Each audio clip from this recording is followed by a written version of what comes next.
Howdy, howdy, howdy, ladies and gentlemen, boys and ghouls. Welcome back to Boulder Talk Radio. Today, of course, is October 12th, 2020, and it's been a day, as I feel every day is on the internet these days, right? Something wild and magnificent happens. Of course, today we saw the president go on an absolute tirade on Twitter. That was pretty funny. And that's, of course, where the title of this video comes from. He was saying things like, California's going to hell, vote Trump. So I wanted to say YouTube is going to hell, because it is. Let's be fair. YouTube's turned into one hell of a shit platform over the course of the last, like 3.5 years. It's just gone downhill. It ain't getting any better.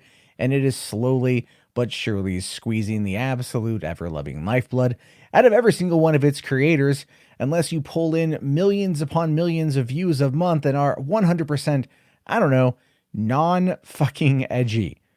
If you say anything now that could be seen as being out of line, they ban you.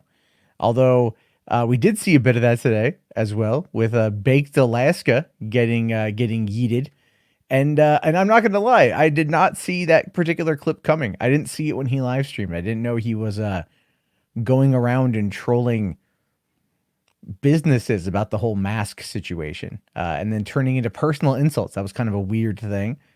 Truth be told, Baked and I, we converse via email every once in a while. So I did actually send him an invite tonight. I said, if you want to come on, here's the link. So who knows? Maybe we'll get lucky and Baked Alaska will show up. The show has a tendency of pulling in some exceptionally interesting individuals. We get some odd conversations here on Boulder Talk Radio, where literally it's anything and everything can kind of happen. I can already see that the back room is filling up with people, which is pretty awesome.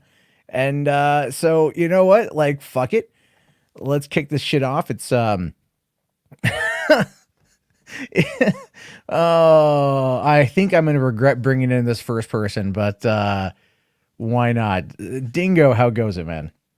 Regretted my ass. What's up, everybody? It's the co-host of the Boulder Talk Radio, Southern Oh, Dingo. you I'm only officially wish. on the payroll. Matt, thanks for sending out that first check the other day, dude. It is nice. I got $27. Wow, well, you wanted 93, but I said no. You motherfucker. Oh, I'm just kind of shocked that you fucking know that number. I'm impressed. So, because you've asked me for $93 before. Oh, yeah. Yeah, you never gave it to me. Yeah, because why would I? Fucking. You gave me 27. Well, that's because I felt bad. Okay. I felt bad. The Little Debbie story from the other day, really kind of tugged at my heartstrings. That's why I thought you might need Tugged some at money. your appetite.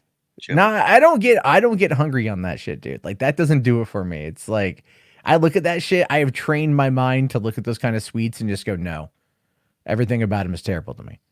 How'd you condition yourself to do that? Did you like, I look at the calorie count and then I just immediately shame myself. I don't believe you. No, it's true. I haven't had, the only thing from Little Debbie's I liked was those Nutter Butters, right? Or Nutty Bars. The Nutty Bars, right? I really like the Nutty Bars. Except I feel really guilty after I eat one, so I don't put them in my house. I don't like those white chocolate Christmas Nutty Bars. No, I can't, dude. Shit's way too fucking sweet for me. Yeah. This is way too sweet. I have I'm more of a sour kind of person in general. For what I like, it's too sweet will fuck with me. So. Well, yeah. let me tell you this. This is a little bit off topic, but kind of on topic. Is there a topic? I have no idea. It's kind of, I'm saying, like, it might sound irrelevant, but like it is on topic. Little Debbie, like, don't ever, ever, ever go on any social media platform and like say something about them that's not true. Like, anything you say about them needs to be true, because they are, I guess we can't even say like the R word for mentally challenged. They are insane with suing people over lying. So, like, let's just say that you said, oh, their stuff causes diabetes. If you don't have a study for Little Debbie cakes specifically causing diabetes, you better delete it, because they will take you to literal court. They're weird about that, dude. Wow. Yeah. I mean, I get that. I get that a lot of these companies, they probably really want to be very protective over their brand, and so I can see why they would want to do that, but I still think that's ridiculous. However, Yelp now, with that whole weird thing about, hey, if someone accuses a business of being racist, we're going to mark it as being racist in the app. You see that? No. Yeah, they said that now. Like if someone complains about a restaurant or a business being racist, they will now mark it on the page on Yelp that it has been accused of racism. I'm not kidding. About time. So my question then About time. becomes: Is somebody gonna do that to like YouTube or Twitter? They're gonna make they're gonna make claims. Is PragerU gonna come out and just claim that that YouTube really hates Christian white men? 'Cause I think that's something they would do to try to get YouTube labeled as racist on Yelp. And then of course Yelp's whole goal is they like to kind of badger you into removing bad reviews, right? They want you to pay them to remove bad reviews. Oh yeah, it's a shakedown. But Oh, like, it's here's the thing. yeah. Like what you just said about the whole racist thing, and then like the other side will actually be like, no, they're the real racist. If you ever notice how this game is so fake, right? The way you can tell it's fake is because everybody just fights over who's more racist. And see that what that does is it keeps the big lie in the center of the focus, which is like racism, quote unquote, which is a made up word, everybody. It's a made up word that means nothing. Is the biggest like sin on earth. So see, like it's a fake word, just like Wignat is a fake word. Nick Fuentes controls the term, the definition of Wignat, and then like you know who they control the definition of racist. So they just keep changing the definition to suit their needs, right? And having a fight, a perpetual fight over who's more racist, it just allows them to keep complete and total control over everything in the country because everything is about narratives. So yeah, welcome to Piss Earth, Well, America. I mean today is Indigenous Peoples Day, so take that for what you will. I don't know. I've always thought that Columbus Day was stupid anyway, so I don't really care. It's like it's another holiday. It's like, did I get it off at school when I was a kid? You could literally call it poop in my hand day. If I get it off at school, I'm not going to care what That's it's every called. day for you, man. Hey, I know I use the three seashells, okay, and I've gotten much better at it. Thank you. you just made a Demolition Man reference, dude. This co-host ship is going to be great. Oh I'm no, so glad we started this show together. we did not start the show together, Dingo. But okay, so I am going to kind of get through some people pretty quick tonight, so I'm probably gonna boot you out here pretty soon. What? So yeah, because I got like a whole line of people behind you, What? man. I Dude, got to bring keep it no. moving. I'm the co-host. You're the host. You bring callers in to talk to both of us. That's No, how that I works. keep it on one. I think it's more Okay, like entertaining that okay, way. I am joking, but like on a serious note, don't you think some of your callers might have questions for me? Like half of them hate my guts. Well, they might, but you have a show for that, so they can go see. They can go on I your don't show take and ask those callers. What do I questions. look like? Some fucking lemming? I don't know. I'm just playing, dude. I don't know. I saw you shilling your email address to someone in the comment section. Yeah, I So, sent them the audio like of that video we were talking about. so yeah, like so I know what your game is. I know what your game is, What's my sir. game? No, I sent them the audio of the video that got me fired. That's not shilling. No, I know. I'm just fucking I feel like when it comes to you, I'm walking an absolute fine line. I like to have conversations but it's like I like it's such a weird thing Well, I because officially like you now, dude. I'm not going to give you any trouble. well, okay, I appreciate that. It's just funny. The whole thing's kind of funny to me because I like what is it? I was getting attacked by PPP the other day, and like it's so funny how some of these people get mad at me for just having the conversations. I don't care who comes on, you know what I mean? Like I sent an invite to Baked Alaska because I'd like to talk with them about IRL streaming. Like elements of that are fascinating to me. Like what's the kind of like what pushes him to do it, sort of thing. We've had Boogie on, we've had Keemstar on. I mean, shit, even Ethan Ralph could call in if he wanted to have a civil conversation. It clearly wouldn't be civil, but he could call in and we could attempt it. I mean, like that's kind of where I'm at right now. Is just like chit chatting with people, but unfortunately, because they like to do guilt by association, I'm sure people are going to try to pressure me into like banning certain people from coming on. I would hope not. I mean, like, No, I'm not going to. I'm not going to because like I don't. I'm talking about they. I hope they don't ban you for that. Oh no. Well, it's like the thing is like if I were to let's say like let it go to where it's like say whatever word you want, not push back on anything. Because the channel's over 100,000 subs, it could potentially be put in danger. You Well, know. yeah, that I would have. That would actually, I'd have to say something bad. And like last time, dude, I listened to that afterwards the next day, and whenever I was telling you like what happened, right? I heard you. I heard. I heard the does not compute. message going off in your head because like you knew 100% that I was in the right and I said nothing wrong, but you also knew like that you really need to somehow push back on me because like the public sees me as a bad guy, and you didn't know how to do it. And I think that that might be a little bit of Jarbo, just opening those eyes there and saying, "Holy No, shit, it's not. It's not that. the I'm trying Matrix." to be. The way I view it is this. You have your opinions. I don't agree with a lot of your opinions in the context of what you were talking about. I can I can see your point of view, and I'm trying to be respectful. You know what I mean? Like I literally am trying to be respectful. Like I'm trying to think of like because you were going off about like the JQ a little bit, Nope, and that's not what got me fired. that's not what got you fired, but that conversation did kind of, merge into that a bit down the road. Yeah, down the So road. So what's that got down to the do with it? road. So it's like we got to be careful about those things. And I ain't talked about the JQ on here. Well, you started like you were getting a bit of pushback from the audience and you were getting a little bit heated. And so, you were doing your usual bit, and that's okay. I'm not it's your opinion. I'm trying to think of it from like the PR producer. standpoint. It's like, yeah, well, yeah, because there's like I'm also like the producer standpoint as well, the host standpoint. Like at this point, it kind of wedges me in a fucking corner, and I'm like I don't want to shut anyone down, but at the same time, it's like let's corral this back into something more productive. Let me just tell you something. After talking with you a few times, my motto on life is nobody puts Jarbo in a corner. I want to lift you up, Jarbo. I want you to be that I want you to be what I know you can be, Jarbo. And that's that Chad, that ridiculous Chad, right? That takes shit from no people who are a little darker than Mexicans. Nobody. Oh god damn it! I'm just kidding. Of course, I love brown people. You know that. Jesus Christ! I don't Yes, think you love them enough, actually. I. Oh god, this is not going to turn into one of those like Jesse Lee Peterson Destiny discussions, is it? Did you ever see that video of Jesse Lee Peterson asking Destiny, "Do you love black people?" And Destiny's like, "Well, I love some, but not all."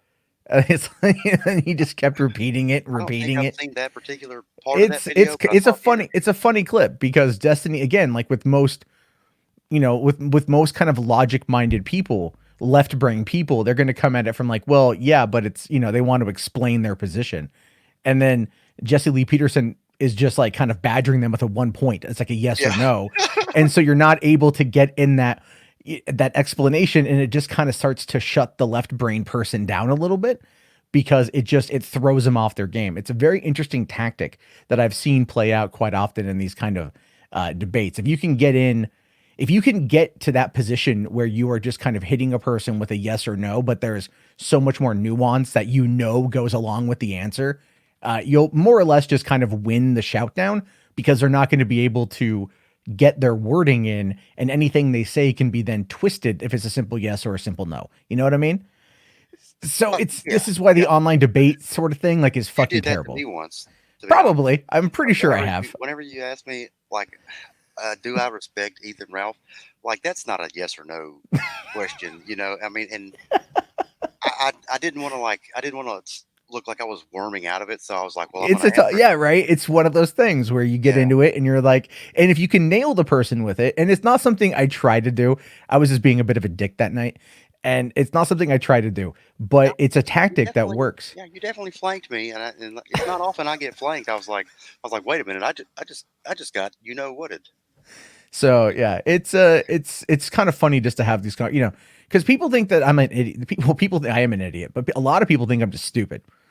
And it's like, but what people don't realize about me is that I pay attention, and I really do like to pay attention to what other people say and how they say it, because I do like the concept of conversations, even with people that I vehemently disagree with on topics, because I feel that's the best way to like expand our horizon, so to speak.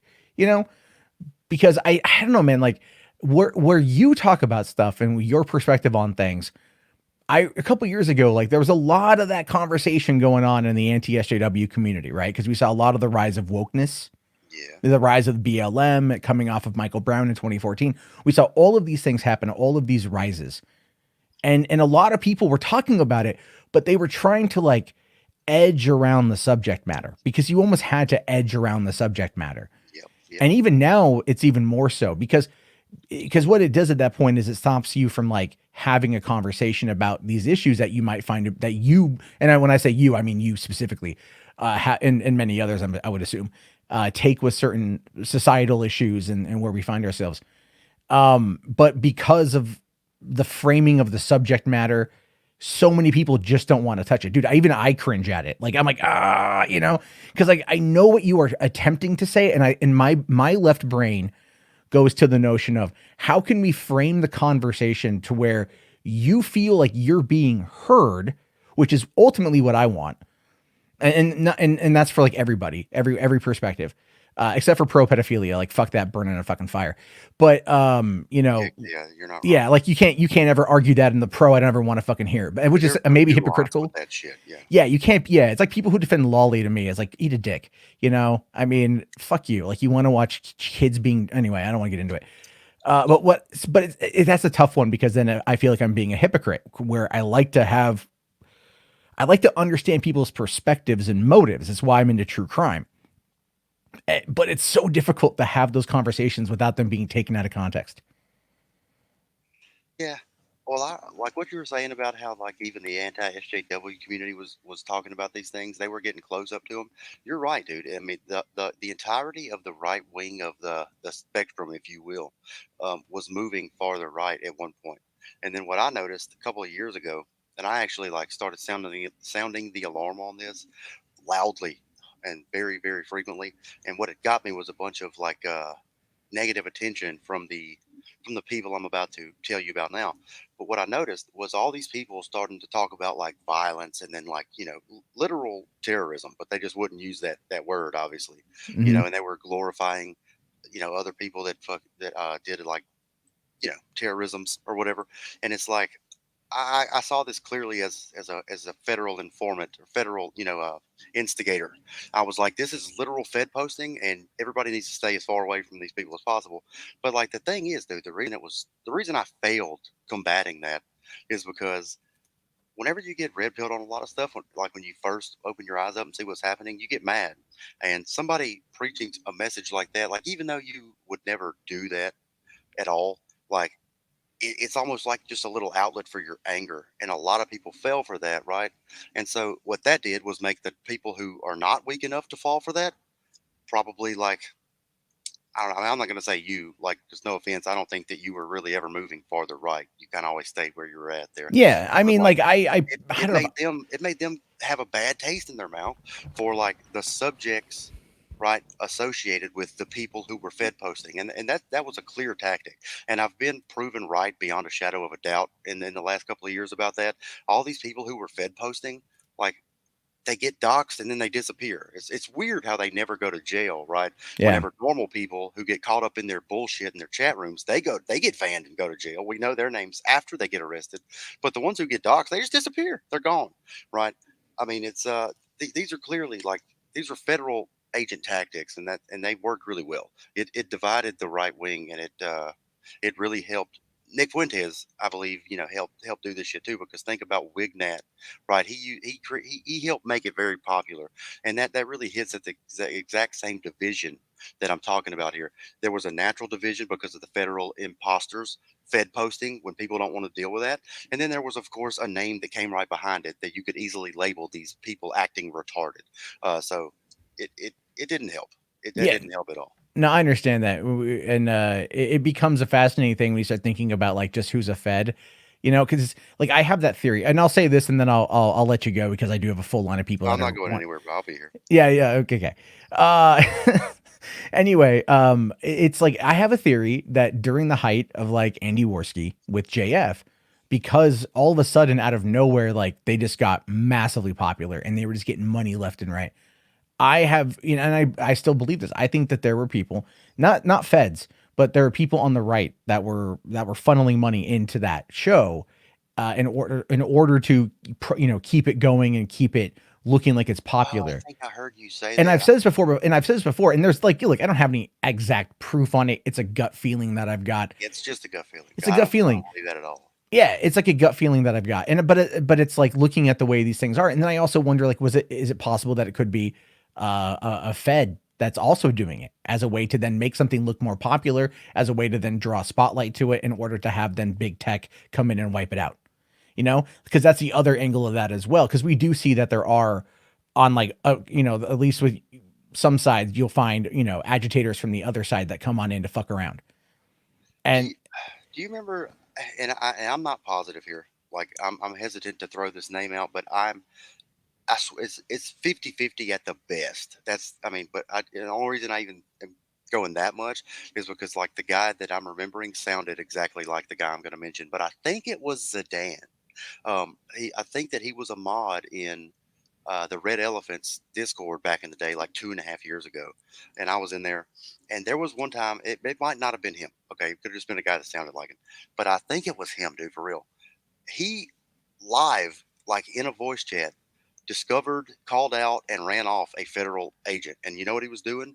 Fed posting, talking about violence. Nobody there was talking about violence, but this dude was talking about like, you know, attacking like I don't even know what to say to get you not get you in trouble, but attacking people that I don't get look what you like mean. us. Yeah, I get what you Yeah, mean. that don't look like us, right? He was talking about doing that to people that don't look like us. He was talking about how that could lead to a civil war, and then like talking about tactics on how to beat the government in the civil war. And it's like this was all out of nowhere, and it was very forced into the conversation. And so like apparently Zidane, the guy who I think was Zidane, had been lurking in the conversation, right, listening, and eventually he piped in. He was like, "Hey, whatever your username is," he's like, "What's the 14 words?" And the guy was like, he didn't know anything about any of the stuff we believe. He didn't know any of the major figures. He was like, "You know who Oswald Mosley was?" And the guy's like, he didn't know anything about anything. And clearly he was just a Fed. And so the guy who I think is the Dan, started chastising this Fed poster, like, "You're a literal Fed. What does it feel like to sell your own effing people out?" And blah, blah. And so the dude just got super nervous and left. And clearly, to me, there's no other explanation than that was a federal agent. He got busted and he left. And it's like, ever since then, I realized that, okay, yeah, there's actual like government employees trying to stir shit up in this thing. You can't I fall no, I for it. look, man, like I'm a left leaning Bernie supporter, and I believe that kind of shit. You know what I mean? Like I just it just seems at certain points in time like it just feels like this is what happens, and it's like it could just be a tinfoil hat theory, it could just be a conspiracy, whatever, man. You know, like I don't have any evidence to back any of it up, but I always find it to be kind of fascinating nonetheless. Because you never know what you're gonna find, and you never know what you're gonna see, and nowadays everything feels so fucking political that it just, you know, someone's always stirring some shit up and you never know if it's real or fake. So, Well, let me ask you this one quick question, then I'll take off. I mean, okay. I'd love to stay here and do the rest of the show, with Yeah, you, I know, I but know, I know. it's my choice that I actually have to leave. So I'm Okay. sorry about that, Matt. I'm very sorry. Okay. I wanted What's to the see it last again. thing you want to say? What's the last thing? Did you see where Richard Spencer went on Nick Cannon's podcast? I saw, yeah, I saw a little bit of that. I didn't see the whole thing. Well, I'm going to be listening as I go to sleep. So I was going to say, like, if you were going to cover it, fucking, hey, people play clips of your stuff all the time. Play some Yeah, clips oh, from I Nick know. I Cannon, know. I'm because yeah, I haven't heard that yet. So I'd love to hear it. it was them talking, and it's just I caught it in passing. I haven't like really listened to it yet. I don't know. Richard Spencer is trying to go mainstream. I think he's trying to be that Yeah, that's reformed weird to me. That alt actually brings writer. up And another question. Why would Nick Cannon invite him on? why? Because Nick Cannon tanked his own career, and at this point, he's trying to find whatever relevance he can anywhere he can. So Okay, I he's think like, that might be correct. Yeah. because he's not. He started. I forget what it was that got him booted. What he said that got him booted, and you know, Oh, from it was saying that black people are the real Jews, which is the truth. Okay, we love black people. sure, I have no idea. Um, but okay, that got him booted, and then now he's trying to find his new niche, and here comes Richard Spencer, like, hey, I'm a reformed alt writer. Praise be to Biden. And let's talk or some shit. And I'm pretty certain like that's kind of that's what we're going to see coming out. We're going to see these people that are I think people I like to be fair, I think we're coming to the end of the Trump presidency. I do. I think we're coming to the end of Trumpism to an extent, and some people who've made their grift on it are now trying to like rats escaping a sinking ship. They're trying to move on to something else. And this is why I think you're seeing Spencer doing what he's doing, and you're seeing maybe other people going to start doing it too, because they have got to figure out where to go next. And this particular, you know, trajectory may not be as profitable as it once was. I don't know. I don't know. I'm waiting to see. I'm waiting to see what happens in the next couple of months. I just, I just want to be a bystander and then just like comment on it, tangentially here on the show. That's about it. No, I think you might be right though, dude. I was suspecting like some more like malevolent like motives or whatever, maybe malevolent details in the pairing of those two. But I think you're probably right, dude. They're both. I'd have to watch it to really like to go and on that kind of theory, but They're and both. I will check it out and we can Like talk about it next time you call in. Nick Cannon is on the way down as far as popularity, and Spencer sees this as like a thing that would probably Yeah, boot him up, and then like Nick Cannon's like on the way down, just trying to cleave to any relevance. I think yeah, you're absolutely right on that. But and to the person in chat that said, "Dingo, can you talk about anything other than WN shit?" I mean, like, what do you want me to talk about, dude? You want me and Matt to sit here and talk about like your favorite comic book? How's about you grow a fucking pair of balls, lose the man tits, and stop asking stupid questions in chat? Me and Jarbo are talking. Two men are talking. Why don't you pipe the fuck down? How all about right, that? all right, all right, all Love right, you, all right. Jarbo. You Yeah, have a good one, okay, buddy. all right. I'll see you later. Thank you, Dingo. Oh my god. I like to have open conversations. Dingo always makes it interesting. That's for fucking certain. Okay. Hondo the Razor, dude, you've been waiting a while. Appreciate you coming on in. Dude, I got schizo theories. I got All let's see right. what else. I Are got you some not Kino, got some are you updates. sober? Are you sober this time? Because I remember you said the last time you were on, you were high. No, I'm not. I'm not high. See, I have like a lot of I have like a back injury and a neck injury too. So Oh I'm yeah, no, I'm medicated a sorry. lot. Okay. I was because you Yeah. came to me and you're like, oh man, I was so wasted. And I'm all like, oh, that's cool. No. It's medication. Like Oh, I have good. injuries. I'm trying to get over it. I'm healing. Like I'm not on it right now. That's why I'm more coherent. But Okay. when I take muscle relaxers, dude, I am just fucked up, man. Like, ooh, I can't even formulate a sentence. It's bad. It's bad. So what you're saying is we should put you on muscle relaxers and then put you in front of like a 5-hour InfoWars live stream, and then just like have you just record your reaction and just Dude. like of listening to Alex Jones absolutely just red pill your brain in real time. Dude, I actually used to watch Alex Jones, but then I got like so far down the rabbit hole, I started thinking, you know what? Maybe they're right. Maybe he is a Fed. I don't know, man. Like at this point, when it comes to the whole who is a Fed, who isn't a Fed sort of thing, like I don't fucking know. And it literally could be anything. It's going to be like the weirdest person you think, but people are trying to save their own skin right now, especially in the age of social media.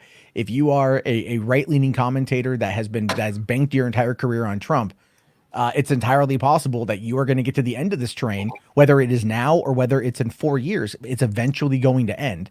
Yeah, And then you're going to have to shit, dude. You won't have shit. Yeah, like that's the thing is like there's a joke about Dave Rubin that and I've said this on Twitter, which got me really flamed by people, but they misinterpreted what I was trying to say. I'm like, how long until Dave Rubin divorces his husband and comes out as straight? Like because that's going to be the next grift for the TradCon that Dave Rubin is pretending to be. And that's the whole point. Like, Tim Pool a couple years ago, oh, I'm a leftist. We're hanging out at VidCon. I'm a leftist. Dude, that was so brutal, man. Watching Tim Pool have to just fucking change his whole personality for his fan base. Did you see that thing he said the other day where I saw a clip where it was, he's like, Joe Biden is going to like destroy America. He's going to like destroy institutions by appointing people. And I'm like, are you fucking kidding me? Like, this is the most unhinged beanie man I've ever seen in my entire life. And it's like, are you just afraid that you're no longer going to be able to afford that fucking compound you bought? Like, I mean, like, what the fuck, dude? Like, that was such a weird thing to see kind of circle itself around. I think he believes what he says. I think he just has to add like a lot of hype to it because he needs to garner in those the views, man. Because he basically spent the whole last year crying Civil War, and everybody kept calling him out for that. So now that there's some chaos going on, he has to keep just pushing that through because he doesn't want to look like a fucking idiot, Yeah. And that's that's a lot of the people. And to be fair, man, if I would have followed that route, which would be so easy to do, because 4 years ago right before the election, I was like, I'm anti-Trump, but I was also anti-Hillary. Well, no, sorry, I was anti-Hillary because I was pro Bernie, still in pro Bernie, and then but I was like, okay, give Trump the benefit of the doubt, right? Because I was like, maybe because Trump had said a couple things back then that I liked, that I would really have loved to have seen him actually attempt to do, but he never did. It is what it is. And so, so I was kind of backing him a little bit back then. I was giving him the benefit of the doubt and I wasn't attacking him. And that got me a lot of right leaning supporters, right leaning subscribers. And then when he took over and I started criticizing what he was doing, I started noticing like there was a lot of fucking pushback. You know, there was like a lot of pushback. And then I'm like, oh fuck. You know, like I should not have done that. Like I kind of backed myself into a corner. I kind of fucked myself back then. And then with the apocalypse hit, and I was like, oh shit, I got to really think about how I can survive this. And so I just kept really going off on SJW shit, right?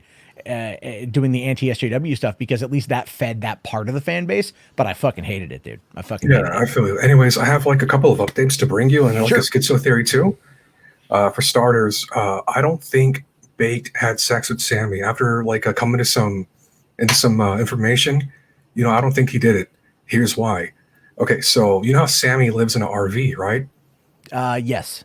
Yeah. Well, in order to get your RV with water and to have the septic tank clean, that costs money, and you got to be competent enough to go about that process. You know, taking it somewhere and getting them to do it. Now we know that Sammy's poor, and we know she has like the brain of a 12-year-old, right? So that means she probably isn't. So she's not probably taking a bath. Maybe she's not really using the restroom a lot because she's trying to avoid that. And some people were saying who've met her in person that she actually smells like shit. Now, we don't know if that's like literal shit or if that's just like a metaphor, right? Like a saying, but she smells bad. So I'm thinking, well, if this dude did get to smash, the minute he took off her pants, he probably just changed his mind and fucking walk away. And I think that's why you didn't want to stream with her the following day. That's my schizo theory. Sure. I think there's a lot of people out there who have said that they had sex.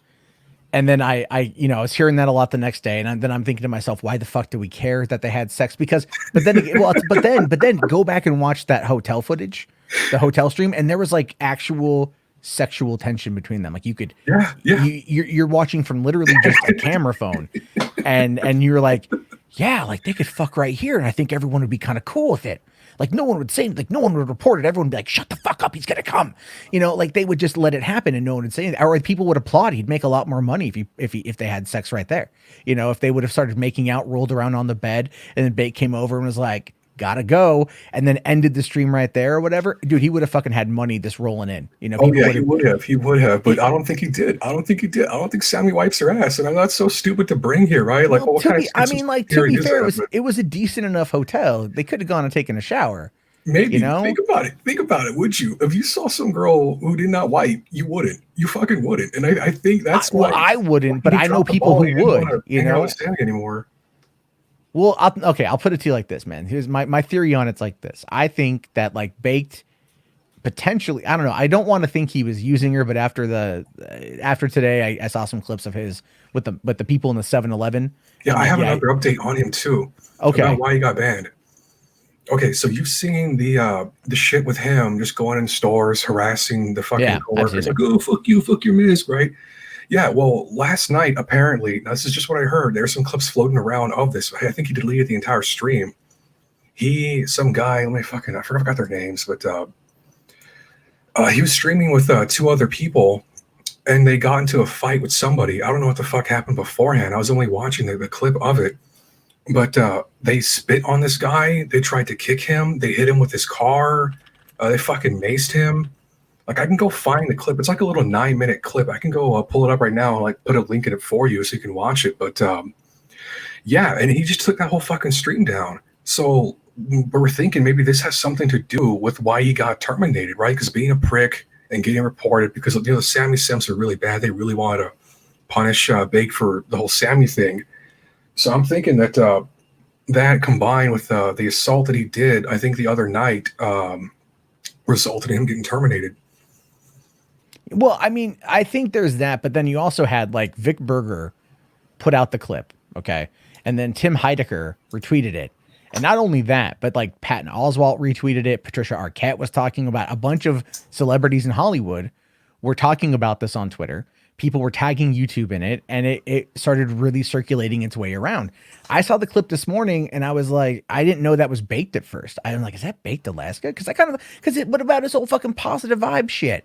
You know, like he's like, oh, positive vibes. I love everybody. And then he's in there like, just like cussing out these 2 fucking workers, you know, these minimum wage employees. And I'm like, God, that's what a dick move to do. you know, and I know he's doing it for the show. I know he's doing it for the audience to throw down money on TTS and shit. But it's like he had to have known that at some point that would have gotten his ass in trouble. Now, I have a schizo theory of my own on this. Go ahead, let's hear it. And so my schizo theory is he did it on purpose. He purposefully acted like a jackass in a number of ways that would eventually get clipped out because he knew this shit would get clipped out. With like 3,000 people watching, I mean, I know the Sammy saga was a big reason for that, but with 3,000 people watching, all that shit was getting shared around. Yeah, well, that was the whole reason it started getting like kicked up, right? Because they wanted to find reasons to punish Baked, and they found it. The other clips that he did harassing store workers and shit, the same guys that got mad about the Sammy shit used his other like harassment shit to get him fired. Banned. Well, no, so there's that, but it's like, but think about it like this: he knows his time on YouTube would be limited. He knows that. Yeah, it was bound to happen. It was bound to happen. And it took only a couple days. Right? It did. It only took a couple days for him to do it. But the thing is, what was he talking about? He's talking about DLive, and DLive doesn't want him to have text to speech they want him to filter text to speech because of their new chat rules, and YouTube's a little bit more liberal on that front. However, they actually implemented that because of Ralph. Did you know about that? Yeah, no, I know they did. I know they did. And so, I mean, you know, but it's going to be a thing he has to deal with. So what if he left DLive because he didn't want to deal with the restrictive chat, went to YouTube, caused enough of a scene to get banned off of YouTube, and then will now go back to DLive and sit there and go, look, man, I got to do this to make money. I got to take off the text to speech. Man. Now, look, is it going to cut down on the money he makes? 100%, but would allow him to keep doing it? 100%. So it's a weird schizo theory, but you got to look at it from like the business side of things. Like what's going to benefit him the most right now? Like where's he going to go? He claims to have 500 grand. That's what I'm sure he does. I'm sure he fucking does, dude. They were making fucking bank on that shit. Well, I mean, like altogether, like in his career for like a year span, I don't know if we believe him or not, because that was just what the Kiwi Thread was saying. I doubt it though. Well, I don't know if I mean, I can't speak this finances, period. But looking at the idea of like having 500 grand in the bank, you know, I mean, it's kind of like this is going to like a bit of a segue, but it kind of makes sense, right? Like earlier tonight, I heard Ralph talking. I happened to tune in to one of those, you know, hate snipes, whatever the fuck, and I heard Ralph say like he's not paying his student loan debt, but he's bragging that he's got 50K in the bank. You know, I'm like, they're gonna garnish his wages, dude. Oh yeah, no, I'm like, you dipshit, like you fucking moron, but whatever. The whole point is like, I don't know if they've actually got this fucking money. Baked, you know, he's been around for a long time. He's been in the grift for a long time. Isaac was a millionaire, and he was bigger than Baked, so it's possible that Baked is telling the truth, but we don't know how much of that is like pre or post taxes. Yeah, well, most of it's probably like before taxes. Yeah. You know. Anyways, have you looked into the whole Rooster Teeth scandal? That's the last thing I want to talk about. No, it was mentioned the other night when I was streaming. Someone had mentioned it to me, but I didn't look into it. So go ahead and fill me in.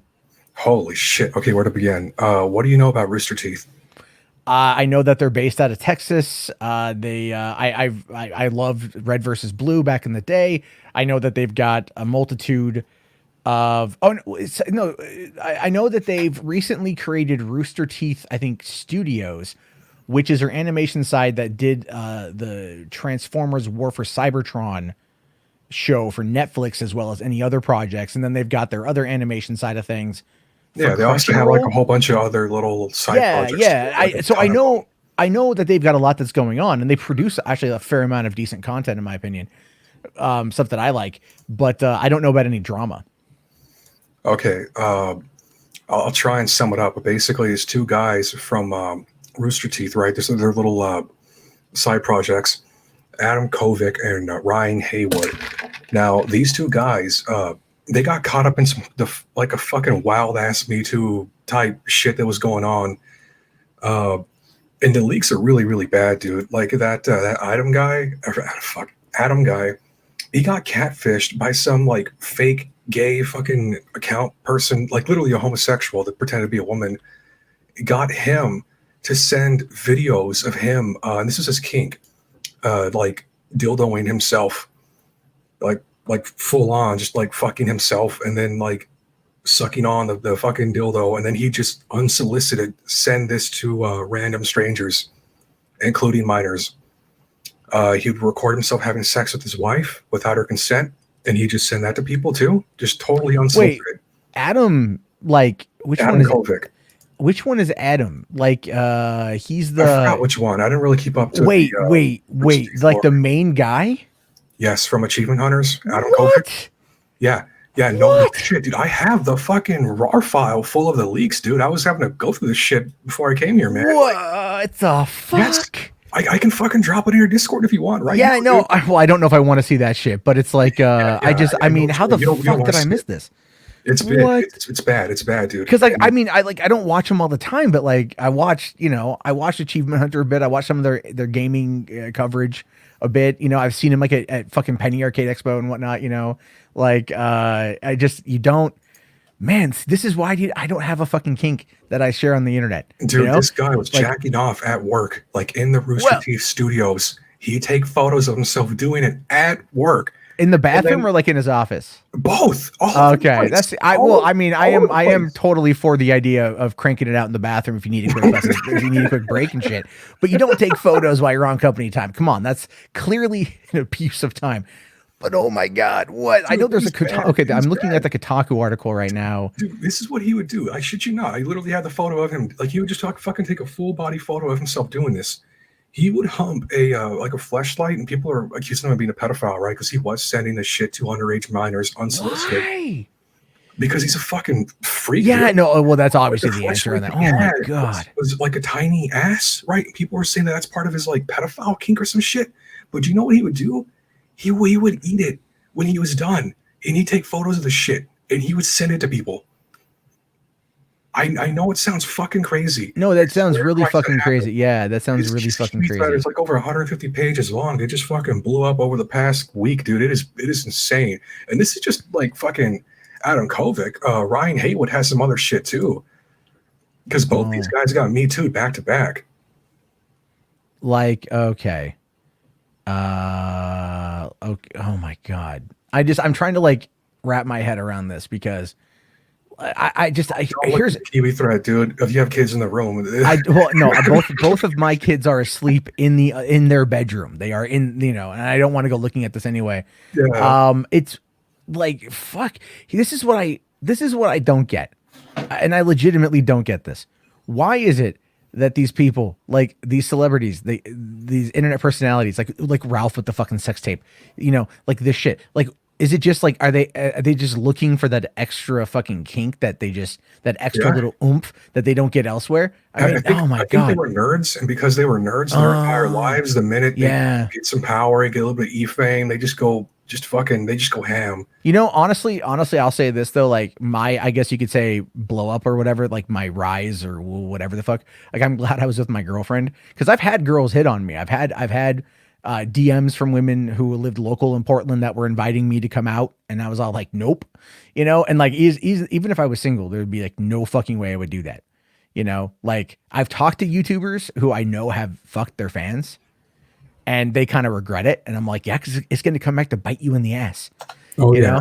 It's going to come back to bite you square in the ass if it comes out that you fucked one of your fans. Like, don't do that shit. Dude, want to hear about Ryan Haywood? Because that's what he did. All right. He fucked this. Jesus Christ. Stop fucking your fans. Man. Oof. Anyways, okay, so both these guys were, being degenerate with their fans, but Ryan in particular, Ryan Haywood, this guy was just putting them some fucking Steph Curry numbers with his fans, apparently. Like he was humping everything that moves at conventions, and he had like a wife that loved him, all this, pretty much everything you could ever want, right? Just a normal life, all that shit. Anyways, he was having sex with underage fans. One of them came out as being 17, but apparently there might be others. Yeah, I agree with your assessment that they probably were nerds in high school and that they never got laid. It's one of the reasons why when I hear all these stories about these female teachers that are like having sex with like these like 24-year-old, like 30-some-year-old women that go work in these high schools, and they're banging, well, not banging, they're raping. That's rape. They're raping these teens, and I'm like, but, and then you look at them, you're like, but they're hot, and like, you're married. What the fuck? Yeah. But then I go back to that same line of thought where I'm like, they probably were, maybe they were like ugly ducklings in high school, and they never got that kind of attention. And then they go to college and they grow up and they blossom, and then they go back to school. And then all these dudes are like, oh my God, man, like Mrs. Robinson, dude, you know, and they make those comments and shit. And then she just gives into it because she's just reliving her past fucking failures and whatever they else. Both cheated on their spouses or their lovers or whatever the fuck. But why Jesus Christ, Ryan Haywood was an idiot because this dude was also sending, like, he was sexting people, right? And like he was using his actual account, his actual, like, his name on the account, right, to try and like solicit his fans and shit. And he didn't think that was gonna bite him in the ass. Now fucking the other guy, Adam, right, Adam Kovic, you know, he was just like phone bombing people with just videos of him just doing disgusting shit. But even he didn't use his own account. He used a throwaway account. Even when he was like secretly filming his wife and sending the photos out there and shit.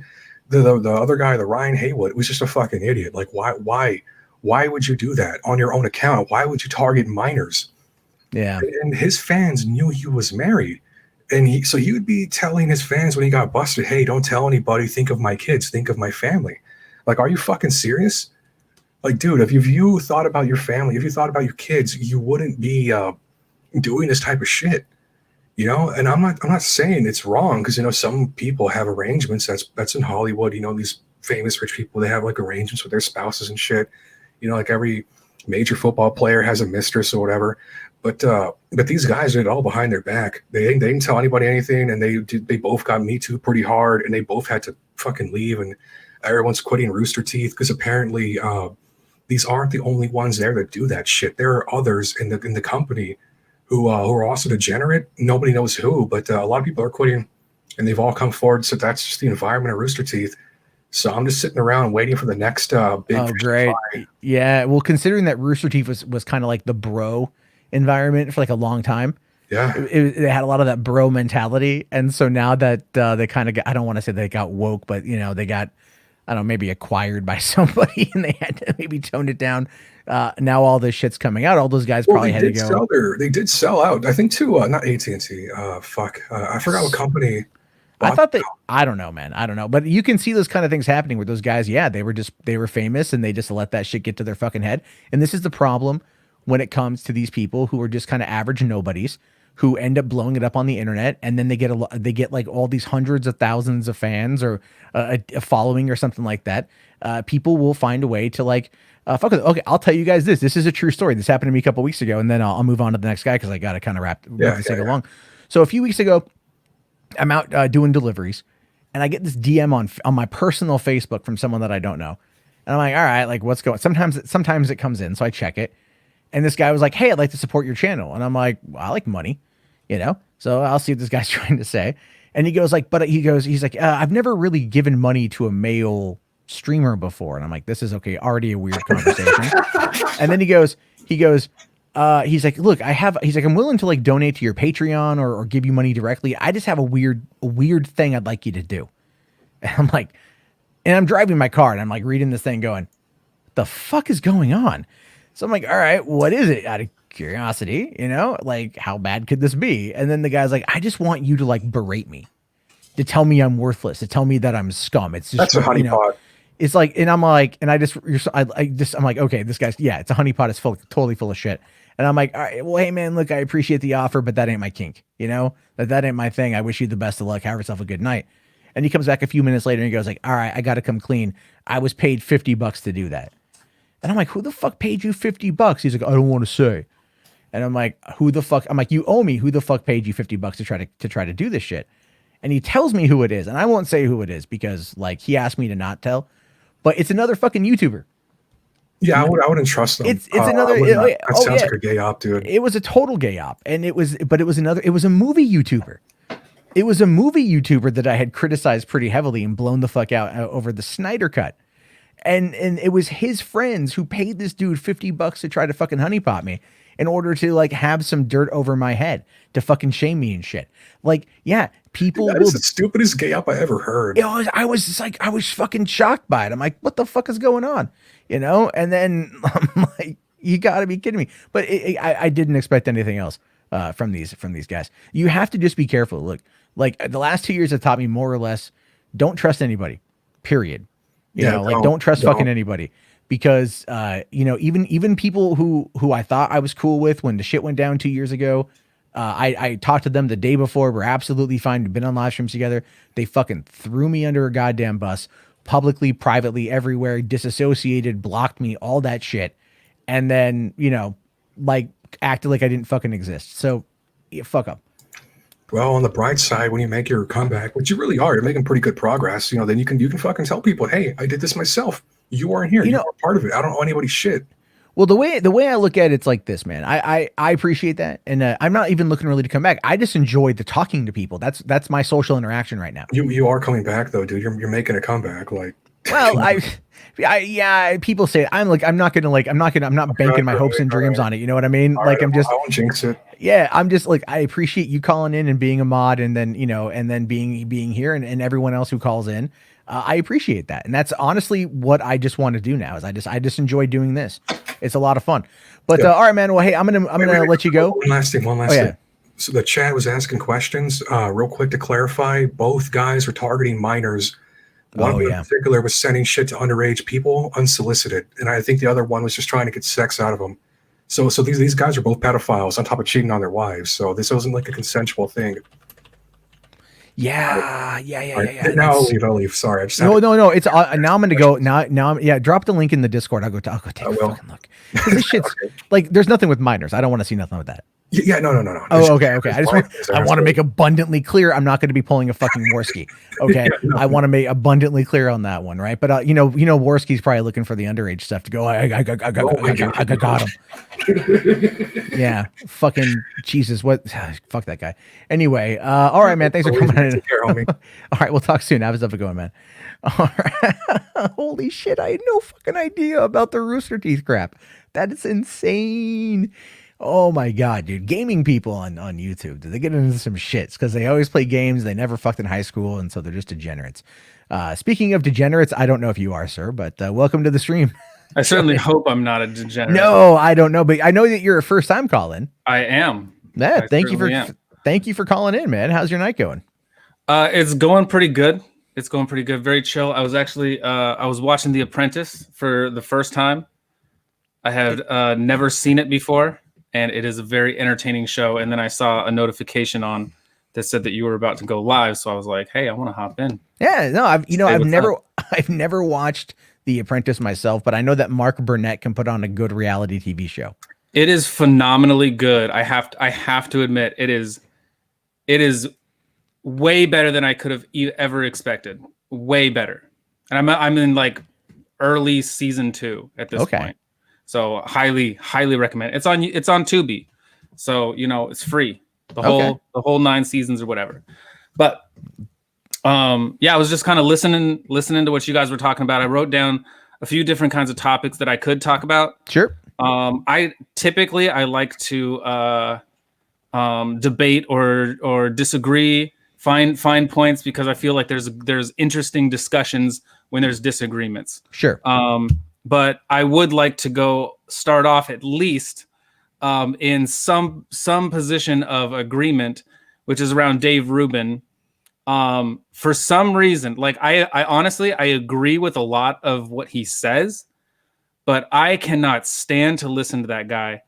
I don't know if it's his voice. I don't know if it's because he is so repetitive.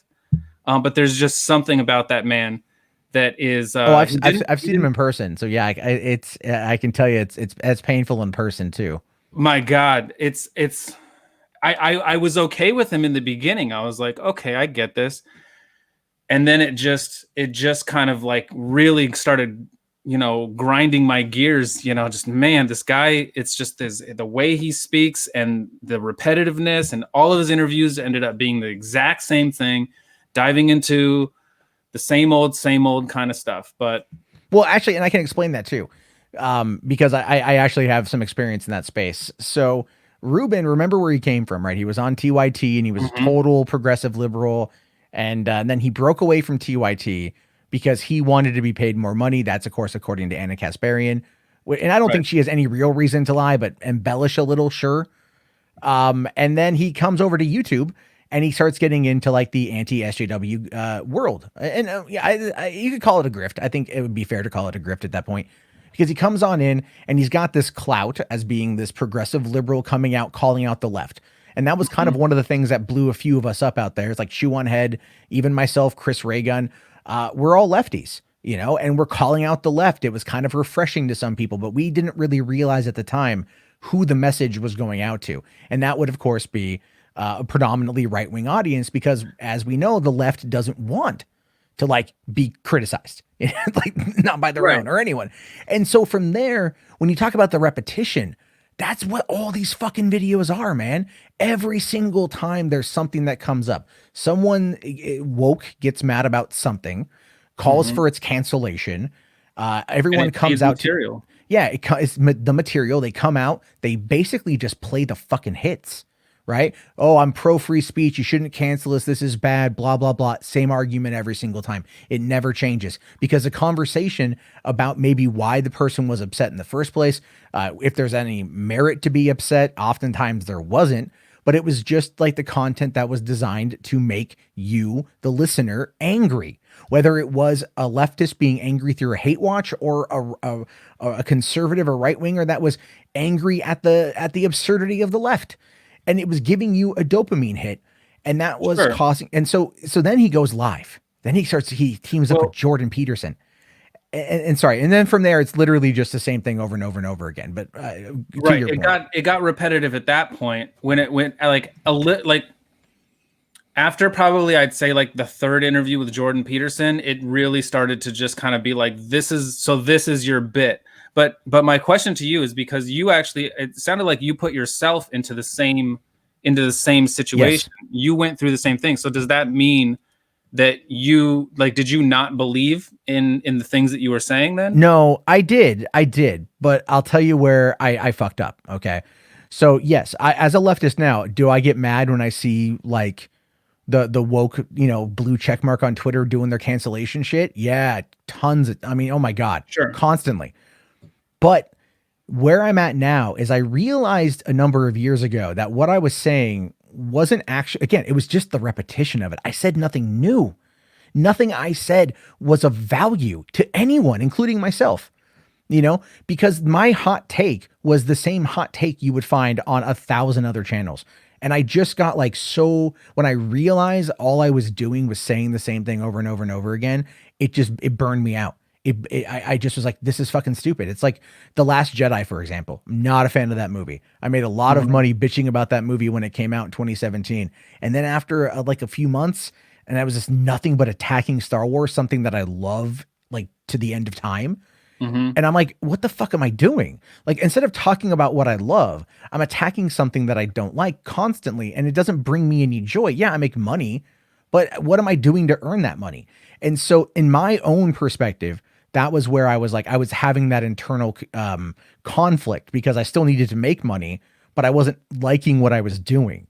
And so when I look at a lot of these people, so how I associate that to myself is I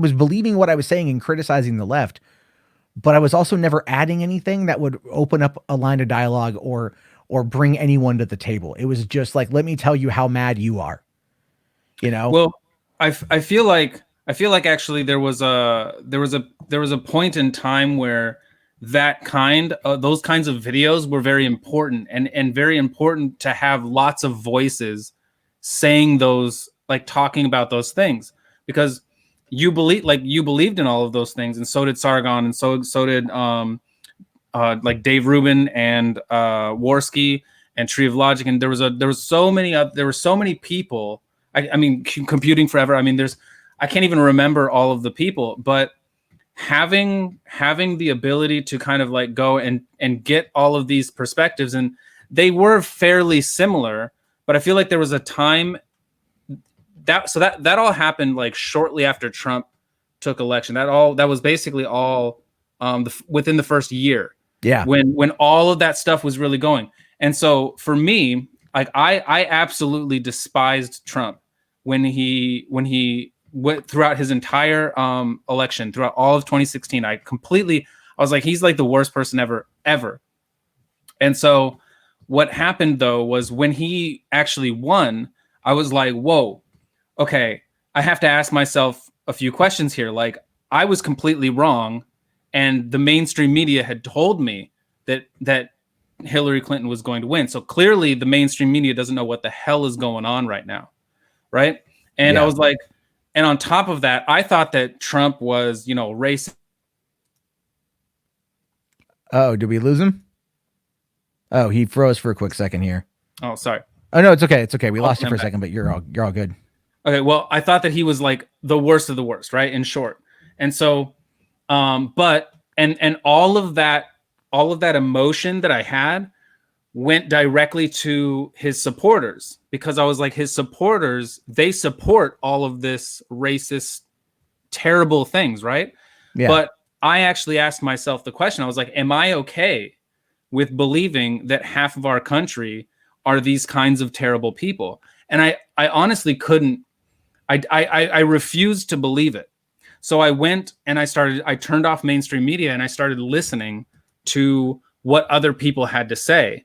And that's where I kind of found Sargon and you and Tim Pool eventually and Dave Rubin and all these voices. And they kind of gave me a different perspective that wasn't so hyper negative towards Trump. And so it just like, it kind of ended up diffusing a whole lot of just the hatred that I kind of had for him and his supporters. Yeah. So I think that there was a lot of value for it, but I also think that there's kind of a timer for that, because after a while it starts to get old. And you guys, you were kind of talking about Worski earlier and how he just kind of like eventually just kind of ran out of content and died off for the most part. And I think that ended up happening when he stopped making individual videos and he started pivoting over to attempting to do some sort of like podcast kind of a thing. Well, because that was so during, and I can speak to that because we were talking a lot at the time. We were still friends back then. Mm-hmm. So when the apocalypse hit in early 2017, a lot of us were talking about like just doing more live streams. I was doing like the Monday Match Show, and I'd be on like at 10 p.m. every night, and I would cover the news going on and whatever.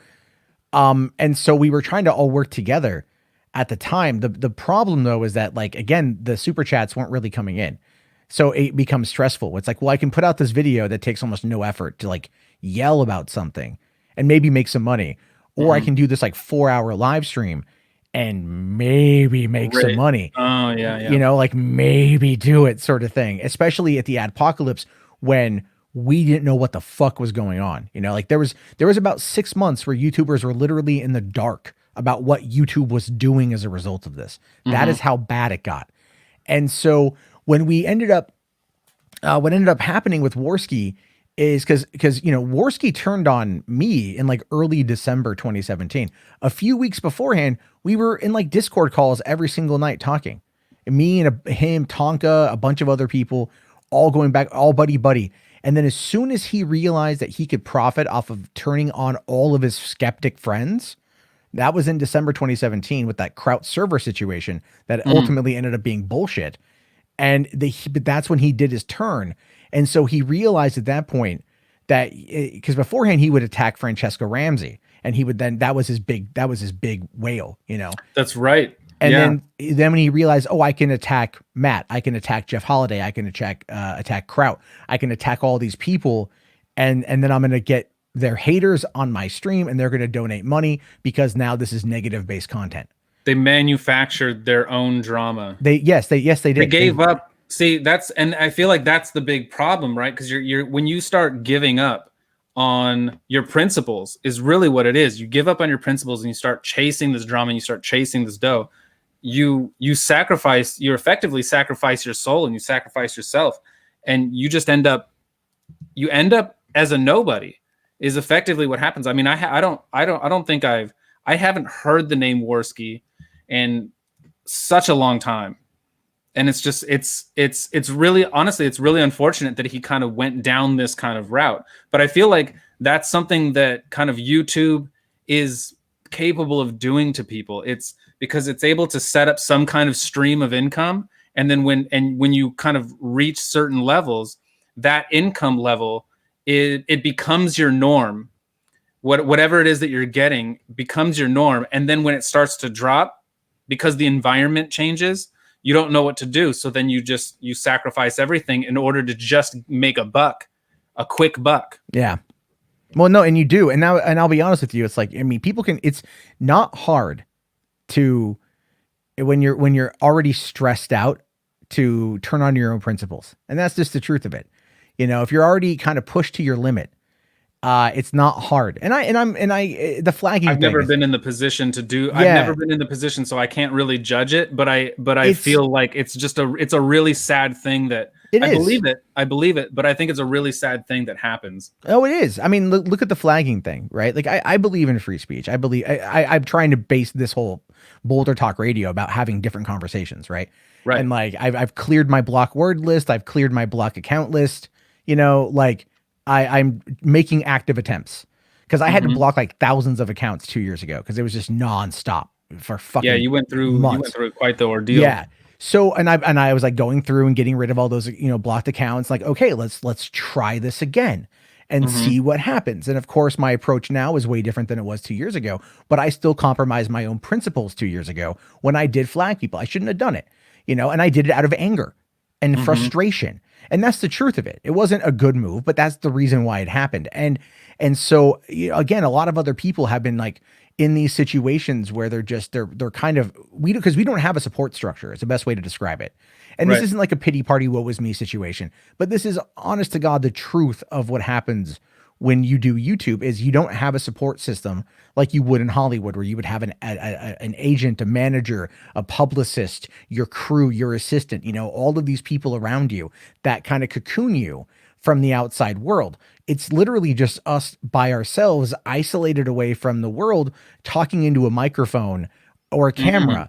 And then that's our reality. That's so, sorry. So it's kind of like because you are in the kind of position that you are, and you're effectively being paid by your audience, you have to adhere to your audience. And if your audience turns on you, or if your audience starts to shift or something like that, or they start to go away, you have to kind of react to that in order to save that. So eventually, like you were also kind of talking about Tim Pool, and how Tim Pool has kind of shifted from this left-leaning position, and now he's more on the right. Yeah. And I think, but honestly, like I feel like when I'm looking at, because I still watch Tim Pool quite a lot. Personally, I don't like his Timcast things, like his individual reports. I maybe listen for 2 or 3 minutes, maybe. Because he's generally calm, and you actually get the general gist and the point of his entire video within the first like 2 or 3 minutes. So, but when I do kind of listen to the whole thing, he kind of starts to get all amped up, and he starts to kind of do this. It seems almost like a bit, but then when you look at him in his in real life, his IRL versions, like he's significantly more rational, he's significantly more reasonable. And I understand, and his tone of voice and his interactions, like I get all that stuff, and I agree with him in a lot of areas.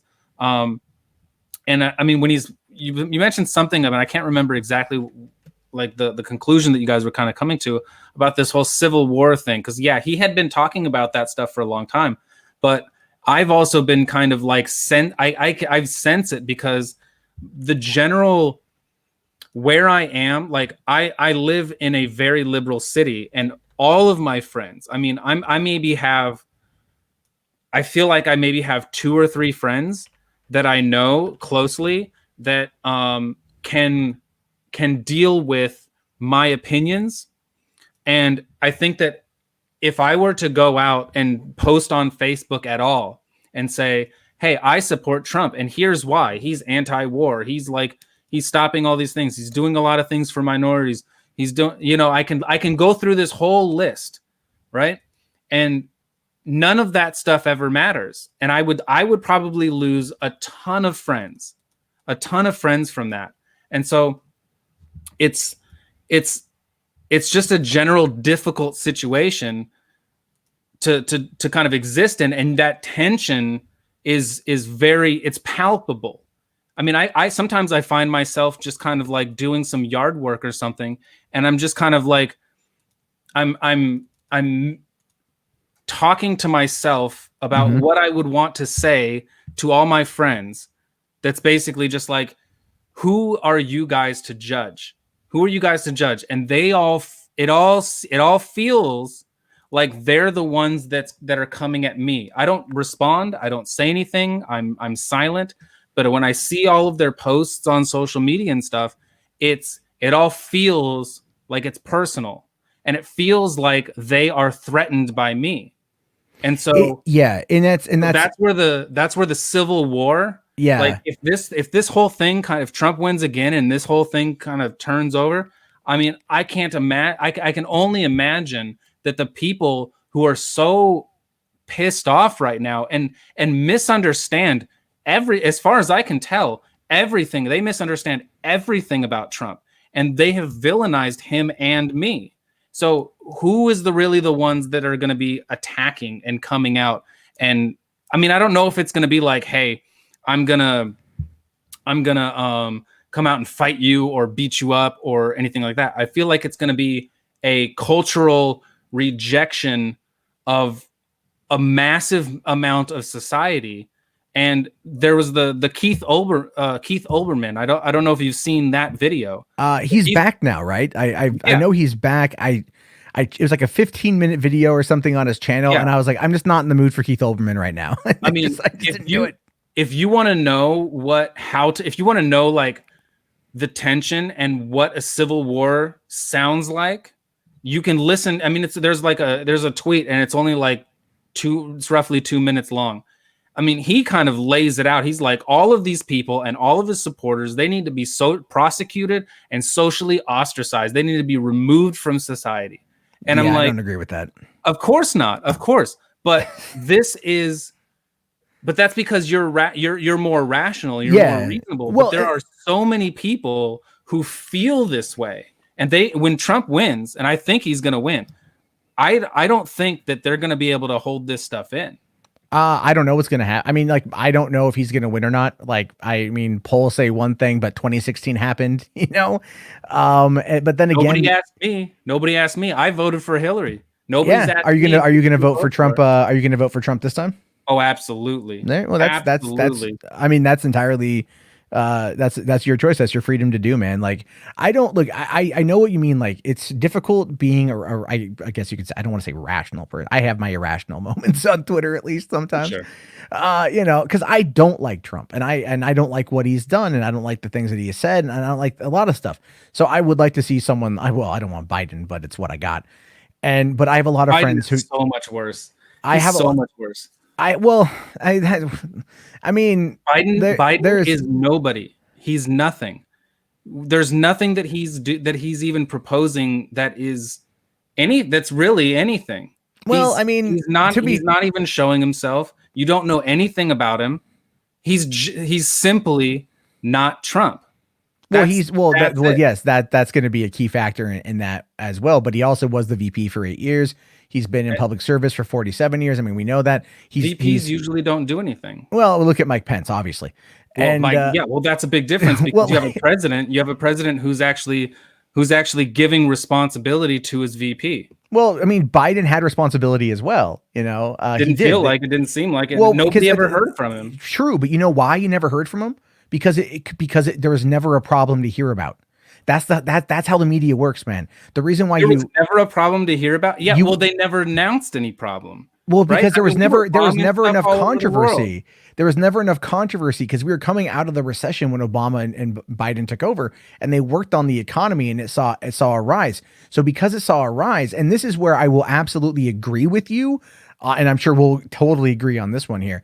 Is like because he, you know, came out of, I don't know, like, look, I'm still pissed off about South Carolina. Like, how is it that Biden lost 3 of the first primaries, barely even placed? He was cratering his campaign. Nobody wants him. And then South Carolina rolls around and he has this massive win, and like everyone just bends the knee and kisses the ring, and then it just goes from there. And I didn't like that one goddamn bit. I still didn't like that one goddamn bit.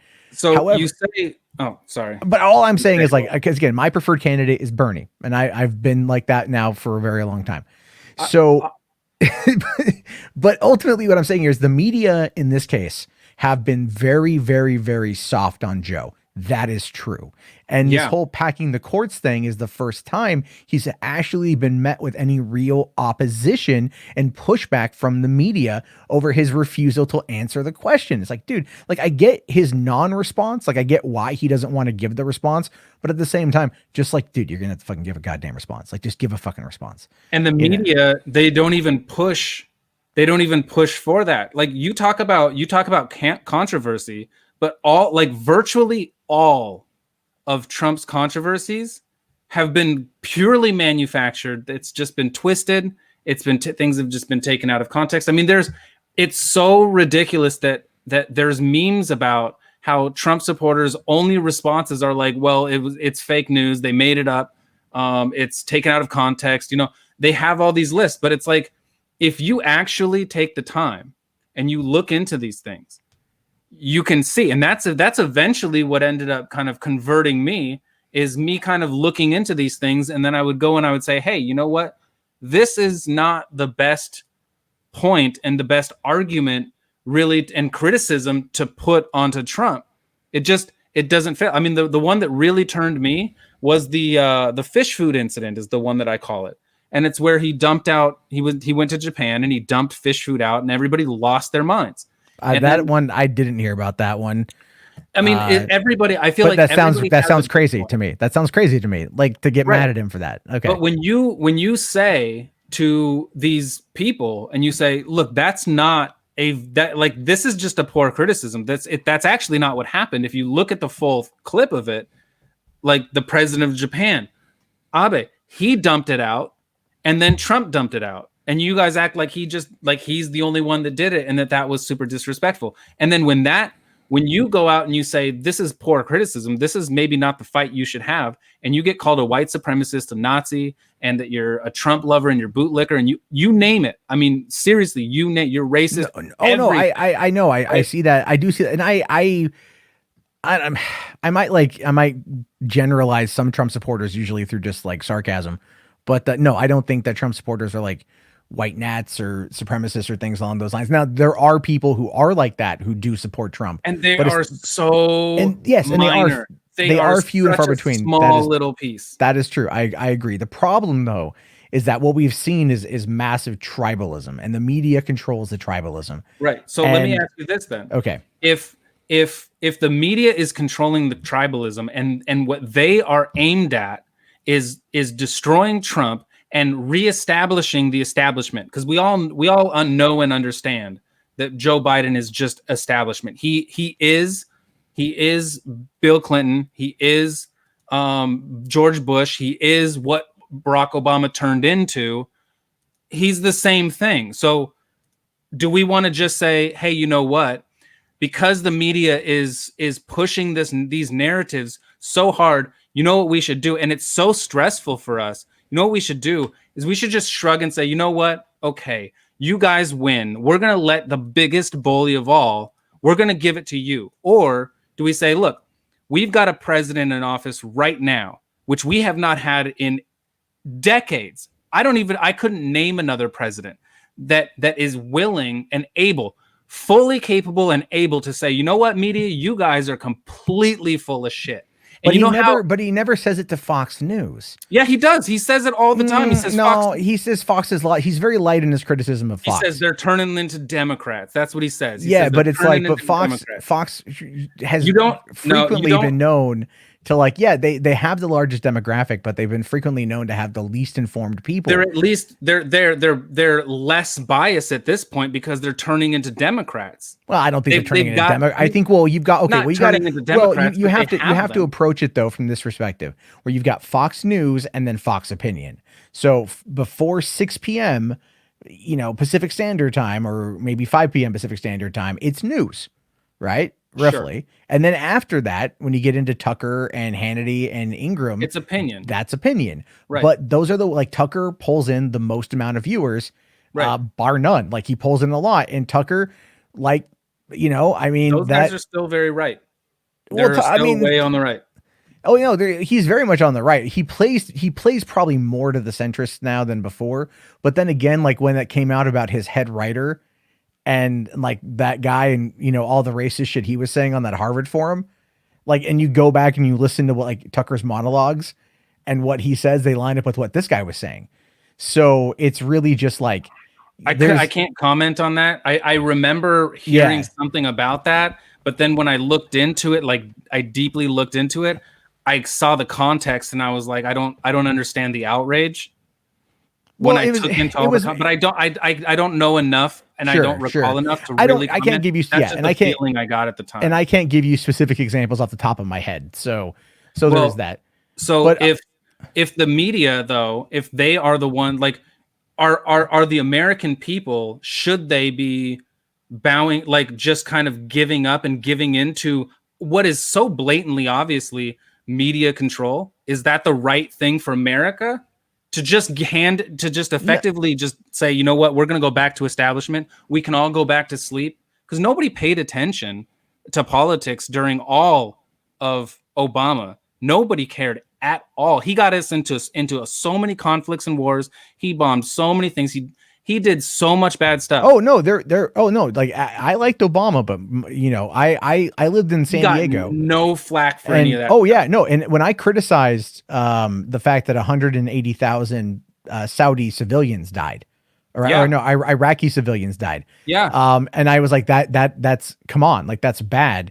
And I would say that to like my Republican friends, again, in San Diego, a military town. You can't criticize the military in San Diego. Like it will fall on deaf ears. So then what's the justification to allow the media to just reestablish the establishment? I don't want that either. I like the idea of independent journalism. Well, you are. You're pro Biden. I'm pro Biden because I'm tired of media aside. You look at Trump, they had full control for 2 years and he didn't get anything done. Trump, he had the control of the House and the Senate for 2 years and the executive branch. He had full control, not a super majority, but a majority.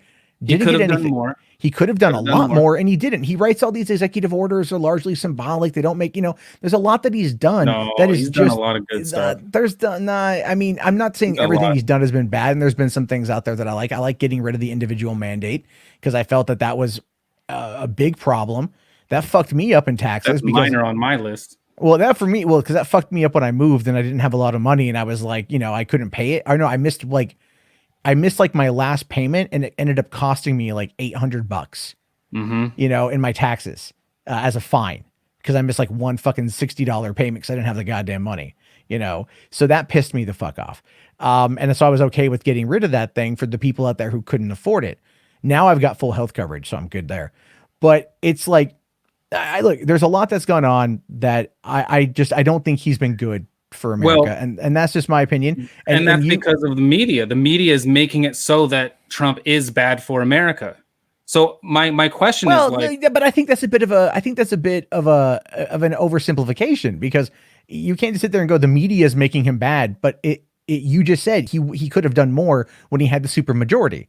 And so it's like, the what he could have done more. He could have done more policy wise, but he's not even being criticized at all. I mean, I don't even know if you could name a single policy that Trump has put into place that the media truly actively really criticizes. So the policies, as far as Trump goes, nobody cares. Nobody cares. I mean, the media does not care. Like, the border shut, like, was it what they called the Muslim ban?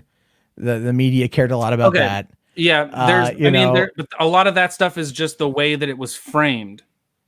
Like, you look at the border, the border was a good thing to do. It was the right thing to do, but it was sold poorly because the media sells it poorly. Because the media they were like, we're not even going to mention how there's like so many people, all the like 90% of the women who come here. They all they get raped and molested. Like, they don't talk about how babies are being sold just so that as props effectively in order to just get through into the country. They don't talk about any of that kind of stuff. So it's just, if the media is misselling, if they're actively misselling a story and an entire if they're misselling a policy and they're reframing it and then throwing it out as though it's racist, who's really the problem in this situation? I'm sorry. I'm kind of like wait, babies are being sold. See, you guys don't even know this stuff. Yeah, babies like you now. Well, spend like $88, and over in Mexico, and because the way that our borders, our asylum works, and being able to get in, if you have a child with you and you come to the border, you just get in, and these policies are being abused. You don't just get in. I mean, like there are the points of entry that you can go, like the asylum points of entry that you can go through. Yeah. And everything else, but those are blocked by preferential treatment. You get I don't know if I would consider like having the kids in like the detention centers as being preferential treatment. And there was a big surge. Do you know why those kids are there? Well, I know that it was originally built under Obama. And because the kids end up getting separated because like it was like 30% of the kids that arrive with someone, they're not even biologically related. I'm gonna need a source on that one because I've heard that claim before. Please and do. If I recall, that was pretty well debunked. I don't. That's a lot of like QAnon-esque shit coming out of the border from Kirsten or something. I can't remember her name. Wait, Kirsten Gillibrand. Yeah, she testified. Oh no, wait, maybe she that's not the one I'm thinking of. And in Congress or whatever, Senate, wherever it was, she testified on all this stuff. She's like, yeah, this is the stuff that goes on. So if the media is not properly framing things and pushing it out, like, I don't understand how Trump can really be viewed so bad. And then to say that Biden is any better. Like, you know what? Because the media has misframed everything that Trump has done, even the Muslim ban. Yes, he said the Muslim ban. The way he says things, it doesn't come across right. It's not the right thing. But these are just words. What he actually did is he didn't do it for every Muslim country. He did it for problem countries. I know there was like seven. I think it was like 7 countries. Yeah. No, right. I get. That those were the countries that the Obama administration had chosen originally, and that because that was his whole deflect when he got flack for it. He's like, oh, those were Obama choices. That again, this is the thing with Trump. He never actually takes responsibility when he makes a mistake, or if he feels he's done anything wrong, he never takes responsibility for it. And that's part of the showman aspect of what he does. And that's what I think a lot of people are starting to see through, especially coming off of this COVID infection that he had. He handled this COVID infection. I have horribly. Ranted to myself. He handled it horribly. No. Are you kidding me? I don't think. I mean. Okay. Look, I don't want to get into this too much because I still have like 5 people to get to that are wanting this line. That's kind of one of the problems. I could go in on what he did right and how everybody perceives what he did as being wrong. Dude, but the thing is, if you look at the polling, if you want to believe it, right now, the way he responded to COVID is actually hurting him with the senior voters. Yeah, because you have the media just making it as though everything is like the worst possible thing in the world. No, the idea there is responsibility. 215,000 people are dead. That's a fact. We knew way early on. I heard him way early on. I'm talking like maybe in March, at latest in early April. We knew that the overall death toll, and this is April was when the spike really hit. We knew at that point that it would be at minimum the least amount of people that would die from this was going to be 200,000 people. We knew. No, he said 60. He said 60. No. And he also said that it would go away in April when it got hot and that you don't need to wear a mask. You know why you don't need to social distance. You have to think about why he says that. There's so much. He said to Woodward in February that he wanted to downplay it to not cause a panic, which I understand, by the way. Which you don't want to happen. You know how difficult it would be for people to America, who is known to be extraordinarily free and being able and going around doing whatever they want. They want the freedom to do what they want. To say, hey, you guys, guess what? You know what you guys are going to have to do? You guys are going to all have to be inside quarantined for 9 months. Everybody would flip their lid. So you know what he does? He says, look, hopefully we can get this thing finished and we'll be open by April. You know what that does? That says, here's 3 weeks to get used to the idea, to get used to the concept. Feeling wise, that's the function. But then from there, fine. Yes, it's wrong. It's not correct. Okay, but then true. Fine, but the reality of it, it manifested, and it ended up having people stay in their house and be comfortable going past that April 15th, the April 14th, or whatever, the Easter, that point, right? They got used to it at that point, and that was really, really important. Well, no, I understand that people did get complacent with that, and as a food delivery driver, believe me, it was a very interesting time. But at the same time, though, he might have said a couple weeks, and then it kept getting pushed, and it kept getting pushed, and as it kept growing, and we're getting up to 3,000 people a day dying, and then you got the conspiracy theorists running out saying, oh, the deaths are inflated, these numbers are inflated, they don't, all of this shit that was just control. It's not, but he could at any point in time, the leader of our country. The top dog in our country could come out and actually go, this is a serious fucking issue.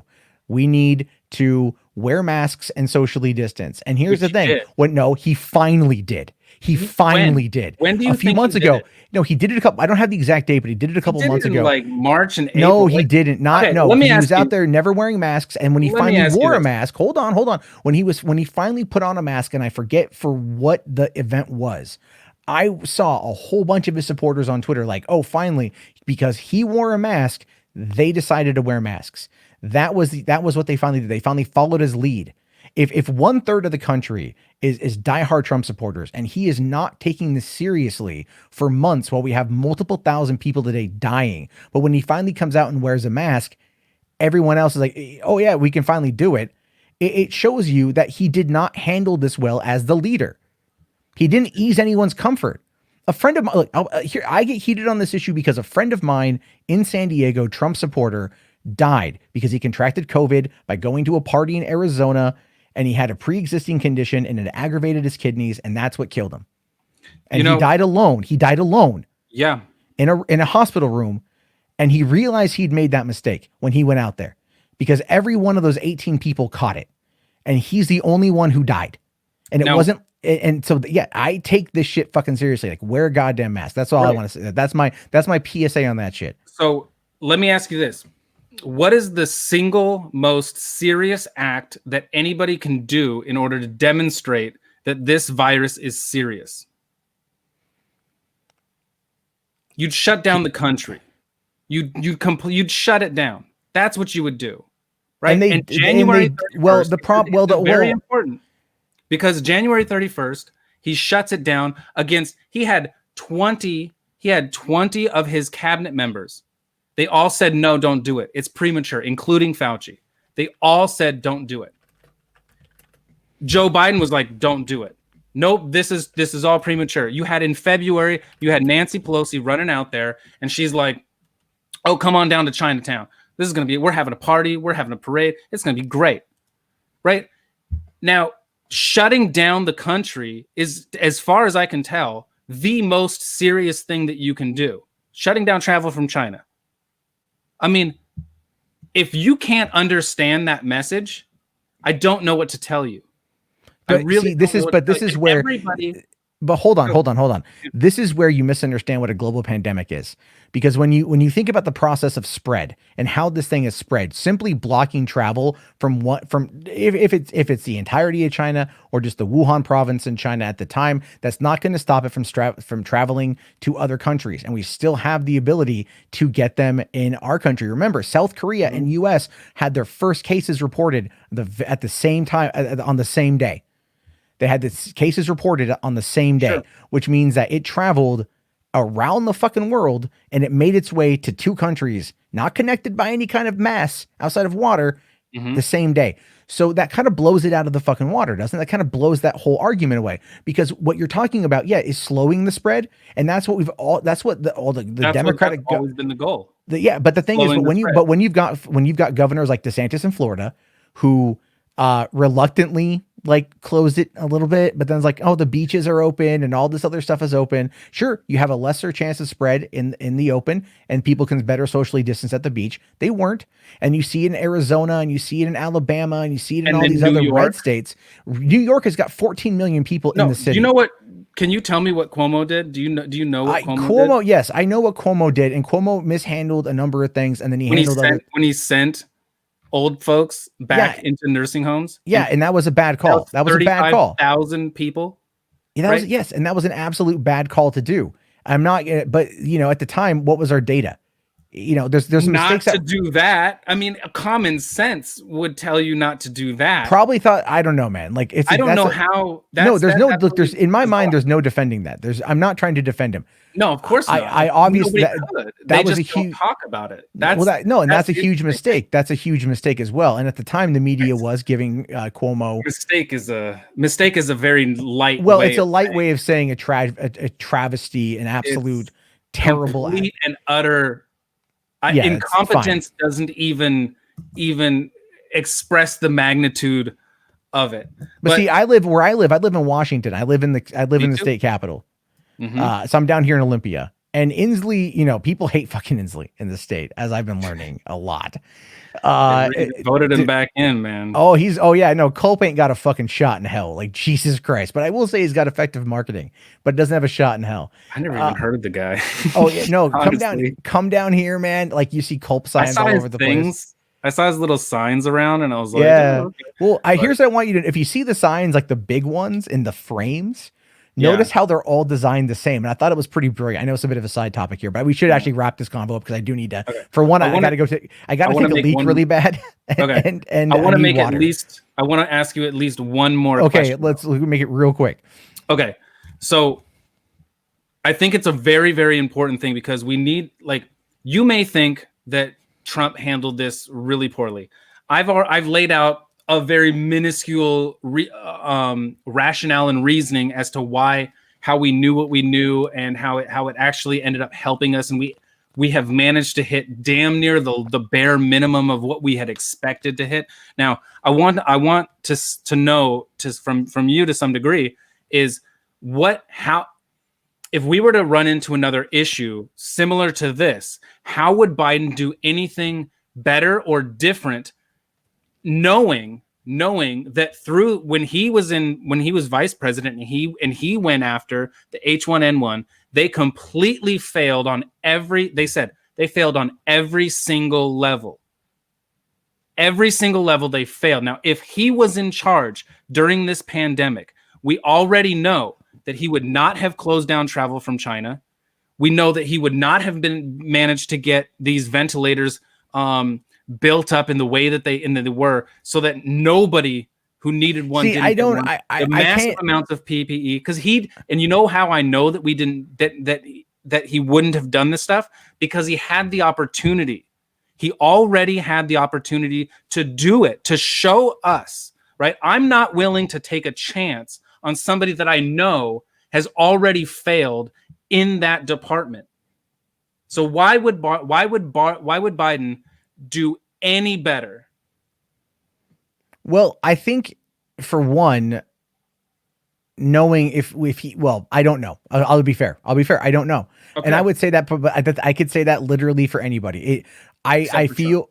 No. I feel Trump didn't know either. And I think Trump Trump cared. He didn't kill it. He killed, people are dead, but that's what happens when you're when you have a virus. Yeah. That's what happens when you also don't fucking come out constantly and remind people, because people are dumb and they need to be constant. He wasn't.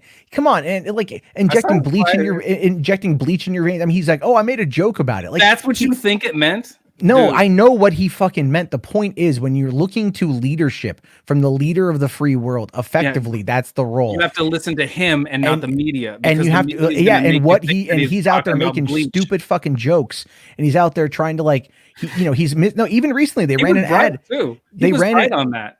He was by putting bleach in the system. Do you know what Regeneron is? Do you know what Regeneron is? I don't know what Regeneron is. You inject it into yourself and it cleanses you. It washes it out. Okay. But when he's talking you know what about he said when he did that whole the whole bleach thing, he was taking someone's point. I guarantee you, he was just taking something that he heard offhand, and he was trying to pitch it, make it a sales pitch. That's all it was. It ended up being right. It ended up being something that he got because he's the president. But no one has anyone else got it yet. I know they're trying to work on it. He's going to try to give it away for free, and good for him if he fucking can. I don't know if that's the case or not. I think they're working on developing it. Honestly, I feel like the vaccine's gonna come out before that stuff's even necessary. Maybe. I don't know. We'll have to wait and see on this one. Yeah. All right. So anyway, this is a long one. Yeah. It was. I want to thank you. I want to thank you for the lively debate, the lively conversation. It was fun. It was fun. I really enjoyed it. I also want to say I very much respect your opinion. While I disagree, I definitely respect it. I generally speaking, I wish you the best. I wish everybody the best. Yeah, no, same here, man. Same here. The thing is, like, I just want everyone to be safe. You know what I mean? Like, what I want people to do is like to just take this shit a little bit more seriously, like, and that's really because like what bothers me, and this is just maybe it's my own thing. Like I went to Walmart today and I have my mask on, which is, whatever. I don't like wearing them either, but it is what it is. And then I see people that like walk in there and then they just straight take it the fuck off. And it's like, calm the fuck on, dude. Like, I agree. You know what's going on. Yep. Like, just fucking wear it. And then, but I don't, when I hear that whole, I have asthma, like, no, fuck you. You can wear a little bit looser of a mask. Like you can get one that bridges the nose and it allows you to breathe. And that's when I talk about like the selfish nature of it, because a lot of these people, like, they don't want to believe, for one. And that's a problem. And then I look at that as being poor leadership. And I don't know who it falls on, whether it's they don't trust Inslee in this state or any other Democratic governor, because there's been blunders from all of them, all the governors, regardless of their political affiliation. And because everyone's still trying to rapidly figure out how to handle this thing, because we've never done it before. So the next time, if it happens again, and it will happen again, let's be realistic, 7.5 billion people, it's going to happen again. Stop eating bats, or whatever the fuck it came from in a wet market. You know what? Like, it's just, we're going to have to deal with this again. And so now we're more prepared, and people are now going to be better equipped to handle it. And then the next time it won't be as traumatic. But people now, they need the reassurance now. They need the leadership now. And it's like, I just feel like it's gone to the back fucking seat. When Trump comes out there, says like, don't let it control your life. And it's like, dude, you like, that's the worst thing you could fucking say. Not to say, but I'm not going to debate it right now. But yeah, what I mean by that is like, it was empowering. It's like, don't let it control your life. Fine. But to almost have like just a cavalier approach to it. We don't need a cavalier approach to a pandemic. Have a smart approach. But yeah, go out and do things you want to go do. I go for walks with my kids. We wear our masks. We go to the park. Like even Inslee said, it's like, look, you go out for bike rides. You just keep your distance. That's really about it. Fauci has said multiple times, just keep your fucking distance. That's all you have to say, is like, sit there and go give someone a reassuring word and then a solution, right? You have to give them a direction of action, because if not, then they're not going to know what to do. Really, that humanity is like that. We are like that. We need direction. And so if you don't give them that push, that nudge in the right direction, then they're just going to sit there and not do anything. And so then I don't think that statement then comes across as being more of a negative, because it's telling people everything is fine when it's not, which is everywhere. And then I disagree on some levels, and I fine. I could debate it, but I'm not going to. Yeah. Just two very, very quick statements. All right. I think that I have a saying: you can't stop stupid. If people are going to want to run around and lick poles, they're going to run around and lick poles. You can't stop it. There's nothing anybody can do. And then also, except for those people, I think everyone has good intentions. I think that your criticisms, the place that you're coming from, and the place that all of these other people who are on the left, and these social justice warriors, and all of these people who are really pushing for these things that I think are end up actually being very damaging and not good for society. It all comes from a good place in these people's hearts. They are, I believe that they are good people. They're just they go about things unknowingly in a very wrong way. But I think it's very important to remember that people, generally speaking, they do have good intentions, and it's important to remember that. No, and you are very much correct on that one. So on that one, we wholeheartedly agree. I do think people are inherently good. Mm-hmm. I do think that it doesn't matter what your political affiliation is. I think people generally want a lot of the same thing. We just have a difference in vocabulary, which can then cause division. And of course, it gets aided and it gets propagated by those who can find ways to profit off of it. Mm-hmm. And I'm not going to go into specifics, but I think we all know that there are multiple bullshit out there. But anyway, man, yeah. I'm gonna let you go real quick, just so I can we got a whole bunch more people fucking join the goddamn back. I appreciate the time and I appreciate the talk. I appreciate you coming in. Thanks a lot, dude. Have yourself a great night. Thank you. You too, man. Take it easy. All right. So real quick, I saw Kiranu here, 45 minutes ago, roughly. Dingo requested super chats. Thank you very much for the $2. I've been sitting on that one for a while, so I wouldn't lose it. Thank you very much for that one, guys. That was a lively debate. That was pretty good. I definitely enjoyed that conversation. A lot of disagreements are perfectly fine. I gotta take a fucking piss. So I'm just gonna hold off for a minute. Go do that, come right back, and then we'll get into the next one, because I think we've got our favorite furry juggalo in the back room as well. I also see Animancer back there. Dratini, which I'm going to hold you off till the end because I don't want to deal with you right now. John, Black Weeaboo Jones, and then One Step Too Far. Lots of people. Talk amongst yourselves for like 2 minutes. I got to pee.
Yes, Corano, 45 minutes to read your super chat, but I appreciate you waiting that long, and I appreciate the other $2.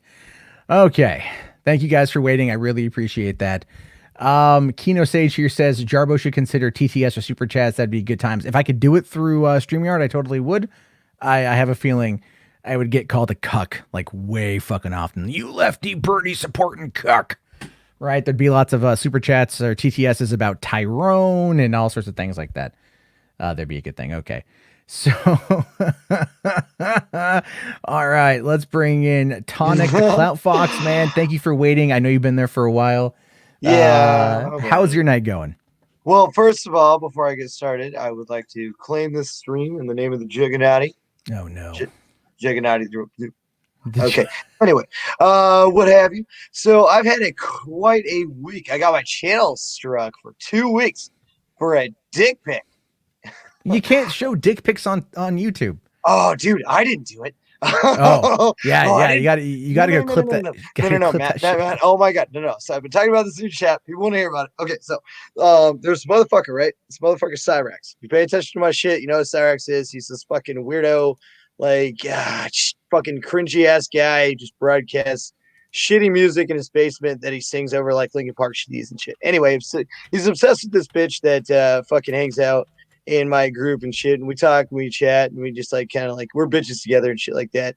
But this Cyrex guy literally not only sent a straight up masturbation video to this girl, but straight up dick pics. Those dick pics got all over fucking Discord.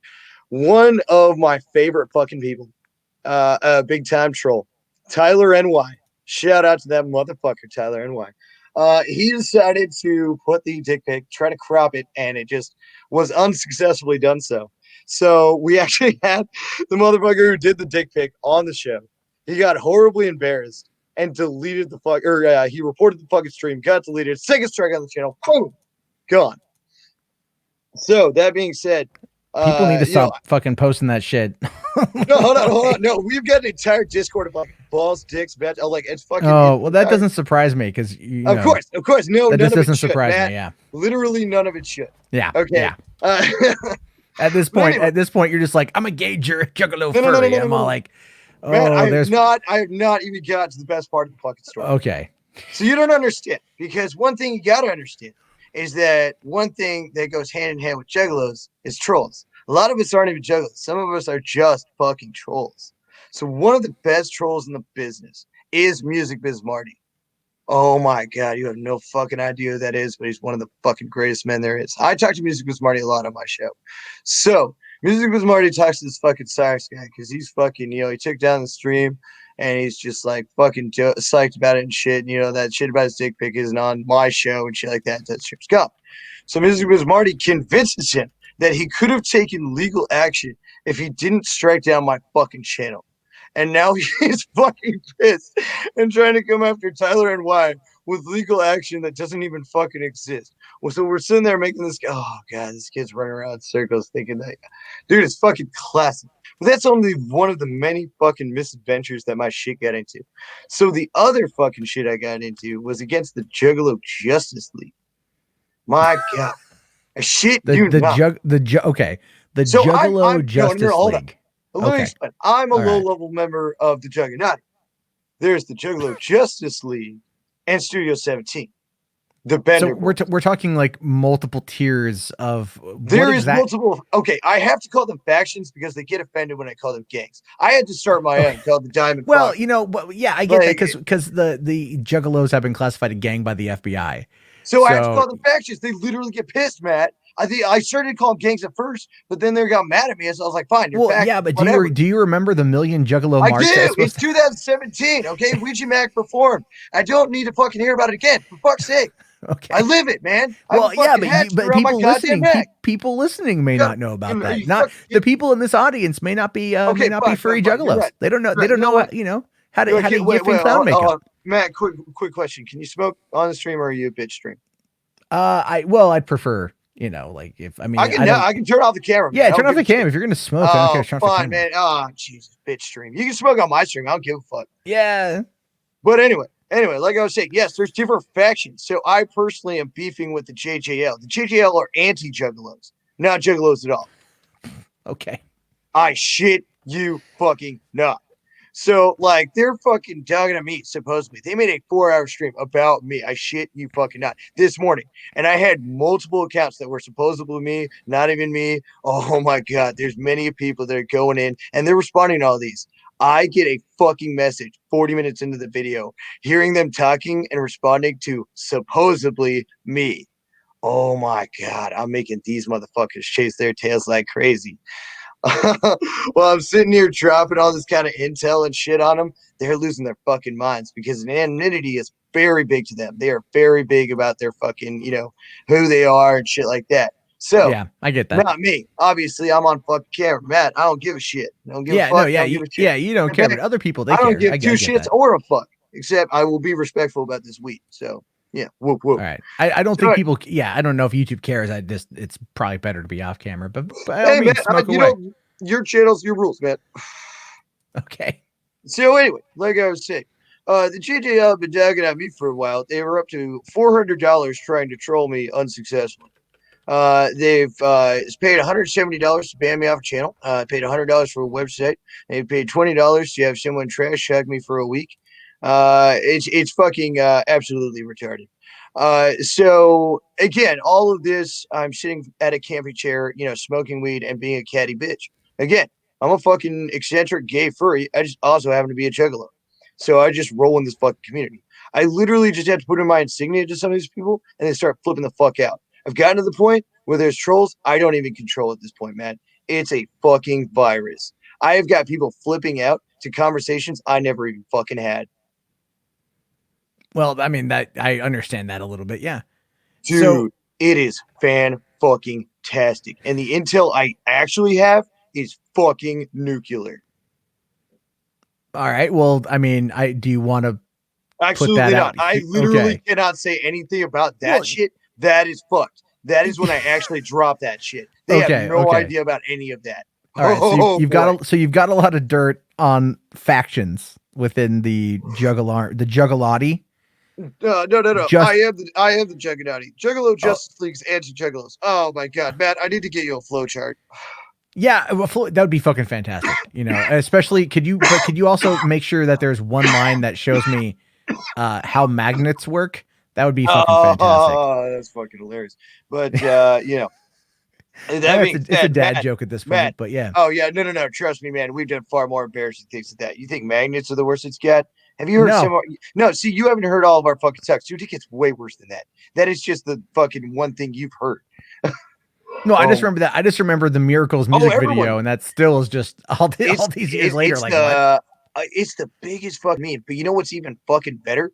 When you got motherfuckers in our group that are trying to be juggalos, we sit there and ask them a basic line of questions, and they get their fucking J card pulled. I pulled this one motherfucker's card just like fucking yesterday, just asking him basic fucking questions that he should have known. Chat was turning against him. Panel was turning against him. J card fucking pulled. Oh man, you don't claim juggalo and don't know shit about it. That's not how it fucking works. You gotta listen to the music. Yeah, I get that. If you want to be part of that clique, I guess it's probably good to dude. It's not listen art. to the albums. Music. Yeah, it's literally the only required. Listen to the albums. Don't be a pedophile. Don't be a racist. Don't be a piece of shit. Literally that simple. I mean, that seems like a pretty straightforward thing, right? Dude, it is literally that. That's the entire thing. Okay. Don't be a piece of human garbage. Enjoy the music. Thank you. Like, for fuck's sake. Okay. So, for the sake of course. All right. So for the sake of just time, because that last combo, while good, did go on for like almost an hour. I do have to get to bed myself here at some point here pretty soon. So, is there any last things you want to say? Yeah, I want to say, fuck the JJL, fuck Aaron Carter, also fuck PPP. He's Grifter of the Year, and I hope he fucking grifts himself into the grave. Fuck PPP altogether. And if he wants to challenge me, like fight me on my fucking panel, I don't give a shit. I have noticed that a lot of love that PPP had is starting to go away. Yeah, a lot of good faith. Man, like I said, Grifter of the Year. Grifter of the fucking year. He's talked shit about me. I like PPP. I think he's fucking funny, but I don't give a fuck. I give zero fucks. But like, I've noticed that there's been a lot of people that have been coming out complaining about him, and then he comes out and he complains about me and YouTube auto putting fucking 25 goddamn ads on a fucking video, which they do, and it's just annoying. No, man, if you don't want to be a pussy, get PPP the fuck in here. I'll fight him right now. Well, I mean, I don't know. People have mentioned him in the chat. I do not give a shit, man. I'm mad. I do not give a fucking shit. I will ruin him. I will bury him. I don't know if PPP is here. Here's the thing, if PPP is here, I don't see him online on Discord. But if he's online on Discord, he could fucking send me a message, and I'll get you guys both back in. So that would be a funny. Here's the Diamond Foxes. That would be very interesting to watch as time goes on. But okay, I'll tell you what, man. Next time, I'm sure word of this will spread to PPP. It will. If you guys want to come on and like have whatever the fuck this is going to be, Dropbox will have his day. All right. I don't normally want to dive into internet blood sports, but I think this would be fucking hysterical. It is what I do, man. Yeah, a gay furry juggalo versus a spurgy Canadian. It's going to be glorious. Get your popcorn. Get your shit. All right. Man, no. In all honesty, you know what? First of all, what I really like to say is that, again, one more in the kind of Doug Naughty, and also motherfucking Wood Cloud love, whoop whoop. Much love to you, Matt. Honestly, been a fan for fucking years. Honestly, I know the whole shit with the kill strip. I don't really give a fuck. Do what you do. Yeah. I just been honestly watching for like 9 years straight. And I just been like, monitoring you. So it is honestly an honor to talk to you. I appreciate it, man. You're fun to have around. I think you're a fun guy to call in. So I appreciate that. But dude, fuck PvP. All right. All right, man. We'll talk to you later on. All right, Tonic? Yeah. No. Have a good one, man. All right. Good old juggalos. Whoop whoop. Okay, Hondo here, $2 super chat. Thank you, sir. It says, let them yell at you through TTS. You would make bank. I probably would. I think that'd be pretty fucking funny. Okay, let's see here. Animancer, what's going on, dude? You've been waiting a while. Hey, what's up, man? How you? I'm doing all right. You still drunk? Because you messaged me earlier that you were drunk. Yeah, you saw my fucking drunken message. Yeah, man. I appreciate that. Sorry. No problem, man. No fucking problem. Dude, I'm so tired of the Trump simps. I'm sure you've seen them in the chat, and you had one on. You had one on earlier, so. Well, I think, but I'm not. Yeah, my take on it is my take on it. But I think that he, we had a respectful conversation, and that's all I really asked for. So he seemed like a chill dude overall. I don't agree with his takes, but I mean, I do completely disagree with his political takes. But he seemed like a nice dude. But, yeah. There was someone in the chat, too, that I was arguing with. And the thing that I always say to Trump supporters whenever I start bickering with them is this is the point that it seems like none of them can ever have any contention with, is that Trump completely fucking lied about putting Hillary in prison. And as soon as he became president, he was like, oh, man, the Clintons don't deserve to suffer. I'm not going to give them any more trouble. Like, Hillary fought hard. I'm not going to even bother. Whenever you bring that up to a Trump supporter, they just don't even know what the fuck to say. Because, I mean, at the end of the day, I honestly think that both these parties collude at the end of the day. And it's just Trump's a fucking Hillary Clinton simp at the end of the day. But whatever. Well, I mean, there's also been multiple, interviews with him from years past praising the Clintons. They've gone to multiple events. Yes, definitely. A lot of it is, I mean, if you approach it from a pro wrestling standpoint, it's a performance. Politics is a performance. Yeah. And it's, all these people, they talk like, look, how Kamala or Kamala, whatever, went after Trump or went after Biden on the debates. Mm-hmm. And then now she's his VP and she hit him hard, like harder than anybody else really. And she accused him of a lot of stuff. And now she's on the debate stage, with Pence going like, oh, Joe Biden is this the best man I've ever met in my entire, like all of it's all fucking performance is all it really is. A lot of these people probably still, they probably talk behind the scenes. I'm pretty sure, what was it? When Obama was leaving, he did that video, that short film with John Boehner. Because Boehner had retired from being Speaker of the House, Paul Ryan, Speaker of the House. And they're like doing this little thing with Obama, like, oh, what are you going to do once you leave office? And he's like, I don't know, maybe I'll have to go get some advice. And he ends up like watching a movie with John Boehner, Oh my God. And then John Boehner's like wiping tears from his eyes because he always cried. So he's playing up the memes.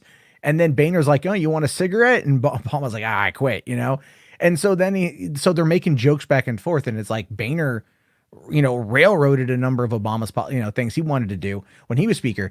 So it's like, it's all politics. These people, they all just, I think they all just fucking get along at the end of the day. Oh yeah, 100%. Like the only thing that they're united on is fucking over the American people. And that's all it ends up being, is that this is all just fucking pageantry for the billionaires to continue to fuck over the American people. And what do? They have us go at each other just nonstop. They have us go at each other in this tribalistic fucking game while they continue to fuck us over non-fucking stop. Honestly, in an ideal world, we would have a non-partisan democracy. That's probably the future that, in my opinion, that we should aim towards, because I would honestly have no political fucking parties, just people with ideas, independent thoughts and shit like that. It would be nice if we could just judge issues on an individual basis rather than being like, okay, I have to be left wing and I have to accept this entire package of ideology. I have to have this opinion on abortion. I have to have this opinion on gun rights. Or if I'm right wing, I have to have this opinion on gun rights and this opinion on abortion. It's like, no, you can have individual ideas and different opinions depending on who the fuck you are. We're all independent people, right? We don't just have to fall in line and say, okay, I agree with everything Joe Biden says, and I agree with everything that fucking Trump says. I find that shit honestly disgusting. I think that's one of the worst parts about the country. I think that's one of the worst things about Trump's presidency is that he's made us more politically divided than ever. It's absolutely fucking... I hate it. It's like two countries in one. It's like we can't even agree on basic shit that both parties should be able to agree on, like infrastructure. Trump was talking about an infrastructure bill while he was on the campaign trail too. This is another thing I bring up all the time. That's something that he could easily pass. Like both parties could easily agree on that, and that's why they don't fucking do it. Because both parties are so fucking obsessed with pushing these partisan issues that'll never go anywhere and never accomplish anything, that it'll never amount to anything for the American people. We'll never get any change. We'll never get any fucking progress because just two people fucking bashing their heads against the wall and not hearing each other out. That's what politics is these days. Just two people talking past each other and nothing getting accomplished. No one cares about the American people. They just care about inflating their own egos and keeping up this fucking charade while the billionaires get richer in the background. I don't disagree with you, actually. Yeah. So no, I feel like a lot of people agree, but they're not. Have you been like, have you been holding that in? I feel like you've been like really holding that in. Oh yeah, dude. I'm very opinionated when it comes to politics, and I just don't talk about it that much because honestly, this whole election cycle has burnt me out. I don't even talk about politics on my podcast anymore. I've taken a break from my podcast. I don't know if you've noticed that. Haven't been doing much content lately because I just hate that. Like I said, it's just people talking past each other, especially this election cycle. And honestly, I blame a lot of that on Trump. Not entirely. I also blame part of it on the fact that the Democratic candidate was literally one of the worst fucking people that they could have chosen. Like, this is a legendarily bad election between two terrible fucking candidates. And no, I completely at the end of the day, I completely agree. At the end of the day, it amounts to how many people are not voting for a candidate that they want to win, but just voting against a candidate that they don't want. That's the majority of Americans, I think, at this point. It's just voting against the person that you don't want to win rather than voting the person that you actually believe in. And honestly, that's why I'm not even going to take part in the two-party system. I'm voting libertarian this time around, even though I'm predominantly left-wing in my opinions. I'm going fucking third party because why the fuck not? So you're voting for Joe Jorgensen? Oh, yeah. I mean, I did an entire fucking episode on my show about her, and honestly, even though she's not perfect and she has some opinions I disagree with, I can at least tell that she genuinely believes what she's fucking saying.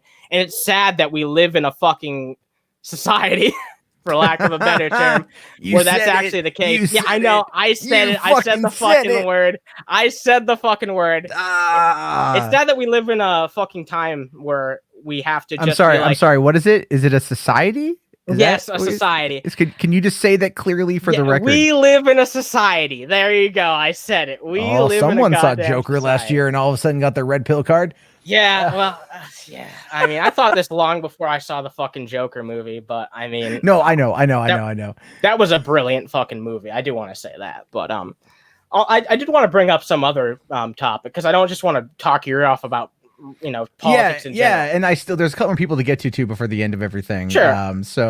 But it's been a very fun, it's been a very lively evening, livelier than usual here on the show. Oh yeah, I mean, when you get a Juggalo furry on your show, Tonic is great. Dude. He's fucking funny. I like that guy. He's actually a nice dude too. I've talked to him personally. He's a nice dude. It's just like when you hear Juggalo furry, you're like, what the fuck? Yeah, it really makes you kind of stand up and go, I'm sorry.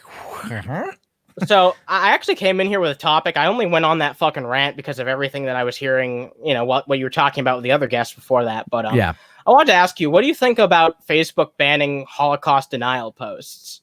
I mean, I'm ultimately for it because I don't like there to be false information. But interestingly enough, like I've seen that the counter posts to that where they showcase Facebook's own policy, where they said that it's not a violation of the terms of service if it's questioning the official record of historical facts, right? So it's questioning certain things, and it's like they're going like, but wait, hold on, we can question, you know, whether or not like the election results are going to be real, but we can't question if 6 million people were killed. Like, and I completely believe those numbers. I have no reason to disbelieve those numbers.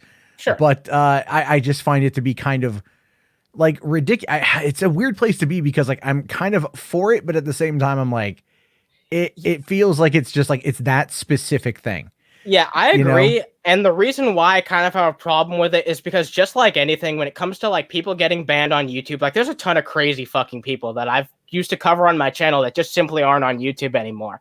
And when you ban these people off their platform, it almost gives them validation thinking that they're 100% right. Well, yeah, I mean, but this is, you know, this is humanity we're talking about here. Everyone loves to be 100% right. Yeah, that's true. I don't know. I worry that when people get banned off platforms, and I've even heard it from my family, because unfortunately my family used to be like very left wing, and this election cycle, honestly, it's entirely Joe Biden's fault. The fact that I've had to spend time in a fucking conservative household for the past 6 fucking months. But that fucking shit aside, it's I guess it just comes back to the whole fact that, yeah, I mean, if you are going to take down people's crazy opinions, even if they're fucking wrong, just the fact that they're getting taken down makes people think, well, maybe I'm fucking right. You know, maybe the billionaire elites are trying to keep down my opinion and fucking, I don't know. I just feel like it confirms a lot of their bias, but there's not really a right solution, because I also don't think the right solution is just letting them like have their opinions out there when they're clearly fucking fake news and shit like that. I don't know. It's a difficult solution. I don't really think there's a clear way to go about doing that type of shit. Like, can you really think of a solution to that? Either way, it's going to be people getting their biases confirmed and just assuming like, oh yeah, I was completely right 100% about all my conspiracy theories because Facebook took down my post. Like, that's what I notice a lot of people think like. Well, and that's we see a lot of that on YouTube too, where they go like, someone's video will go down for whatever reason. They'll send some kind of automated message, and then they go, oh, but they're silencing me because I hurt someone's feelings, or they're silencing me because I spoke the truth, or they don't want to, you know, they don't want to, it's too spicy or whatever the hell it is. I mean, look, there's a video YouTube put out called The Life of a Flag, right? Came out a couple years ago. It's called The Life of a Flag. I'm not kidding you. And like 98% of what gets removed from YouTube is all automatic. It's all just being done with the algorithm, with machine learning. Facebook is the same fucking way. You know, they've got their human moderators that see a lot of it, you know, sure. And those people are fucking absolutely fucked, by the way. They're so mentally fucked up. Have you ever read the report about the Facebook moderation team, how they cope? No. It was a contract company and like Phoenix, I think. And a lot of the employees turned to drug use, alcohol use, and having sex while on the job as a way simply to just deal with the litany of crazy shit they had to see every single day. That would get reported: gore, nudity, child porn, all of these things. Oh my God. that they would just be constantly exposed to all the time. And I'm like, yeah, no, I get it. This shit will fuck with you. But a lot of people out there, they go to where they get their opinions confirmed anyway, right? Like, you know, people will go to the quartering, even though the quartering doesn't believe a goddamn fucking word that he says. Not one. No, I mean, he's like the definition of a grifter. And look, I don't like to shit on Jeremy. I don't like to shit on Jeremy like some other people do. It's funny.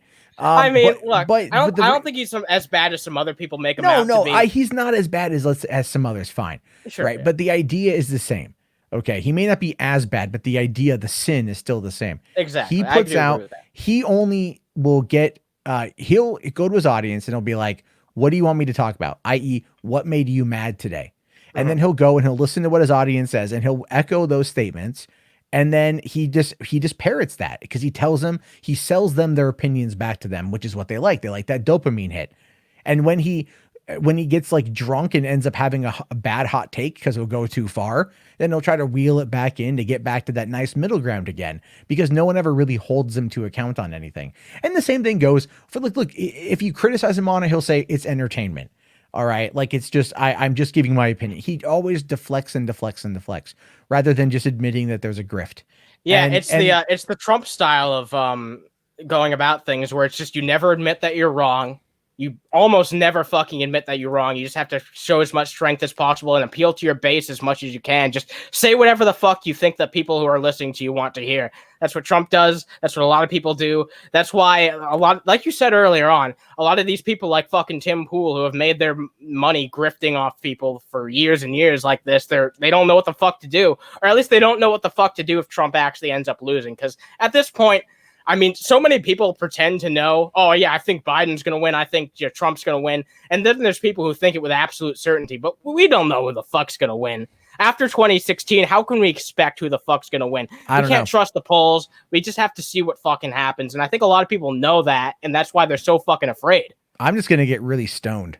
Like, I've already figured it out. I'm just like, my girlfriend's like, what do you want to do for election night? And I'm like, I just want to get high. Get high, yeah. You know, I'm just gonna, and I haven't smoked pot since like 2018. So, you know, I'm just going to go get fucking blitzed. And I want to sit there. Like, I don't know, I might do a live stream. Hey, press ones in the chat if you guys want me to do a fucking election night live stream. I'd love that, dude. Because I just would either it's going to be a lot of celebrating or it's going to be a lot of coping. Right? It's literally what it's going to be. I don't know yet, but I don't know. I have no idea where the night's going to take us. I'm just like you in that boat after 2016. I don't know, but I'll tell you this though. If Trump wins, there's only one thing I'm looking forward to. And that would be simply Anna Kasparian's meltdown. That would be epic because if he loses and Biden wins, it's going to be gloating, and that's not going to be any fun. Sore winning is just terrible.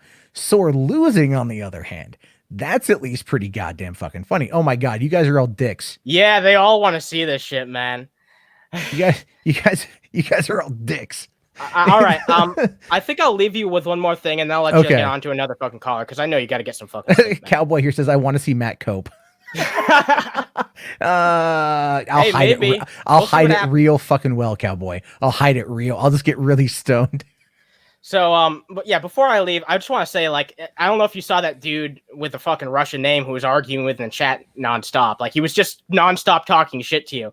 And I decided to go at him. Because I fucking hate Trump simps. I hate Biden simps too. I hate anyone who simps for a fucking politician, period. And I just started bickering with him. And eventually I brought up that whole like Trump thing. And I gave him an article in which Trump literally says that he's not going to look into prosecuting Hillary because she fought a hard campaign and he doesn't want to fuck with her anymore. And I just kept bickering with him until the only argument that he had to me is, well, you're a wrench in Matt's chat, so, you know, you must be a fucking idiot. I'm like, okay, dude, if you really want to come out and like try and make that type of claim, I didn't ask you for a wrench, man. I'm pretty sure that you only gave me a wrench because we're friends. I'm friends with you. We have different takes on politics, and that's it at the end of the day. I don't have to agree with you on everything to be your fucking friend. And I feel like a lot of people don't understand that. People think, oh, if I have a different political opinion from someone, I can't even be their friend. I think that's ridiculous. We need to stop in this country saying, okay, just because this person has a different political opinion from me means I have to fucking hate them. That's part of what's wrong with this country. There needs to be some times in which we can all come together and actually do something to the benefit of our country. There's some things that these political parties can agree on, like at this point, ending the fucking failed war on drugs, better infrastructure of this country. Those are some things that are nonpartisan issues that we can all agree on, I'm pretty sure. But nothing gets accomplished on it because we're all too busy fucking sucking people's dicks at the end of the day. That's all I have to really say on that. And I don't know. I appreciate you having a conversation with me, man. I always love talking to you. Well, yeah, we haven't talked in a while like this, but we need to catch up more often. So, all right, man. All right, have a good fucking night. Yeah, you too. Thank you. Everyone, check out Underhaven. That is Animancer's podcast here. Yeah, where I got can a they shitty find ass you? podcast. Just youtube.com/Underhaven. I've done some. I actually talk about the third parties a lot. I've done some rants on Howie Hawkins. I've done some videos on Yo Jorgensen. And if you guys actually want someone to make an argument for you to maybe vote for a third party, then I don't know, check out my channel. I disavow because I want you to vote Biden to get Trump out of office. So well, I'm in a solid blue state. Yeah, so. I know. It's all. I'm just fucking around. All right, dude. Well, thank you very much, man. Good night. Dude. I'll see you later. Thank you very much, Animancer. Okay. Let's see here. We got a few more people to get through real quick. Black Weeaboo Jones. Are you there? What's up, big boy? No, not too much. Hey, bro, long time listener. I'm gonna be honest with you. I was just listening, and so am I a dick for never wearing a mask? Are you a dick for never wearing a mask? Yeah, Hell you are. yeah. Yeah, a little bit. Yeah. I'm the biggest dick, bro. Not the biggest dick, but definitely dickish. Like, I fucking never wear that shit, man. That's fucking lame as hell. You should wear a mask. Why? Because it makes other people comfortable. You may For not. real? It's like, look, dude. You may not agree with it. You may not like it, but the idea simply is this: it protects you, or protects other people from you, realistically. Because it protects your spit bubbles, the moisture out of your mouth. It keeps it there in front of your mouth. That's why you wear a mask. Is it keeps you from breathing on other people. That's the whole point. No, I'm not kidding. And then it keeps them from breathing on you. Bruh. I don't know, dude. Like, fuck look it up. Yo, I barely go anywhere in the first place, but every fucking store, man, I just fucking barge in there, no fucking mask. And eventually, people are going to fucking say something about it, dude. Like, we're getting to that point where everyone's going to start being a fucking Karen over that shit. And quite frankly, I'm actually kind of okay with it because it drives me up the wall too. You know, like, it's being respectful to other people. You know, like, there's got to be a point in time when you realize that looking at everyone that is dead and all the changes, the new normal, that the faster we all kind of just get through this shit together, the faster it goes the fuck away. That's what the experts are saying. Social distance, wear a mask. There's that. You know, and I understand there's that argument that people like to make. Oh, my freedoms, my freedoms. It doesn't restrict you from going anywhere. Now, your state might lock down certain places, and that's the state, right? Like, I can't go to certain parks and stuff here, and, you know, I'm not a fan of that. But when I go to the store, keep my distance, wear my mask, I got to keep my family safe, dude, because that shit's contractable. I'm gonna be real with you, boss. That is literally all I had. Hey, good job on bouncing back, because those niggas really fucked your ass really hard. I mean, well, it was a combination of a lot of different issues, to be fair. But yeah, I'm like, at this point, I'm just having a good time with it, man. That's what I want, you know? Just to have a good time, have conversations with people, agree or disagree, keep it civil, you know? It won't always be that way, to be fair, but that's fine. And then just go. But honestly, I've been getting a lot of people that have been DMing me, telling me how much they enjoyed the program and they want it on podcast form now so they can listen to it on the go and not on YouTube. I don't know. I mean, I'm not trying to make it anything bigger than just what it is, but people seem to be enjoying it, and I appreciate that. Because there's jack shit else on YouTube. Like, what the fuck else are you supposed to watch, man? Fuck, I want to hear somebody talk a bunch of shit for like 2 fucking hours, man. And that's not here, not on this fucking platform. Yeah, I get bored too. I'm not even kidding you. I'll be out doing my numeration shit for the government, and I'm out, like, I'll go to download videos to listen to when I'm in, like, you know, no cell phone areas. And I'm like looking through my fucking subscription feed, and I'm all like, I don't care about that. I don't care about that. I don't care about that. Like, what is some weird schizo shit I can listen to? You know, like, let me find something that's going to give me a good conversation, or just weird things. And it's just, yeah, I feel like people have kind of given up, you know? And so it's, that's why I like doing this, because it's a late night thing. People can come on in, it's open calls, and we have fun. Hey, boss, as long as you're having fun, like, fuck making this shit a job, you feel me? Yeah, no, I hear you, dude. I hear you, man. I honest to God, I fucking hear you. Trust me.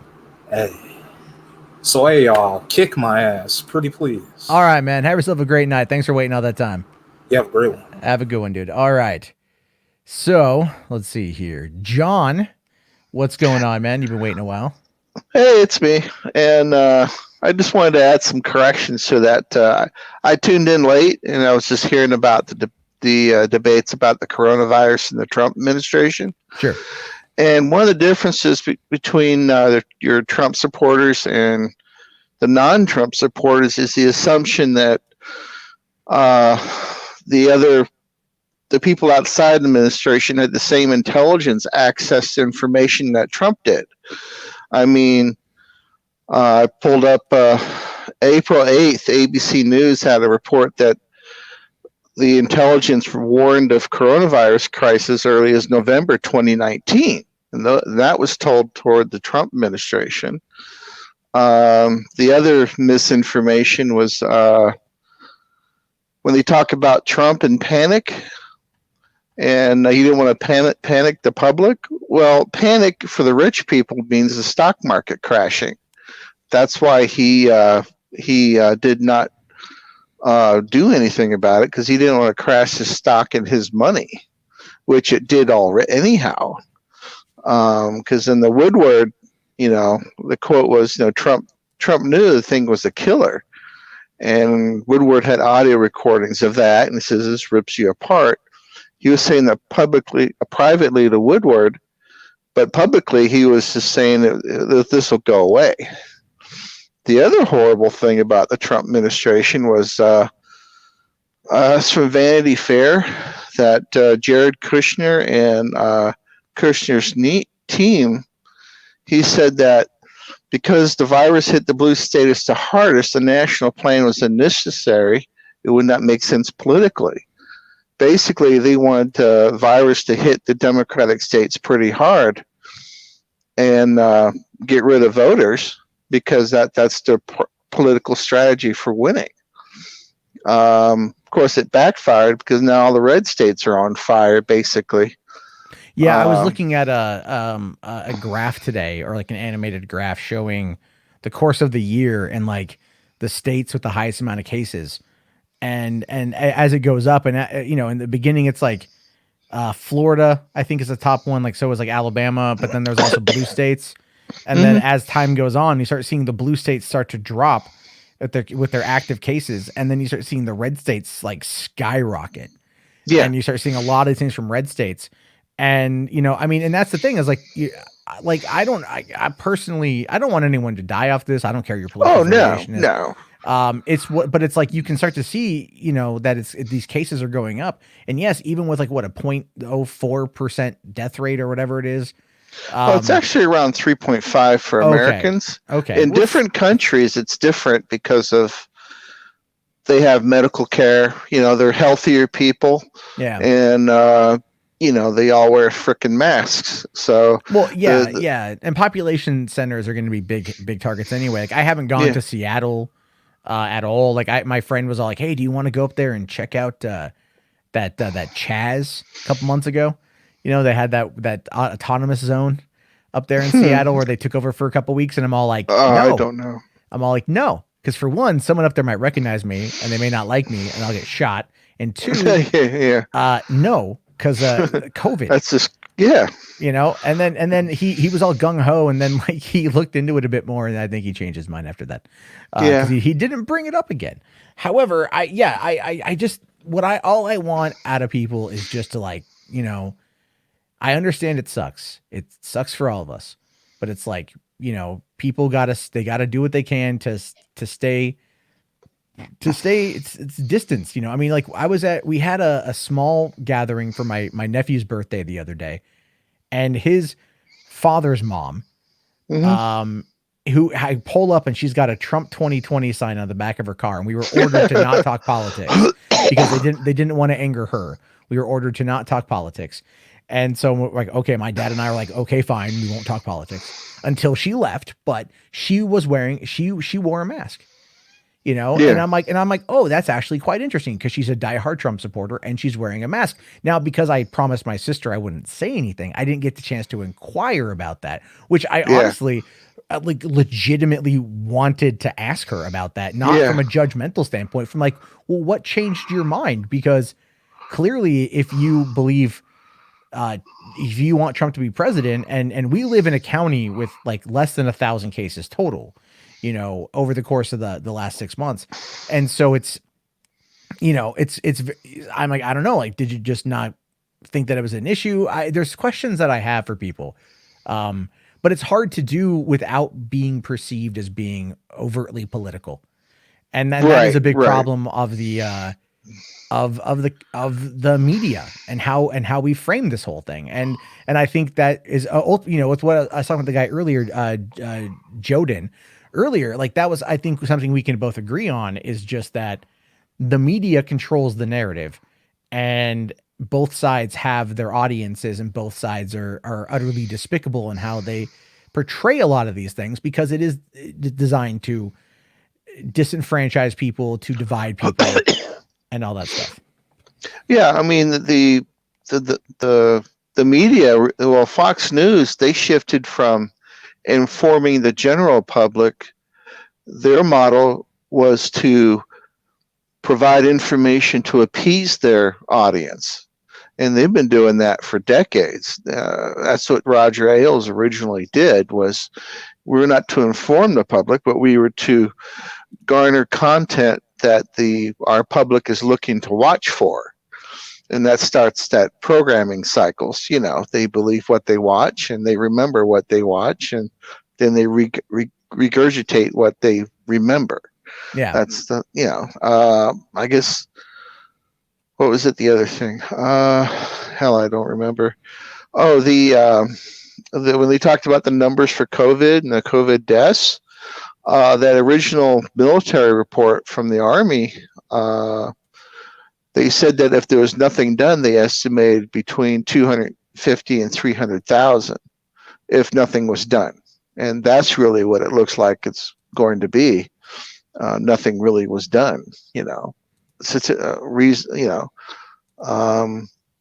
But as far as the programming goes, you know, there's people that believe in we the people, and people that believe in me, my people. That's where that tribalism is still existence.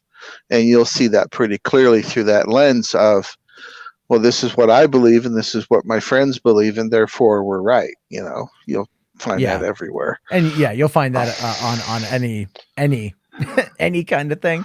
But all right, John. Well, hey man, I'm gonna no problem. I'm just gonna move it on, because what have we been on? People waiting. Yeah, people waiting. I know. But 2.5 hours has been a fun time. All right, everyone. Okay. All right, thank you very much. And we'll talk again soon, all right, buddy? Oh yeah. All right. Let's see here. Okay. Frank Hassel, who I know is not really you. I'm not really who? Excuse me? Yeah. Okay. What's up, dude? I look, I'm Dratini, but I didn't leak the things, okay? I'm just gonna walk that one back. All right. I don't know what you would have leaked, but I'm sure somebody would tell me. So I know you've been waiting a while, and you're playing Minecraft. I've been kind of watching you play. Are you doing like Minecraft Doom? Is that what I saw earlier? Or? Minecraft Doom? What do you mean? No, Minecraft. I thought someone recreated Doom in Minecraft. Damn, that sounds fucking autistic. I wouldn't do that. I actually have sex, so I wouldn't do that. Yeah. Well, I mean, okay. You know what I mean? I'm going to take your word for that one. I'm going to. You fuck all the time. That's because I've been in a 12-year relationship. So. Wow, that's amazing. Yeah, I know, right? Someone has put up with me for 12 years. Go fucking figure. Yeah, you shouldn't put yourself down like that. You should have more confidence, man. Well, I have a lot of confidence, but also I like self-deprecating humor. So have you ever been shaken? Well, all right, man. What's on your mind? Let's do this one quick. All sorts of crazy stuff, you know. First, my Minecraft. I like to Zen garden in Minecraft. So that's my Zen garden. Okay, I'm bringing you up full screen. Minecraft is just a peaceful experience. Yeah, it looks pretty peaceful. What is that? What is that hunting you right now? No, it's just my friend. Oh, okay.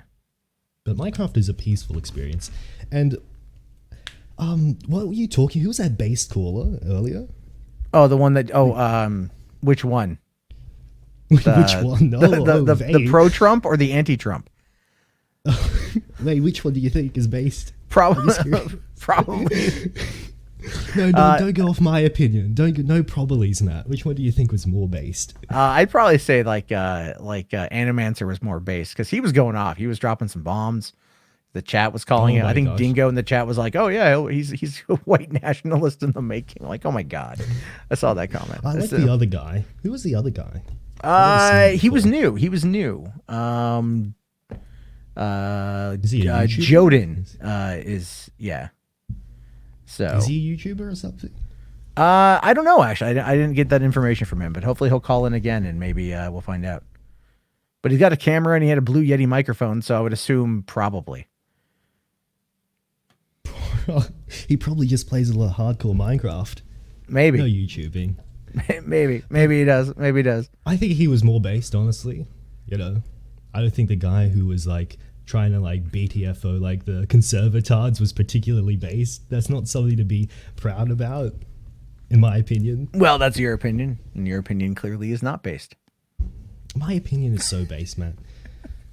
All right, God, all right. He fucking went on. He has like a big gotcha about like Hillary Clinton, and he just wants to go on and on about that. That's crazy to me. Well, you know, it kind of happens when you have open platforms. People, you know, they get hyped up.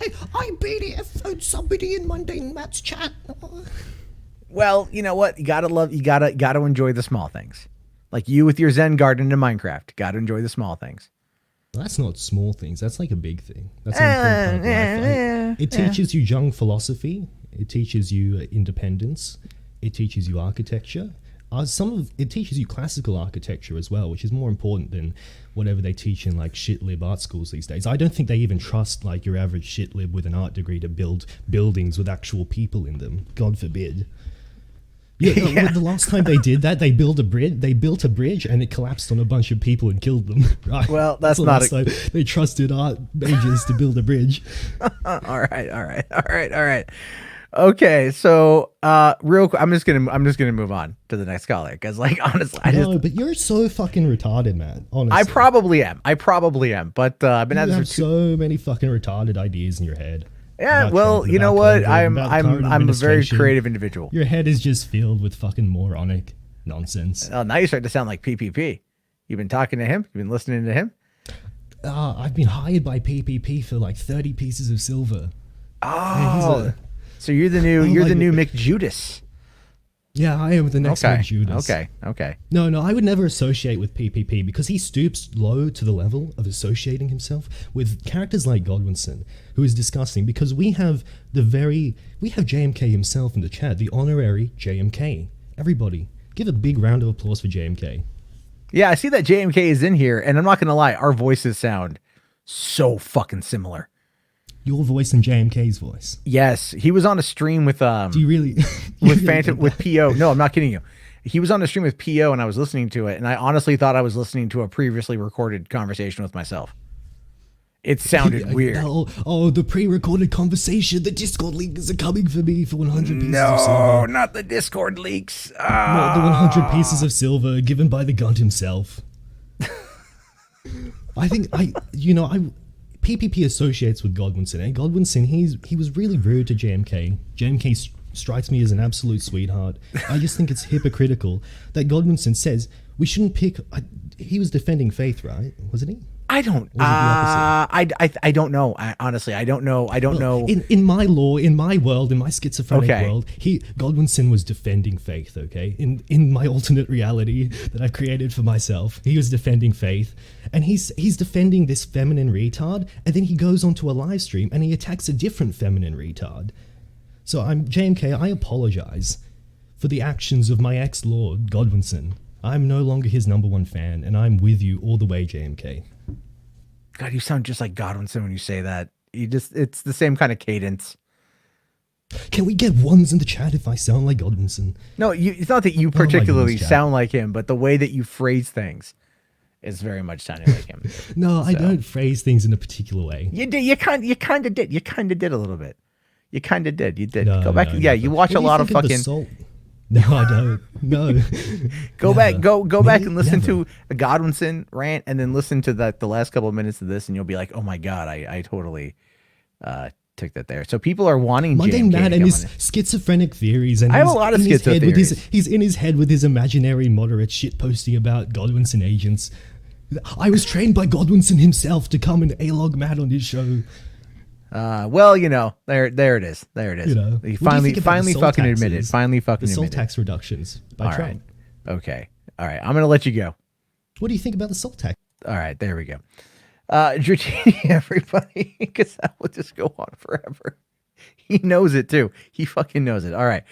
Okay. Cowboy here says we need a fake Godwinson interview using this guy. Completely agree. Oh my god. Okay, G Million, what's going on, man? What's on your mind tonight? What's up, man? How's it going? Fuck, I'm still doing this shit. So you know what? It is what it is. It's That's something. good. So, regarding the COVID situation, you know, I All live right. in San Diego and no one just gives a fuck about it anymore. Well, that I doesn't probably, surprise me for San Diego, to be fair. yeah, yeah. Like I saw restaurants packed full of people not wearing masks, and Well, even like well, I mean, the way it works is like if you're at the restaurant sitting at a table, like well, not regarding that. I know that. Like if someone's eating, I don't expect them to eat with a mask, but like just stuff like standing in line, just talking and stuff like that. I saw more homeless people wearing masks than the actual people wearing masks. well, that also doesn't surprise me because San Diego homeless has a massive Hep C problem, and they are not Yeah, clean. And I mean, I yeah, say this like having I've lived there, so it's like mhm, walking around downtown and Gaslamp and everything else. Yeah, there's a lot of homeless people that are out there, and yeah, that Hep C outbreak from a couple of years ago was a pretty serious issue. So hmm, I'm glad that they're taking the proper precautions. yeah. And there's something I want to get off my chest that I Okay. came to a realization today, and there's someone, and I want to talk to you about it. Um, Okay. No, so this may okay. surprise a lot of people, but I just want to say this: fuck the quartering. That I don't think that's as much of a hot take as you might think, but a lot of Yeah, people maybe. out there don't like the quartering. Yeah, he's rubbed. Do you know there's an entire blog post written about how to deplatform him? I don't want to deplatform him. No, but That's I the mean, last like he thing. pissed off somebody enough in the Magic the Gathering community that they wrote an entire blog post about how to contact Twitter and YouTube and Patreon and everywhere else every other platform where he might be at, and how to report his content to get him deplatformed. I'm not even kidding you. Like no, like here's like I don't like him as a person. Like I'm not trying to you know discredit him as a person. I just don't like his content. Like he's just so boring. Like he takes over 3 minutes just to get into his topic, and he has to spend at least a minute doing his little fake little meme intro. Then he has to talk about his sponsor for another minute. Then he has to talk about his goals for another minute. Then he gets into his topic. Then it's just another 10 minutes, just boring, dry content. Well, yeah, but then that's how he gets the algorithm up to 10 minutes and plus for the video because his audience is trained to listen to the droll. I don't think I've actually been able to make it through an entire quartering video ever, to be fair. Now, people Yeah. say the same thing about me. Like, oh, Matt, you're just boring. You're just boring. And I'm like, you know what? You probably have a point. Because, Hmm. if I'm reading an article, then I kind of go into like presenter mode, and Right. then I kind of turn off that part of my brain and I focus on like what I'm reading and not like performing to the camera. It's why I actually prefer to be off camera most of the time because then I can focus on the inflections of my voice and I can focus on how I want to say something versus then also worrying about the camera and the lights and everything else. But the honest to God, the quartering's best content is when he gets pissed drunk on a live stream or he just gets pissed drunk in general and somebody triggers him on Twitter. And then he'll like make a video where he's like, I'm not drunk. Yeah, I mean, I Tommy think his latest C. hot take Yeah. was about Angry Joe, and he thought Angry Joe called him a racist, and he made a whole video about it. Oh, of course he did. Because that's the thing. Like he made Yeah. 3 videos on me, right? When my whole shit went down. Mhm. And then the first one was like, because Bearing came to me and he's like, the quartering made a video on you. You should really watch it. And I'm like, I don't know the quartering. And if I don't know you, sorry, I'm probably not going to take your advice because I don't know you. So like, why would I trust you? I have no idea, whatever. So, then I met the quartering a few weeks later when I was, in Milwaukee and he was kind. He was like, hey, if you do a video apologizing, I'll support you. All of this shit. He was, whatever. Because Sargon was saying it. Sargon was there. Sargon was saying it. And I did do a video, but that wasn't the reason why. I had a kind of an epiphany moment having a good conversation with Derek, some black guy. And, but no, the quartering never said anything to me about it. He never tweeted anything about it. He never did anything, cause it wouldn't benefit him. It wouldn't benefit him at all to say anything about it. So of course not. Yeah, so I mean, I'm not a fan. of him at all. Yeah, and so yeah, I unsubscribed to him. I just have to train you to say, all right, thanks for the 2 hours of entertainment. Yeah, well, hey, if you guys, there's 100 of you in here almost. If you guys enjoyed the conversations, feel free to Persipass. I can never say it correctly. Persipat. I forget. What's going on, man? Yeah, you could never say my name correctly. I can never. I some words I have a lot of trouble with. Yes. So, what exactly are you so afraid of with this coronavirus shit? Because everybody. Dying? Why are you afraid of dying? Are you not a healthy individual? Well, I'm an overweight individual. You know, that's a factor. I have type 2 diabetes. I'm not too worried about that. My A1C levels are really low, actually. I've been doing a lot to keep this in check. You know, I don't know. I think there's like heart issues on my dad's side. Both my dad. Do you have heart issue? You know what? I haven't gotten it fully checked yet. Everything, my last time I got a physical, my vitals came back good. But I'm nearing the age where my dad had a quadruple bypass. So I'm a little bit paranoid on that front. I've also got 2 children, 1-year-old and a 2.5-year-old. I could be sympathetic with that, but you know, I mean, do you get the flu shot every year? Yeah. No. Yeah, I do. Yeah, I do. You get the flu shot every year? Yeah. And are you afraid of the flu? So you're deathly afraid of the flu too? I'm not afraid of the flu. It happens, and I get the point you're trying to make. The difference, though, is the flu traditionally kills about 60,000 Americans over the course of the season. And we're at about almost 4 times that amount in about the same amount of time. So what we're talking about here is something that is far more deadly than the average flu. Well, they don't attribute deaths of the flu to other complications. I mean, people aren't like 100 years old in a retirement home and they get COVID and it's a COVID death. You know. But the COVID death is generally known for how it attacks the body. If people die in a nursing home and they're 100 years old and they get the flu and they die, it's considered natural causes. If you get COVID, it's considered a death from COVID. Well, that's why the statistic is different. Okay, because my grandfather did actually just pass away 2 weeks ago in a home, not from COVID. He died from a bladder tumor, unfortunately. So you know, and but so I get your point that you're trying to make there, but okay, fine. Let's take that into consideration for a hot second. Okay. You know, so what you're arguing essentially is that the numbers are inflated. Yeah, the numbers are inflated. The amount of deaths, certainly.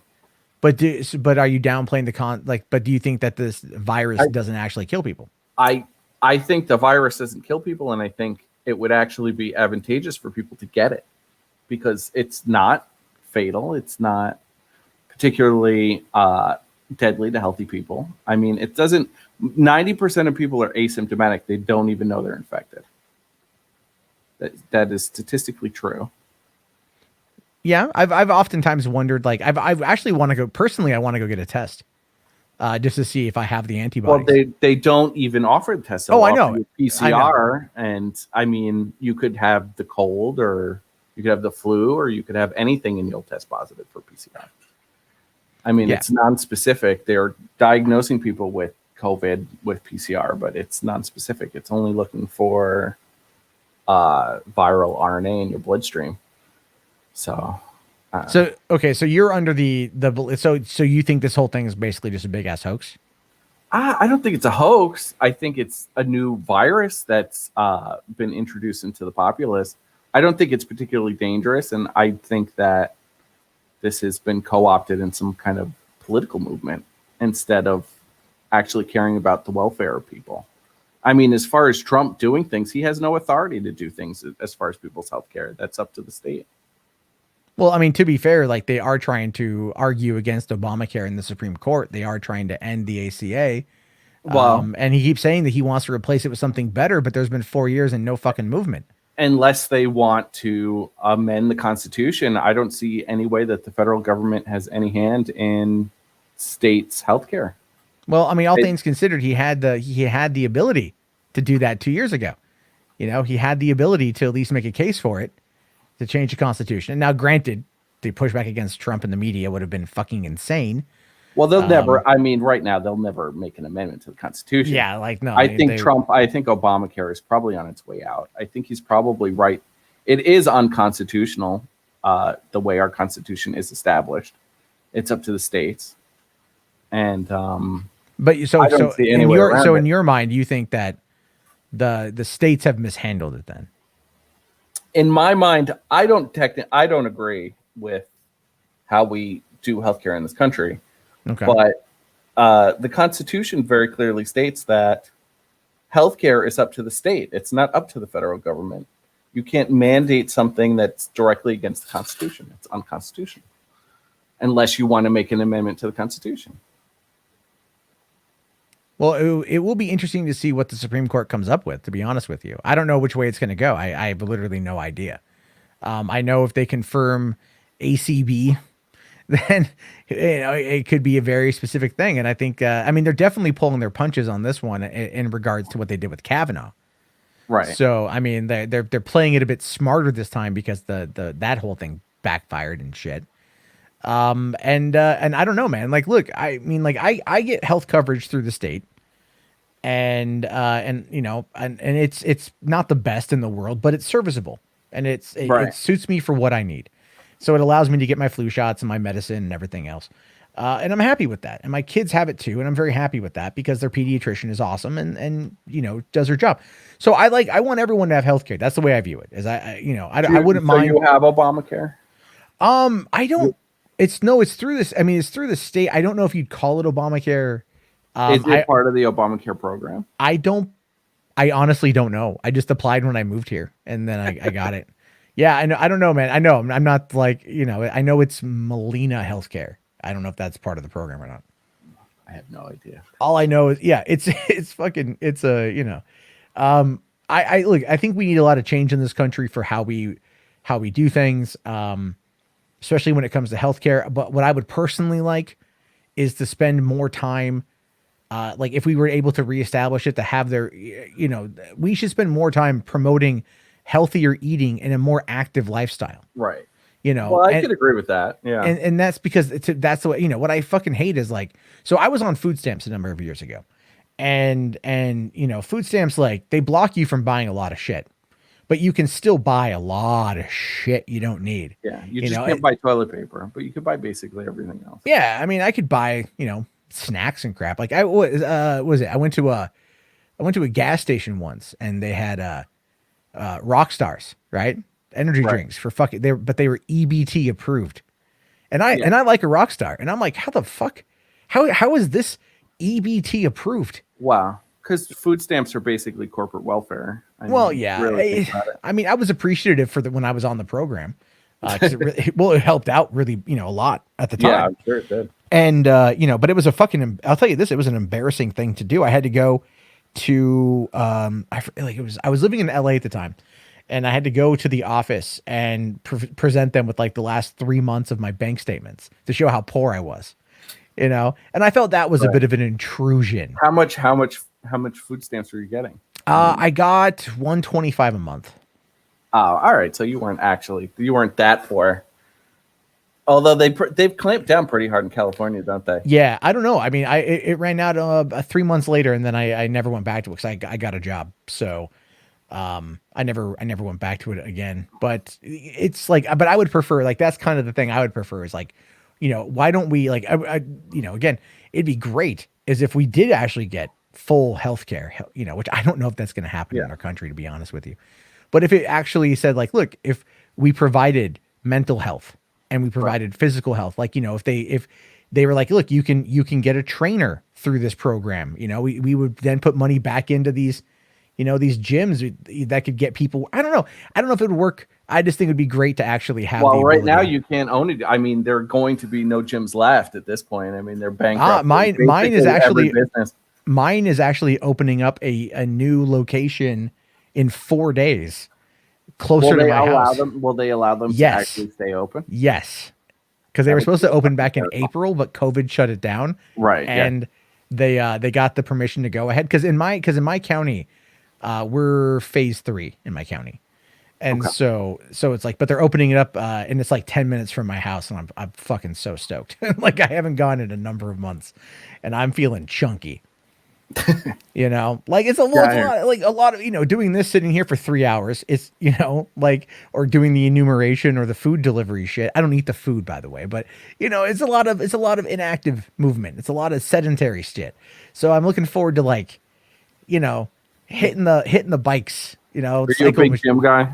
No, God, no. But I want to be. That's my own aspiration. You want to be? Are you one of those people who gets you get a subscription to the gym and you just pay for it for years, but you never actually? No, I go. But I don't, like, when I had Planet Fitness before, I had like the black card or whatever it was like $25 a month, and I would just go get massages. Oh, you're premium, yeah. Okay. Yeah, I want to go get massages on like the water massager and like the chair, you know, and like they had a tanning bed, which I don't need because I live in Washington and it doesn't fucking get sunny here. You know, it's like, but I would go on there and I would like do the elliptical and do the treadmill, and I would do some weights, and they've got what you're up to. What? now we know what you're up to all day. No, I'm home with my kids all fucking day. I don't do shit. I'm here with them, and I'm like trying to, you know, get work done. And in your free time, I mean, you know. Yeah. Well, I mean, it's just, you know, that's what I was doing for a bit, and then that went away, and so now I'm just like at home. I'm like, okay, I got to go to the gym more often. At least they're putting one in. So there's that.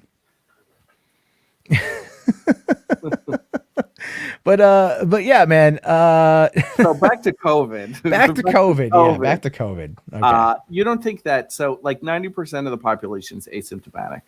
The other 10%, the other 9.99% have mild symptoms, mild to moderate symptoms. You have this 0.11111% that has severe symptoms, possible fatality, mortality. Don't you think that it would be wise to let the general population build up a natural immunity to the virus, protect the people that are actually vulnerable, and not bankrupt the entire country while doing it? Don't you think that would be a wiser plan? I think they could have probably handled it a bit better in regards to the shutdown. Yeah. I think that it would have been handled a bit better in regards to the shutdown if the not put, you know, people with COVID back in nursing homes and kill. Yeah, no, I think there was clearly let normal, healthy people go about their business, you know?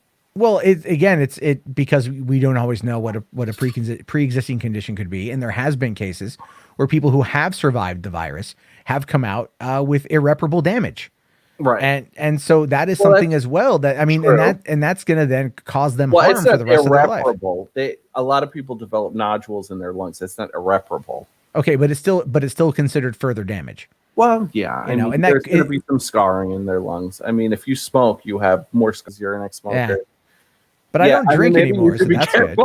Maybe I should be careful. Yeah, and I'm out there, you know, getting people's food and then like trying to count how many people are in their houses and shit, you know, all that stuff. So who knows? Who knows? Statistical anomaly that they keep adding in. They keep adding a lot of things that I feel like are totally irrelevant to the virus in itself.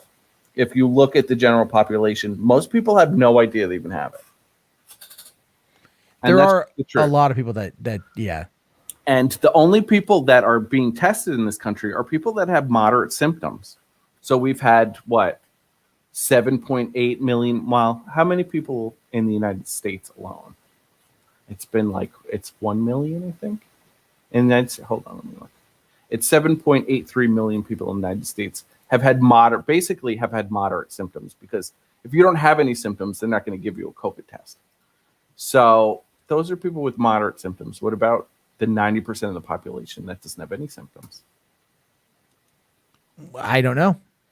I mean, I at this point, all I can really do is just. I mean, where is that in the statistics, though? I mean, I don't know. I think they went around San Diego, and it was like 30 times the people. Specifically in San Diego, it was of people who actually sought treatment. It was like 30 times. Most of the population of San Diego had COVID, and nobody knew.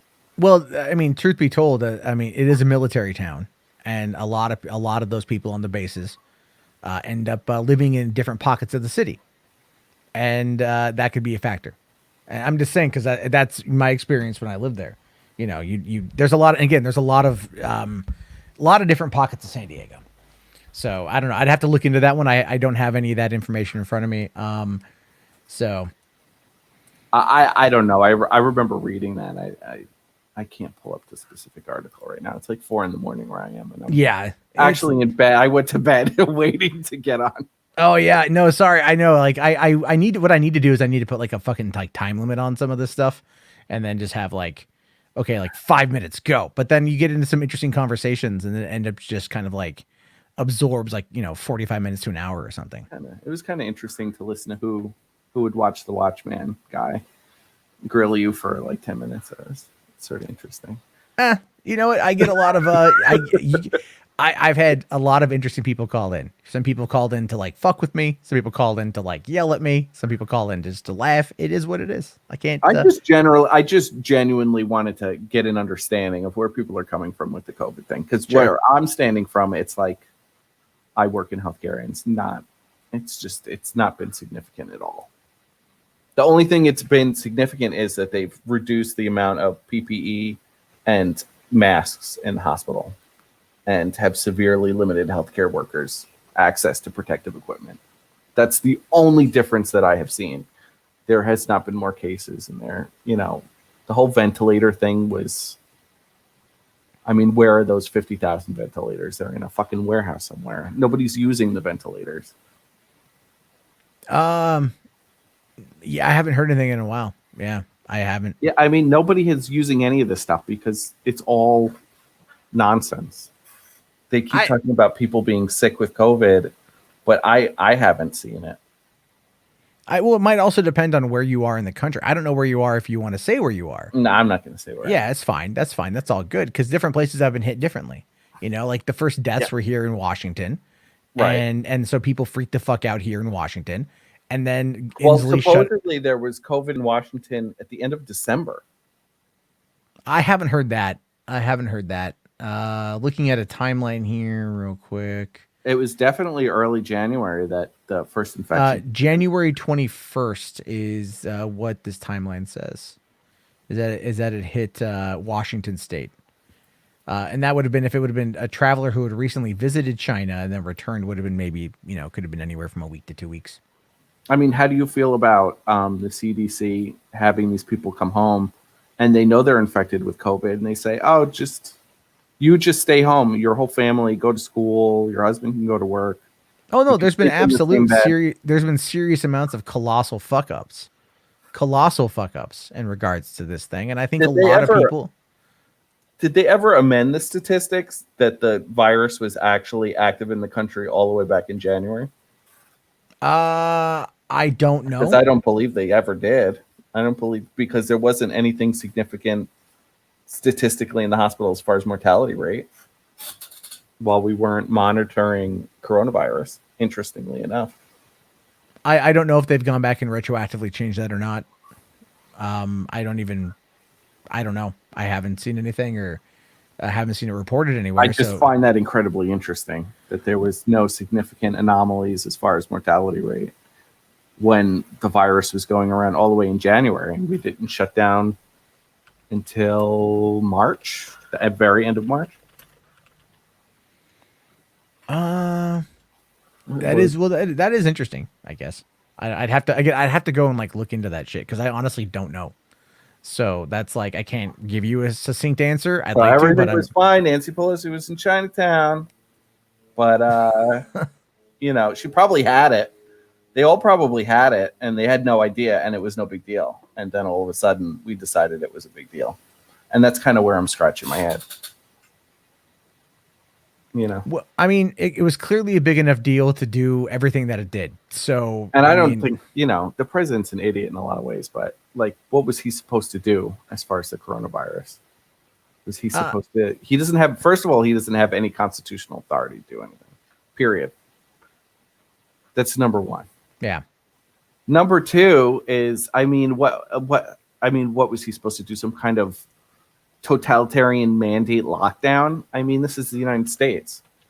It's not going to be like China where they're, paving over people's walls into their houses and just locking them inside and letting them, rot.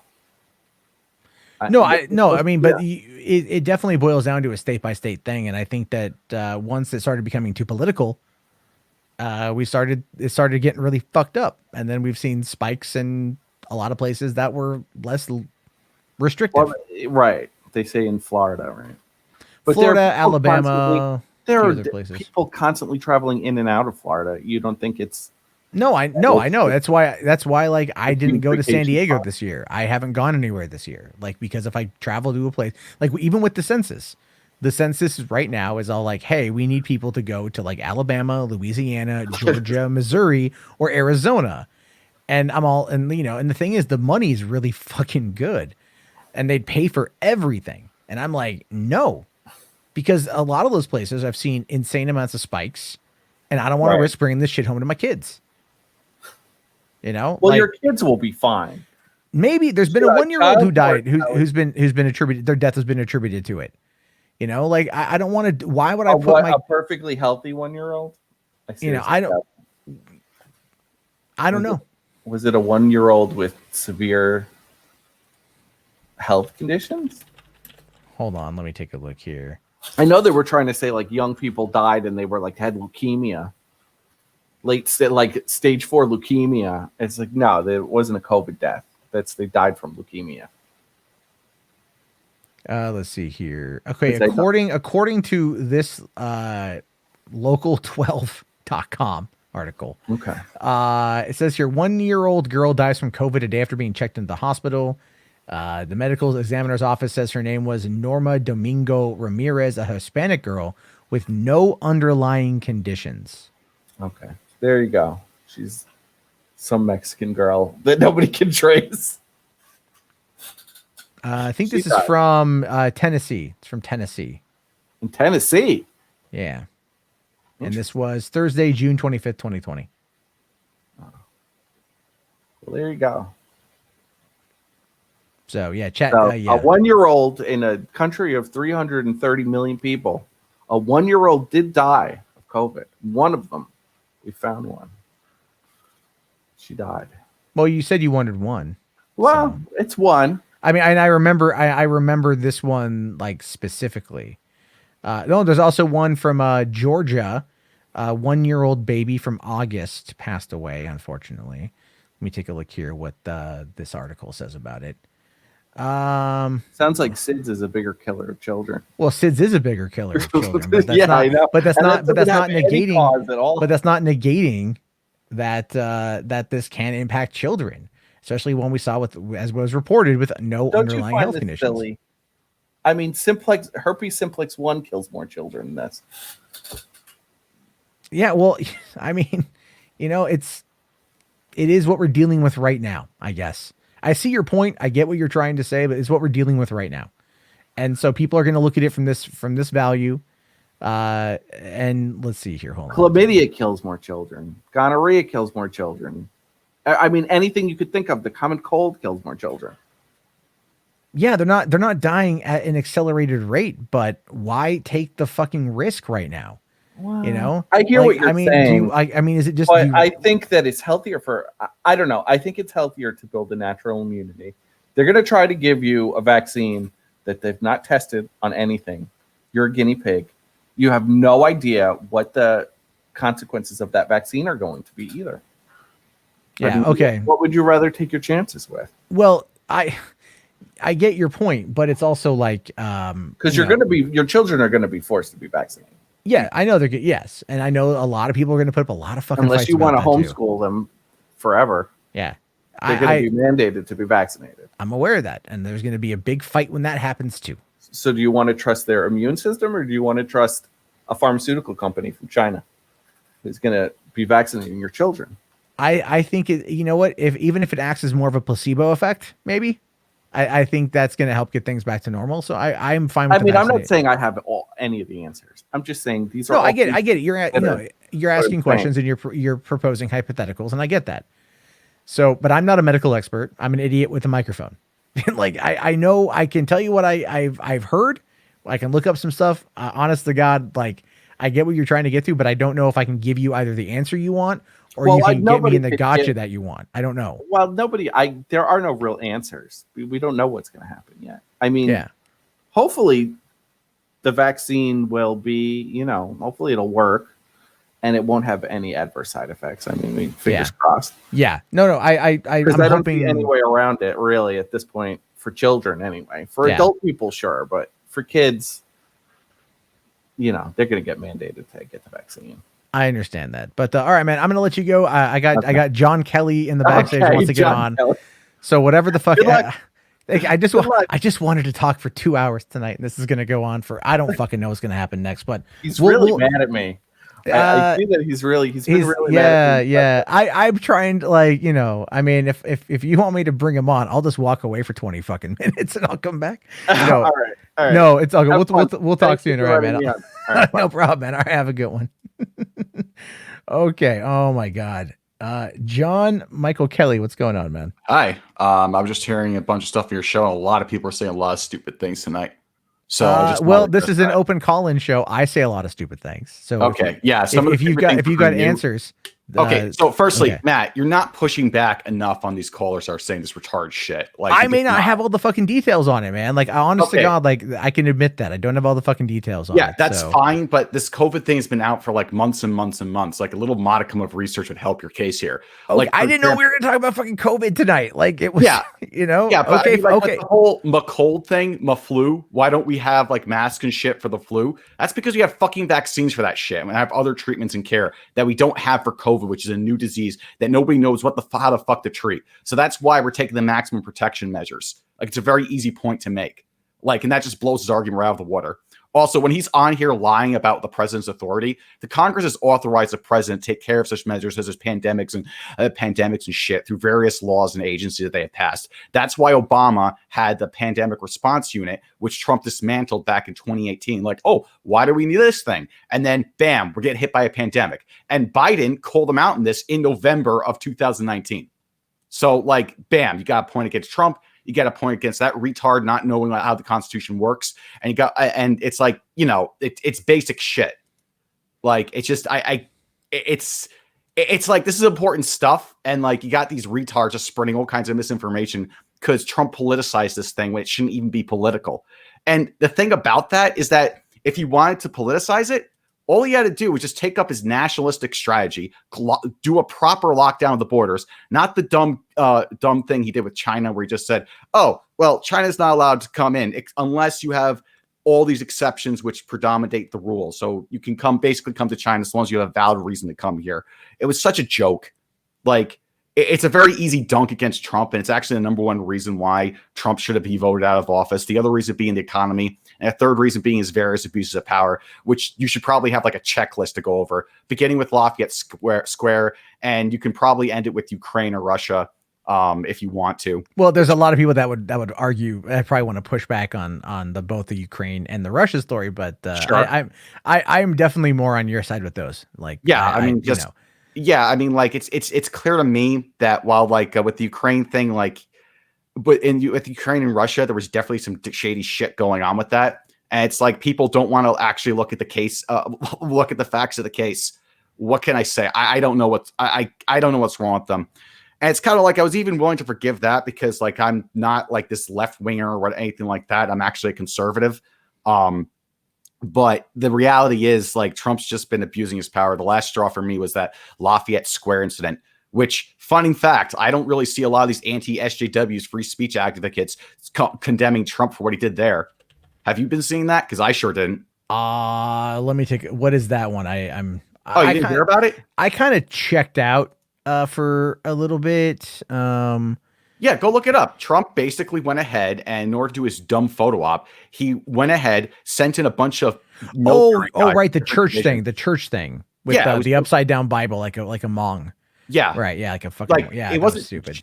Yeah, it wasn't just that he took a dumb photo. It was the fact of the matter that those protesters, they weren't violent. You can go ahead and look over the footage. Reuters has a whole camera incident of the event. I'm pretty sure there's multiple angles you can go ahead and research for those of you who want to like do your research and fact check this shit. Like, all those red-pilled and base people out there that know better than all the experts in the world. Just go look it up. The footage is there. They weren't doing anything violent. These weren't the same violent protesters that previous night did some shit. Like a lot of people like to conflate those two things and say they're this exact same thing. Yeah, no, I've seen that. I've seen that too. Yeah, but it's like, go ahead. Sorry. Yeah. So for me, that was like, okay, you know what? Fuck this. I'm not doing the lesser of two evils shit anymore. So it was like, yeah, no, fuck Trump. I'm not voting for him the second time. That's dumb. And now, do you think that there's a lot of other conservatives that feel the same way? I believe so. Just look at the Lincoln Project as an example of that. I know there's a lot of like conservatives who are a little bit more libertarian or left leaning, like who would also agree with me that Trump's not good, but probably for maybe different reasons. I'm a lot more socially conservative, a lot more like fiscally conservative than a lot of people, like even the right. So I don't know if people have my exact same views, but yeah, there's a lot of disaffected Republicans and conservatives in general, for sure. Okay. I mean, yeah, no, I do watch the Lincoln Project videos, and I actually find them to be pretty funny because I get a kick out of the fact that they're taking the Republican attack point or attacking tactics, and they're using it against the Republicans. Yeah, that is essentially what they're doing. But then there's also like some progressive outlets, like Midas Touch. I've been seeing a few of their videos pop up. They're doing very similar things, but it's not as biting as Lincoln Project. Those guys fucking go for the throat. Yeah, like there's been a lot of like I've been surprised the level of campaign ads this year. It's like a complete flip from 2016 where all the good ads were from the Republican side, but this year the energy's just not there. Trump is just winded, and it seems like his whole campaign team is winded. Like I don't know, like they can't breathe because they all got fucking COVID. Lol. Yeah, that's also a good point. Oh yeah, I was also against that like Republican guy who was on, or I guess he's Republican. I don't know. He's probably like a centrist or whatever, or alt-right or whatever kitschy ideology he wants to follow this week. He was on there, and it's kind of like, I don't know why you were talking about the Muslim ban. That would be point number like 20 or whatever. Well, I was more referring to it like that was like his first big controversy when he came into office. Sure. I guess like it's a little bit trickier for that argument. I would just point to the fact that, hey, this guy was considering banning all Muslims from the nation. What the fuck? Like that's a better argument than the specifics about the point. I mean, the thing, so the way, because I couldn't recall that particular information. Mm-hmm. My approach in these situations is like, what can I argue that I know I can back up if I can back it up? Because the way I've learned is like, you know, the people who operate on the, on like the gotcha, right? Like if you don't have a perfect comeback, they can find that one thing and get you on it, right? So you're worried about debate tactics? Yeah, well, I mean, I'm not much of a debater myself. Actually, I you know, I'm not. I mean, that's fair. But if someone's using a debate tactic on you, just call it out. Like, hey, you're just trying to like discredit me with this dumb shit, and it's a false equivalency, or you're just using hypocrisy to discredit the argument. Like those are two tactics that people with gotchas like to use. So that's how I take care of that. I mean, I'm not like this great debater or whatever. But that's basically how I'd handle it. No, I understand. Like, I mean, because normally it's just kind of like banter back and forth. Tonight took definitely like I was just taking the title of the video is just taking a piss out of one of Trump's, you know, tweets from earlier today. And then it got on the subject of COVID and just kind of kept going from there. And that's fine. So, okay, well, let me ask you this then. So as a conservative, you know, at least a social conservative, how would you have handled this whole situation with COVID? Yeah, because I mean, you have a lot of opinions on it, and you seem to have a solid understanding of the timeline of events, and so I'm just kind of curious what you would have done. Okay, so firstly, given that Trump's modus operandi seemed to be just like take advantage of what Obama was like, it's hard for me to actually answer this question because Trump has a different mindset than I would with the government. But essentially, I wouldn't dismantle the COVID response unit because, like, I'm not really into the whole big government bad meme. Like, it's okay for the government to be really big because it is.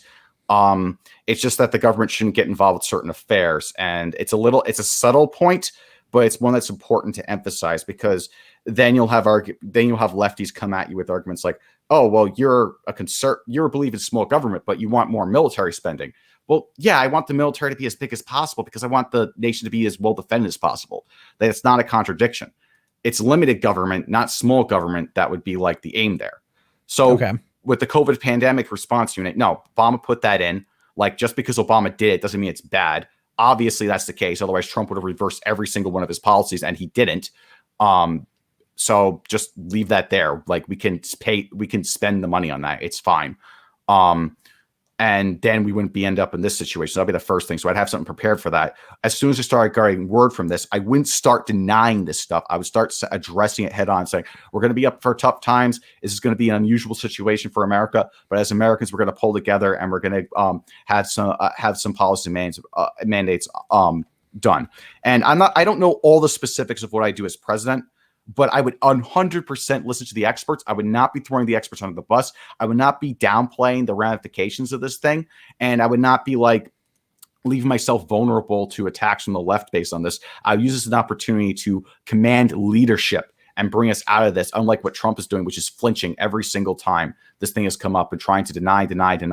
And yeah, the denial has been a big point of contention with me. It's like it's either the lies by omission or the outright, denial of it. And then, when he gets it, he has to maintain that, I guess you could call it like that idea of strength, right? The allure that concept that he's still in control, when you can see that he was gasping for air when he took off the mask because he was winded getting up those stairs.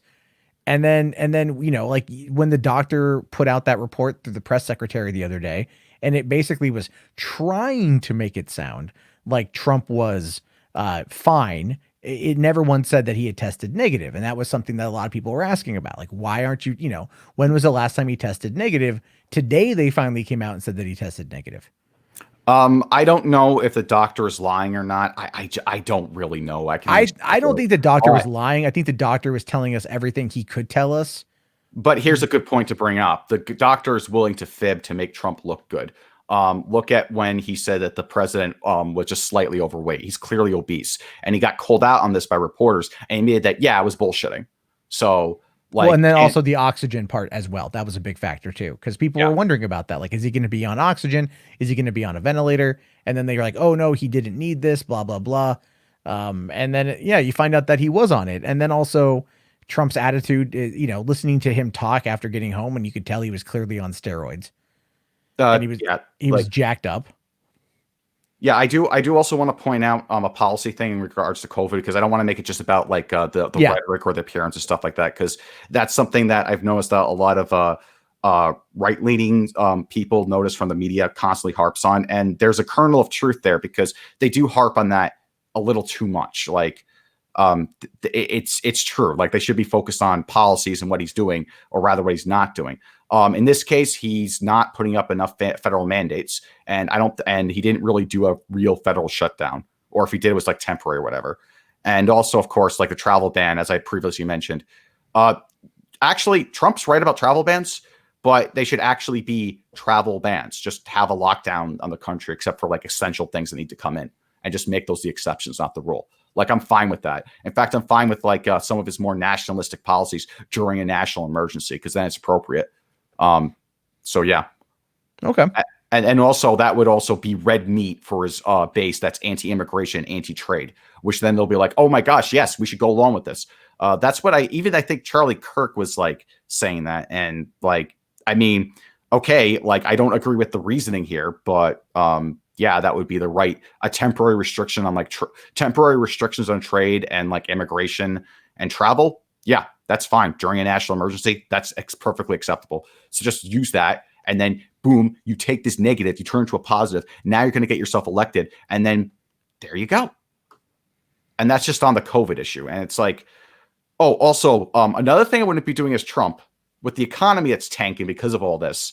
I wouldn't be like, I don't know what it is, but I don't think it's a good idea for Trump, politically speaking. And I don't think it's good for the country either, for him to be kind of bucking at Pelosi about like doing another relief package, or the Republican Senate, or if that's more of the Republican Senate thing, Trump should be like saying, no, we need to get this done like now, and not holding back on that. And that should be something where it's like, okay, I know it's election year. I know there's partisan politics at stake, but we're going to put that aside so we can get stuff done. And that's a very simple thing to do. They were able to have this hearing for Barrett, which I will give Trump this. I do agree with the argument here. It doesn't matter to me that it's Trump putting in the nomination. He should be able to have the person nominated within his term, and their Senate should be able to confirm that person. Because like it's essentially this norm that the Republicans tried using, but the Republicans being full of it in 2016 doesn't mean the rules constitution suddenly changes. I might be biased in that because I would like a mostly conservative bench. I think that would be a lot better for a number of reasons, not just because of the social issues. But I also think that, yeah, like if you're his simple argument of I'm elected president 4 years, not 3 years, he's correct about that. And also, I'm not being as hard on the Republicans for necessarily being hypocrites or not, because realistically, if the Republicans did go through with the nomination, I forget the judge's name, the one that Obama picked. Oh, Merrick Garland. Yeah, Merrick Garland. The Republicans would have played partisan politics and just voted him out for that reason, which whether or not that's unfair or not, I really don't care. The point is that the Supreme Court at this point has become this political football. So if the tables were turned, Democrats would 100% be doing what the Republicans are doing now. And which is why Democrats are considering violating more norms by packing the court, which not a fan of that. I don't think that would be a good idea because of like the implications that would be set up. And if the Democrats are really gung-ho about like their social issues, there's still options they have on the table without kind of upsetting the balances of power between the three branches. So I see your point. Yeah. So, okay. I get what you're saying on that one. So it's some salient points there. So, okay. Well, I mean, I've been on for almost 3.5 hours, so I gotta fuck off to bed. But it's like, it's really late for me. Sure. I'm just wondering if there's any criticisms you want me to lay at you that I've brought up on my stream recently. Oh, you want to, yeah, sure. By all means, man, go ahead. Okay, sure. Okay. So something I noticed during the whole, so you were a player involved with the whole sort of kind of a player. You're more like the guy who came in that just spiked the football on the finish line. When it came with the whole Ethan Ralph thing with the revenge porn shit. I don't know if I'd say it spiked the football, but I definitely commented loudly. Okay, yeah. So something I've noticed in that debacle that really not many people noticed. Okay. I noticed guys like you, Crouton, and I'm not saying that you guys are categorically the same. Don't get it twisted.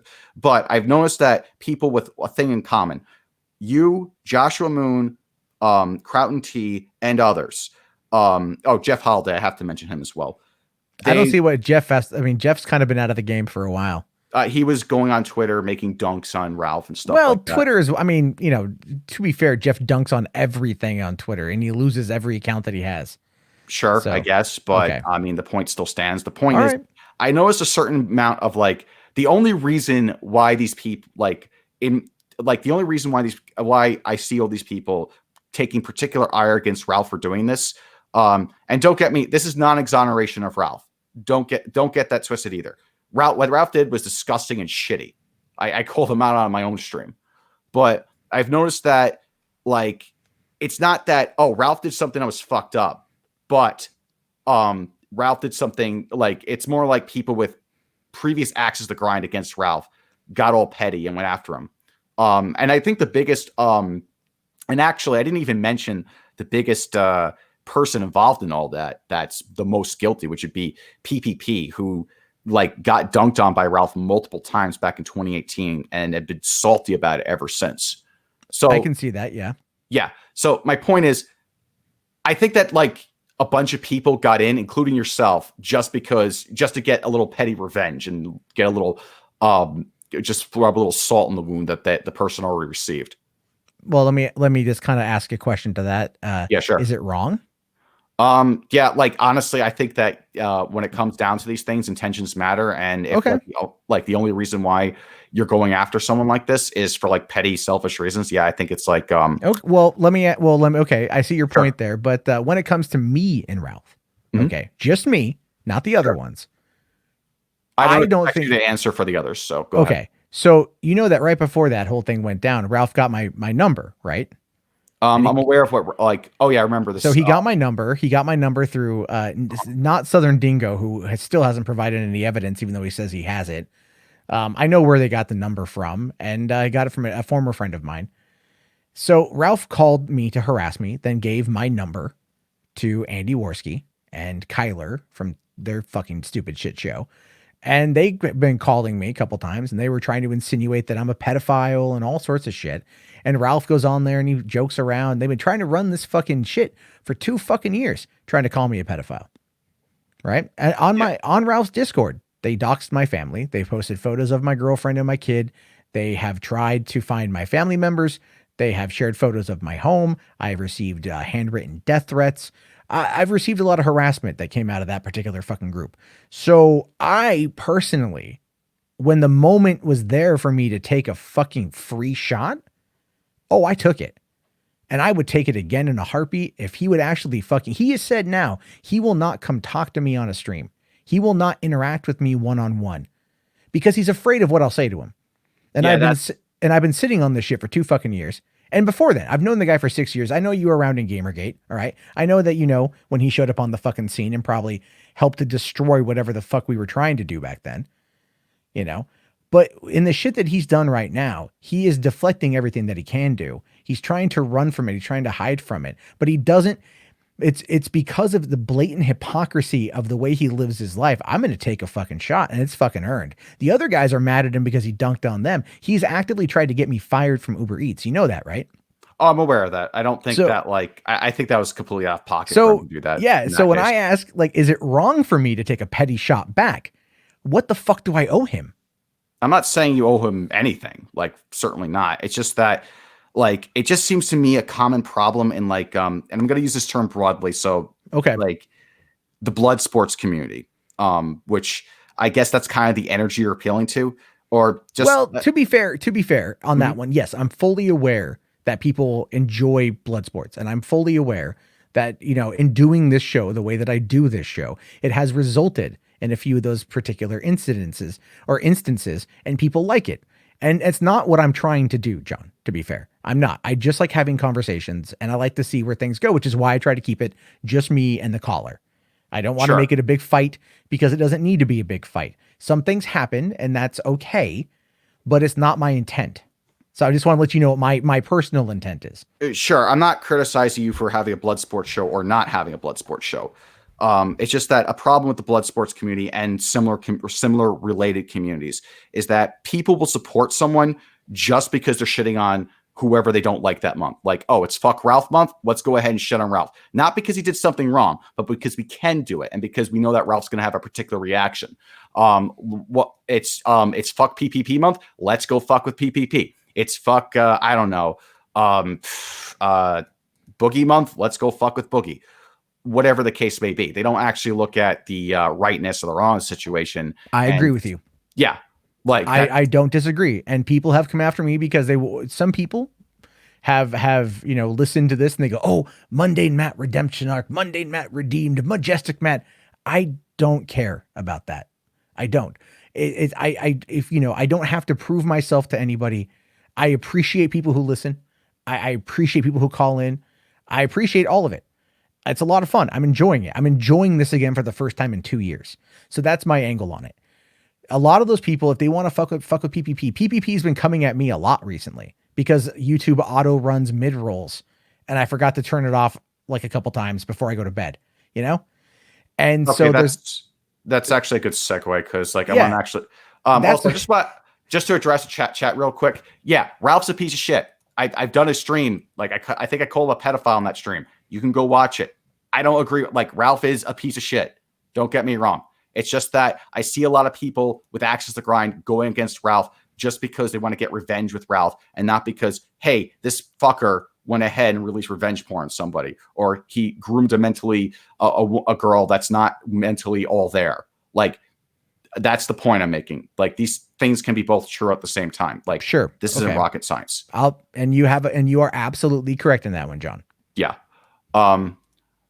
Also, the thing about PPP, what's the deal with that? The thing that I don't get with PPP is I recall him doing one of his videos way back when, before he because I did used to occasionally watch his stuff. I do remember one thing stuck out. He stood up for you when you were being fired from, or not fired, when Ralph contacted your, I guess, employer, Uber Eats, and he said that why should Mundane Matt be made to essentially, I'm going to paraphrase a little bit. Why should Mundane Matt suffer for doing this dumb shit with the flagging stuff forever? and they said hashtag for Jarbo. I didn't know that. Yeah, justice for Jarbo. So hashtag justice for Jarbo, something like that. So That's and fun. then I remember you said, and I don't know how true this is because I didn't watch this stream. You said that PPP started going after you, and then you went into like you did your own little blood sports thing with him, and then PPP got schooled, and then he ended up kissing the ring. Is that an accurate description of what happened? I don't personally believe so. PPP. Okay, I had said that what really triggered PPP was that I had said that in my opinion, The Rock, Dwayne Johnson, is not a movie star. And I say this based upon looking at his career as a whole. And it really got under PPP's skin. Like it really just pissed him off. And that's why he came on here and we debated The Rock's career for like 45 minutes. It was a stupid bit. It was a stupid little thing. It was funny. And at the end, I thought we actually walked away relatively amicable. I don't know if there's no kissing of the ring. I mean, people embellish these things. I don't believe that at all. Okay. I'm just trying to understand where PPP's where you and PPP and you stood before this. Well, him and I are still like in a Discord group with a bunch of other people, and it's not like there's no animosity. Like whatever. Look, the thing is, PPP's entire existence is kayfabe. All right, it's not real. And so that's the thing. I mean, like, I don't know you personally. I know I think we had some brief interactions back in Gamergate, but I mean, I'm just going to ask, like, are you on the spectrum?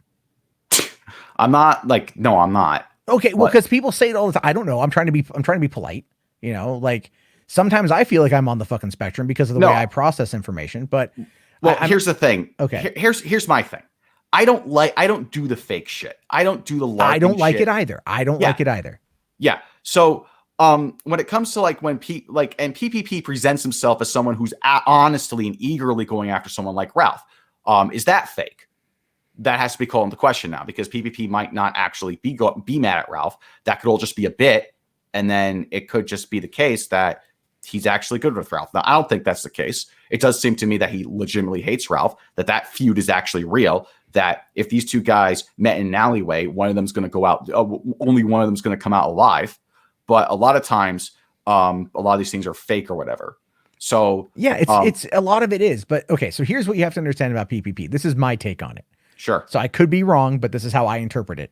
PPP realizes that by going after Ethan, he targeted the one thing that Ethan really covets, and that's his ego. So he went after his ego, but first he went after Dick Masterson and New Project 2 and just, really kind of schooled Dick Masterson because he comes in. He treats everyone like they're the heel in a wrestling match. Okay. So he treats everyone like they're his bitch and he just comes at them and he's very good at it and it catches people off guard. And when they get caught off guard, he just keeps hammering and hammering and hammering. So does he actually care about destroying Ethan Ralph's life? Probably not, but he doesn't like the guy. And with everything Ralph did in regards to Faith, it just opened up all of this kino, all of this shit, provided a month's worth of nectar that was just like easy to get because Ralph did something so despicable. He released a sex tape in order to basically own his girlfriend's online boyfriend. He wanted to prove he wasn't a cuck.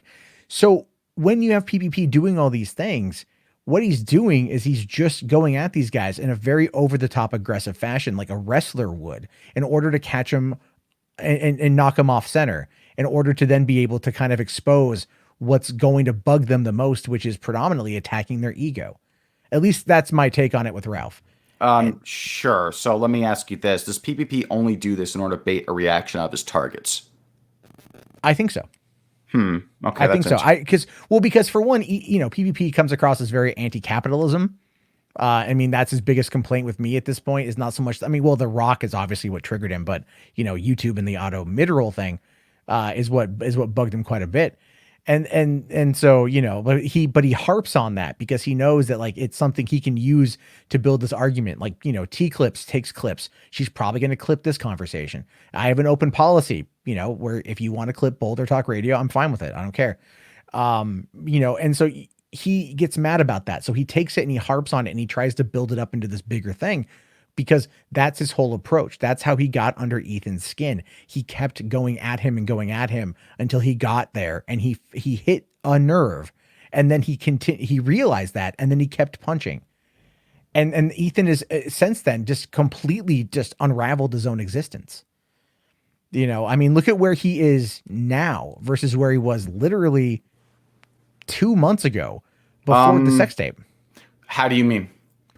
Well, I mean, before the sex tape, you know, like, sure, because it's been a little over 2 months. It's been like 62 days, I think, since that sex tape came out. But before then, you know, yeah, he was pissed off at PPP, but he was like, oh, I've got Zoomer Girl. I've got my girlfriend. I got my show is doing really well. Dick Masterson's on all the time. I'm making money. And he was trying to fight back against Godwinson and PPP. But then what triggered him was Chris, the boyfriend. And he got so drunk that he had to own this guy by literally showing the world his dick. And the thing is, like, to push someone that far shows you that his ego had already been kind of stretched thin, that he'd already been in a place where he probably couldn't fight back against PPP because PPP doesn't ever really give him the chance to. But this Chris guy was an easy target. He had the ammo locked and loaded to be able to shun this guy. And in the process, completely fucked his whole life. You know, it's a lot of it is, just pushing these people to make stupid choices. You know what? You know, the flagging, the flagging thing with me, right? The flagging thing. Yeah, I'm aware of that. Okay. So you know why I did it? Because Tonka every day would play the video of me crying over getting my silver play button. I'd wake up every morning to getting a ton of shit from the Kumite audience. They talk about me nonstop there, nonstop on Warski. The kill stream would bring me up constantly for like 4 months. And I got pissed. I got fucking really angry because it was an everyday fucking annoyance. And I couldn't get away from it. People were taking pictures I'd posted of my daughter and making Twitter accounts of my kid. You know, I was getting cum tributes sent to me. People jerking off on my photo, my Twitter avatar, taking a picture, sending it back. Like, shit's designed to fuck with me. And it did. And it pissed me off until I acted inappropriately. They got what they wanted. They got me to do something that was stupid that I should have never have done, but they got what they wanted in the end. And it's the same tactic here.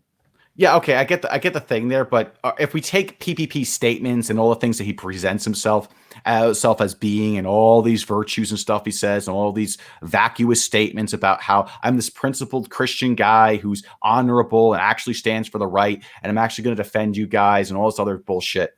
It turns out that's all shit, because every single thing that you can bring up, he's turned his back on. Some things you might not know about PPP. He's banned me from his chat. He's blocked me on Twitter. He refuses to debate me at all, even though we called out Ralph for that. Like, he's literally crying on a live stream, screaming and punching the wall, threatening suicide. And he said that Ralph's a piece of shit because he won't have him on because he's scared of him. And what's PPP? The only time he goes on a stream to me is to like yell at me for like 2 hours. Or was it 2 hours? I don't fucking remember. For like an hour, saying that, oh, I am your father. And that's it. And this guy is just being a complete hypocrite, is the thing. Because if Ralph is a piece of shit for not having you on and not engaging with you, then he's a piece of shit. And he ran. Even when there was 30 people in a room with me, he would not say a word. Even though everyone was like spearing me with all this stuff, all these things against me. He could not speak up one bit. And PPP wants to act like I'm the hottest property in this sphere right now. I don't think that is a lark. I don't think that PPP can survive without the validation. I think that corely, PPP is an attention whore. And if he doesn't have that, he's going to kill himself by like probably throwing himself off a roof or putting himself in the middle of the highway. I don't know. I mean, I don't disagree with you about him becoming, where the identity of what he presents and his true identity start to kind of merge, right? We see this happening quite a bit with YouTube celebrities, where the idea, the persona you put out there ultimately ends up becoming the other persona, and it ends up melding in, and it can fuck with you. Like I said, it happened to me. So yeah, maybe you're right. Maybe PPP has been doing this for so long. He's like, because he said, I can lose my YouTube channel, I can lose my Twitter, and I go to another channel, another Twitter, and my audience follows me because they like me. And it's like, well, you also kind of bring up drama every time you go live. Whether you're stream sniping Ralph, so you get a bunch of hate watchers, or you're stream sniping Gator, or you're going after Baked Alaska or Nick Fuentes, or whoever it is you're going to be going after. You know, it's just, you're going to get their A-logs are going to come to you. And if you provide a funny enough show where you basically preach for a couple hours people are going to find it enjoyable and they're going to keep going. And yeah, that can, yeah, I don't think you are far off, John, to be honest with you. I think he probably is in a position to where he is believing his own fucking, his own shit. Yeah, something like that. The thing is though, like the whole feud that he's having with me, that whole thing started because I gave him criticism because he was really going hardcore after Masterson and Digibro for being pedophiles. But Joshua Connor Moon of Kiwi Farms is a confirmed pedophile. And I was pointing this out. I wouldn't know anything about that, to be honest with you. I've shown the receipts like multiple times on that. Like, yeah, he harassed a 14-year-old girl like for months and months on this forum called Blockland when he was 20, when he was 19 or 20, and she was 14. And on top of that, he was also doing other skeevy shit at the same time, like constantly looking up Shoda Neka porn, as he put it, and like jerking off to it on a regular basis. What the fuck is that? Basically, it's drawings of CP essentially. Oh, like lolly? Yeah. Oh, Jesus. Yeah. Disgusting. And it's like, and couple that with what he was doing with the 14-year-old girl, and couple that with the multiple CP hosting websites that he was also a part of. And there was at least 3 of them. And also a couple.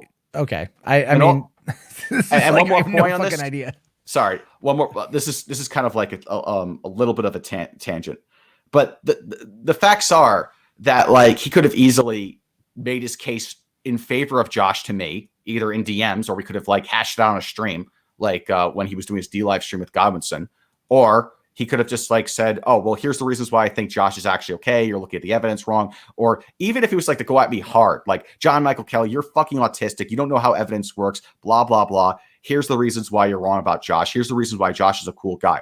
And the reason why this is relevant is because as much as a tough guy persona as PPP wants to exude himself, that character, it all becomes fake when you realize the reason why he's shielding Josh, the reason why he won't go after Josh, the reason why he kissed the ring to Josh, because he 100% did that. And Godwinson called him out for that, by the way.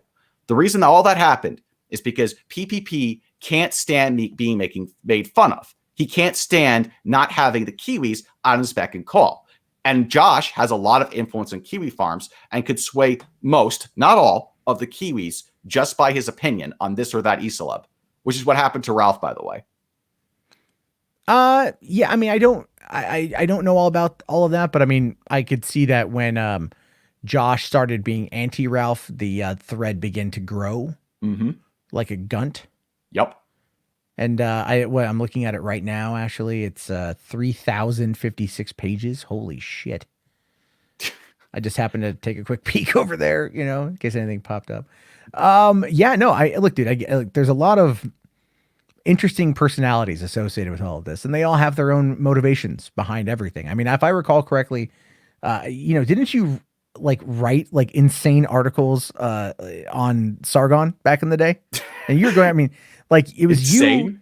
You. Well, I mean, they were kind of schizo. They were a little schizo. You had some hard theories back then. Okay, but that wasn't even my wildest takes when it came to Sargon. Sargon, well, that was, you know, I mean, like you were going after him pretty hardcore back then. If I recall. And you know, looking at it now, I think I don't know. You might he's gone so far off the fucking deep end at this point. It's insane. It's a case where like I was right about him from the beginning. Like he was a megalomaniac trying to worm his way into various groups for power and stuff. And yeah, I turned out to be correct about that. Like he was doing skeevy stuff, and like he was like rubbing hands and elbows and pretending he wasn't doing it and hoping he wouldn't get caught. It's just that like the way this internet bullshit works is that if you're super popular at the time being and they're able to drown you out, they're able to dislike bomb that video. They're able to send in their goons in order to like, you know, make you look like a retard. They're able to get in all these gotchas and stuff like that. So long as they get the presentation right, so long as they know a little bit about damage control and a little bit about how to character assassinate their enemies, they can get away with it. Like Sargon ended up being like completely fake and fraudulent about like pretty much everything. Like that guy is just he's not the guy to go to. He's never been the guy to go to about politics. Like it doesn't matter what your political affiliation is.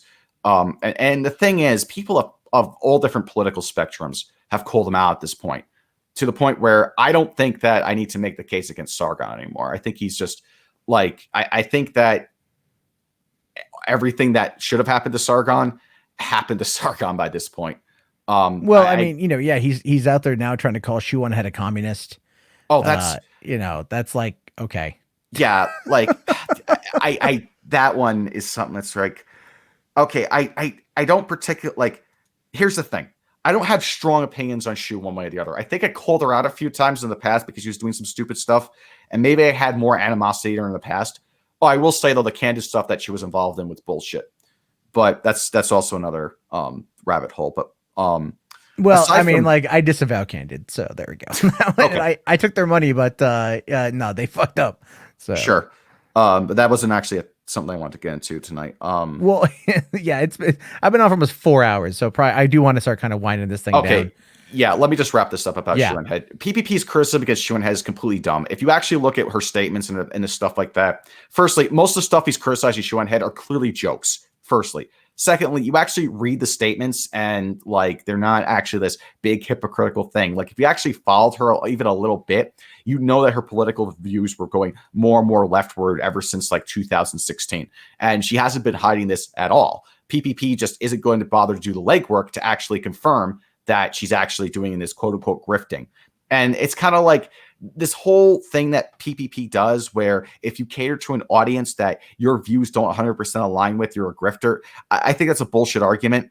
If they're lying about their beliefs, if you can prove that, yeah, they get the grifter label. That's fair. But the way that PPP looks at things, it's like, oh, Monday Matt is a grifter because he has a lot of ads on his videos. Hey, here's a little advice for everyone out there. Matt, I don't know if you'll get offended by this or not, but ad block is a thing. I'm just saying. Actually, wait, hold on real quick. Do you know who Big Man Tyrone is? I don't know. You know the black guy from Africa that does the Fiverr videos? Oh, him. Yeah, I'm aware of him. Okay. You might get a kick out of this. Turn off that pesky ad block. Okay, that's kind of funny. You know who made that for me? Who had that made? Kraut. Kraut hit me up one day. He's like, I got this for you. Yeah. I love that thing. It's so funny. But I agree with you. Ad block is a thing. It is. It really is. But like, again, YouTube has this auto mid-roll ad thing now. So what I do is I just don't monetize the stream until the next day when it has time to process. And then I add in like 1 or 2 mid-roll ads because this is like a 4-hour stream. So I throw like, one every hour or something. And then that's it. Not fucking 40 in an hour, Yeah, but like the thing is, I don't think that I don't think PPP understands what a grift is. Grift is basically petty fraud. And like, yeah, maybe like, let's just say you had an ad every minute.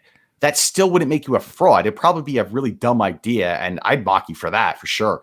But it's not fraud. You know what you're getting into. Like, regardless, you're not being hoodwinked. You're not getting your money taken away from you. At most, your time's being wasted on a bunch of dumb ads. And that would probably result in not many people watching your streams or videos. So it's this mentality that PPP has that like the default is people who make money are automatically grifters. Like, I am one of the most cynical people when it comes to this YouTube stuff. And I'm saying that's incorrect. So make of that as you will. So anyway, I know you want to like wrap up the show. So, and I could probably talk about this dumb shit forever. So, well, there's like a shitload of fucking lore there on across the board. So I'll tell you, we'll have to do it again. Okay. Like, and if you want to go over like a Gamergate, I don't know, fucking go back down that rabbit hole. I don't know if I want to be honest. Neither do I. I hardly ever talk about it these days. Like, I mean, some people brought up some weird conspiracy theories about me and Gamergate. That's entertaining. I'm just going to say that at this point, like any and all conspiracy theories about me are automatically true. That's the default. Go run with that. Okay. At this point, I really don't care because it's like some of this stuff gets really far out there at that point. Well, yeah, I saw someone say that you fuck dogs in the chat. Of course, like that's a pretty ballsy statement to make. Compared to some of the accusations people have levied before me, that one's relatively tame. Like, I'm not joking. Like, they've gone really off the deep end on this stuff. Well, I get you, man. There's a lot of things that were made up about me at the same time a couple years ago. So yeah, but like, here's the thing: if you really want to get someone, make the accusations believable. Get people to actually think that this person did these things and then see if it pisses them off. Because like, if you come up with a ridiculous accusation, why am I going to defend against it? I don't get these people. Well, yeah, I mean, I get it. It's some people out there just want to hear you say no, or it's not true. That's what some people just want that confirmation. I mean, but sometimes I just say that so that way people would shut up about it, because otherwise then, you didn't respond to that. But if either case, okay, you know what? Leave it to your own devices then. Go nuts, speculate all you like. I really don't care. It's not really worth my time. I don't lose any sleep over it. So. All right. Well, John, I appreciate you coming on, man. This was an interesting conversation. We haven't talked, I think, in a long time. So that was it was productive, which is what I appreciate. Yeah, I might have to grill you on some things in the future. Because that's fine. I'm okay. Yeah. I'm okay with that. Yeah, but that's not the main reason I want to come on. But anyway, you have a good night. Peace out. Peace out. Have a good one. Thank you very much, man. All right. John Kelly, everyone. That was highlight of the evening. Let's see on it here. It says JMK, low energy and boring. I don't think he was low energy and boring. I think he had a lot to say, and he had some interesting takes, and that's the whole point of the show, right? Let's see, but I don't know if I would say like owning it, saying that all conspiracy theories are true, because that could make it crazy shit. Oh, okay. Is that what that Juanita one? I had saved that post and then I lost it. So Hondo $2 super chat here says Tinkerbell, Dudley, Porky, Juanita. I don't know what that means. Is that like an MK Ultra trigger for John? Should I have said that? I'm sorry, sir. I'm sorry. That's my bad. I don't know what it would have turned him into, like some kind of hardcore assassin. So let's see here. All right. Let me take a look here. Okay. Butter Nugget says, what a show. Yeah, it was surprisingly good. I'll say so myself. I wonder if people are going to sit through fucking 4 hours, though. That should be interesting. So let's see here. Let's see. The Furry Juggalo was the best caller. Yeah, Tonic is cool. Tonic is pretty funny. It is his MK Ultra trigger words. Oh, yeah. Oh, that's very. All right. That's great. Let's see. A cat here says JMK is full energy ready for PPP. Will PPP answer the call? Yeah, if they want to have it out, man, we'll schedule it, and then I'll just walk away for like 2 hours. I'll just go play video games and come back. Oh, they're still going? Okay. How much super chats did I make? Awesome. That's my whole point. Virgil says, I miss my dad now that he's off the stream. Well, I'm sorry. Call him up, give him a hug. Let's see here. Bronx here says, I'm proud of Jarbo's 100,000 play button video. Those guys were real. Those tears were real. Those tears were real. I was really crying. Start earlier. Well, I mean, like, I started at 10 p.m. my time. So there we go. I don't ever sleep, John. I fucking don't, dude. I had a large coffee tonight, though, so that kind of helped out a little bit. I was kind of hoping to be done by midnight so then I could go play some video games, but that ain't happening. Let's see here. Fowl here says, it was a troll that PPP kept autistically yelling at JMK, but the audience seemed amused enough. I get it. That's how these things always tend to go. So, all right, guys. Well, let me see here. Are any of my Discord mods in here? I don't know. All right, hold on. I'll fucking do it. I have usually a Discord mod that like will drop a link, but I'll drop a link in the sidebar. Let me just do this. Okay. All right. There we go. And okay, so if you guys want to join the Discord, there's the link right there. You guys can come on in. I appreciate it. Appreciate the super chats. You guys are fun. You know what? I do this for free because it's a good time, good conversation. And anyway, if you guys want this, like some people want this in podcast form, so I'll probably try to download this stream. All right. Oh, you did your baked video while listening. Nice, man. Nice. Is there any updates with baked tonight? Because you know what? DM that to me on Twitter. I want to see that. So I'll keep an eye out for it. All right. Let's see. Boulder Dome. Yeah, good stuff there. All right. I want to end it like at exactly like 4 hours, which is in like fucking 45 seconds. So let's see here. Any predictions on when the pill stream will happen? I don't know, man. I think Ralph's kind of playing it light right now. Like his show is boring as fuck, dude. I think this show is better than that. You know, I'm just saying. I mean, I'm biased because it's me, but I mean, Ralph's show is really boring. It is. It's just super boring. He should just have people call in all night long. You know, maybe get a guest and people just call in all night long. But it's like, you know, let me read you the news. There's no energy there. You know, he sounds like a Southerner who's drunk on fucking, I don't know. Let's see. We found out that T-Clips is actually Sweet Sammy.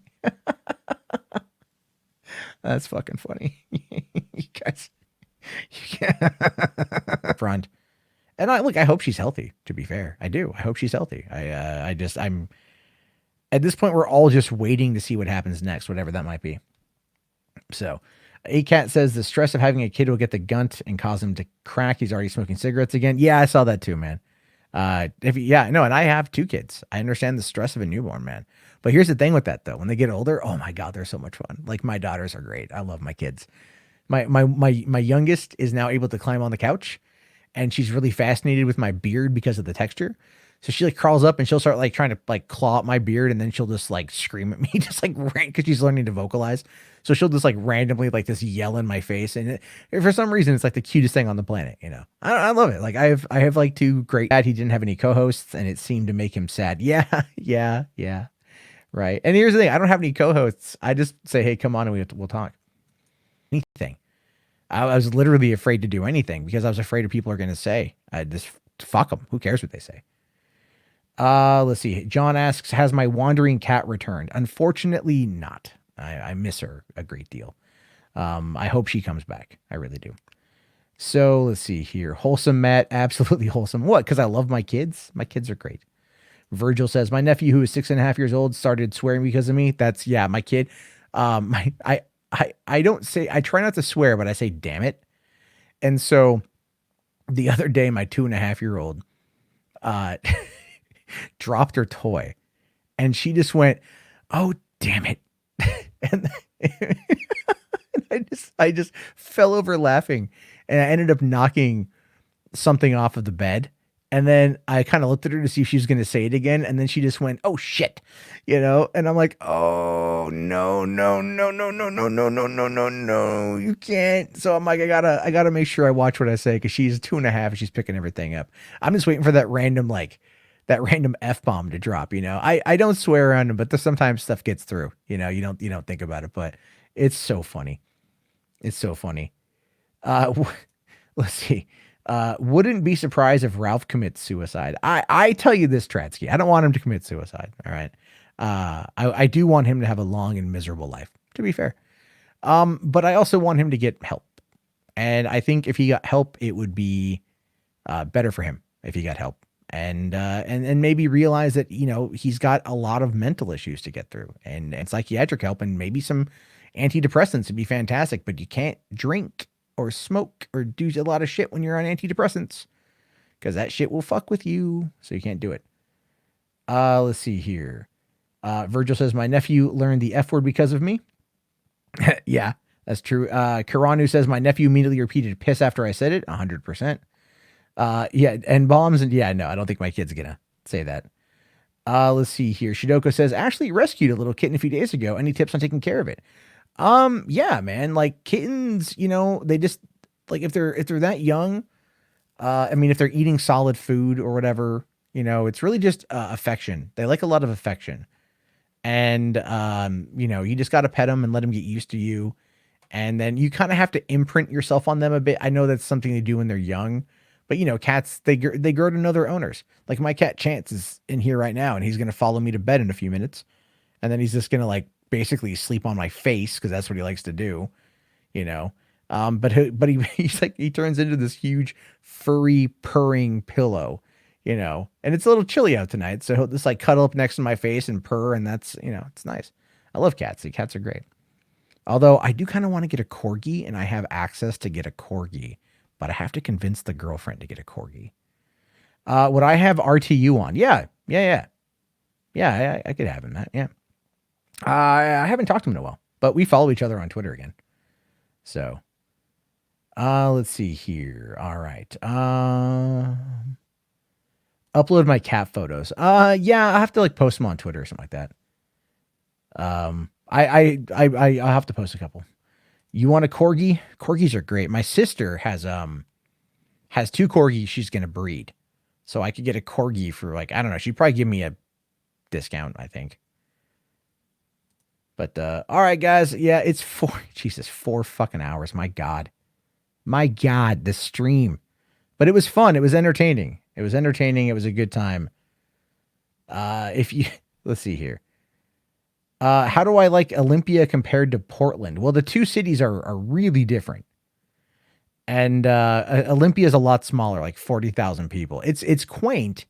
The downtown is nice. If you go down by the waterfront, it's pretty nice. Not a lot of traffic out here. It's pretty chill, pretty quiet, but I do miss Portland. I miss being around civilization. It takes me about an hour to drive to Seattle, and that's just like nonstop traffic. But Portland, I like the public transportation service, and I like the city. Portland's a great city, despite what happens when the sun goes down and protesters come out. It's actually a pretty chill fucking place. Thank you guys very much for watching. Let's see here. How many dislikes do we got? 56 likes to 50 dislikes. Come on, guys. Let's even that shit up. Let's even that shit up. 56 to let's make it even. Got to do even likes, dislikes. All right, everybody. I'll talk to you guys later. Have yourself a great evening. Thank you again for watching, and peace out.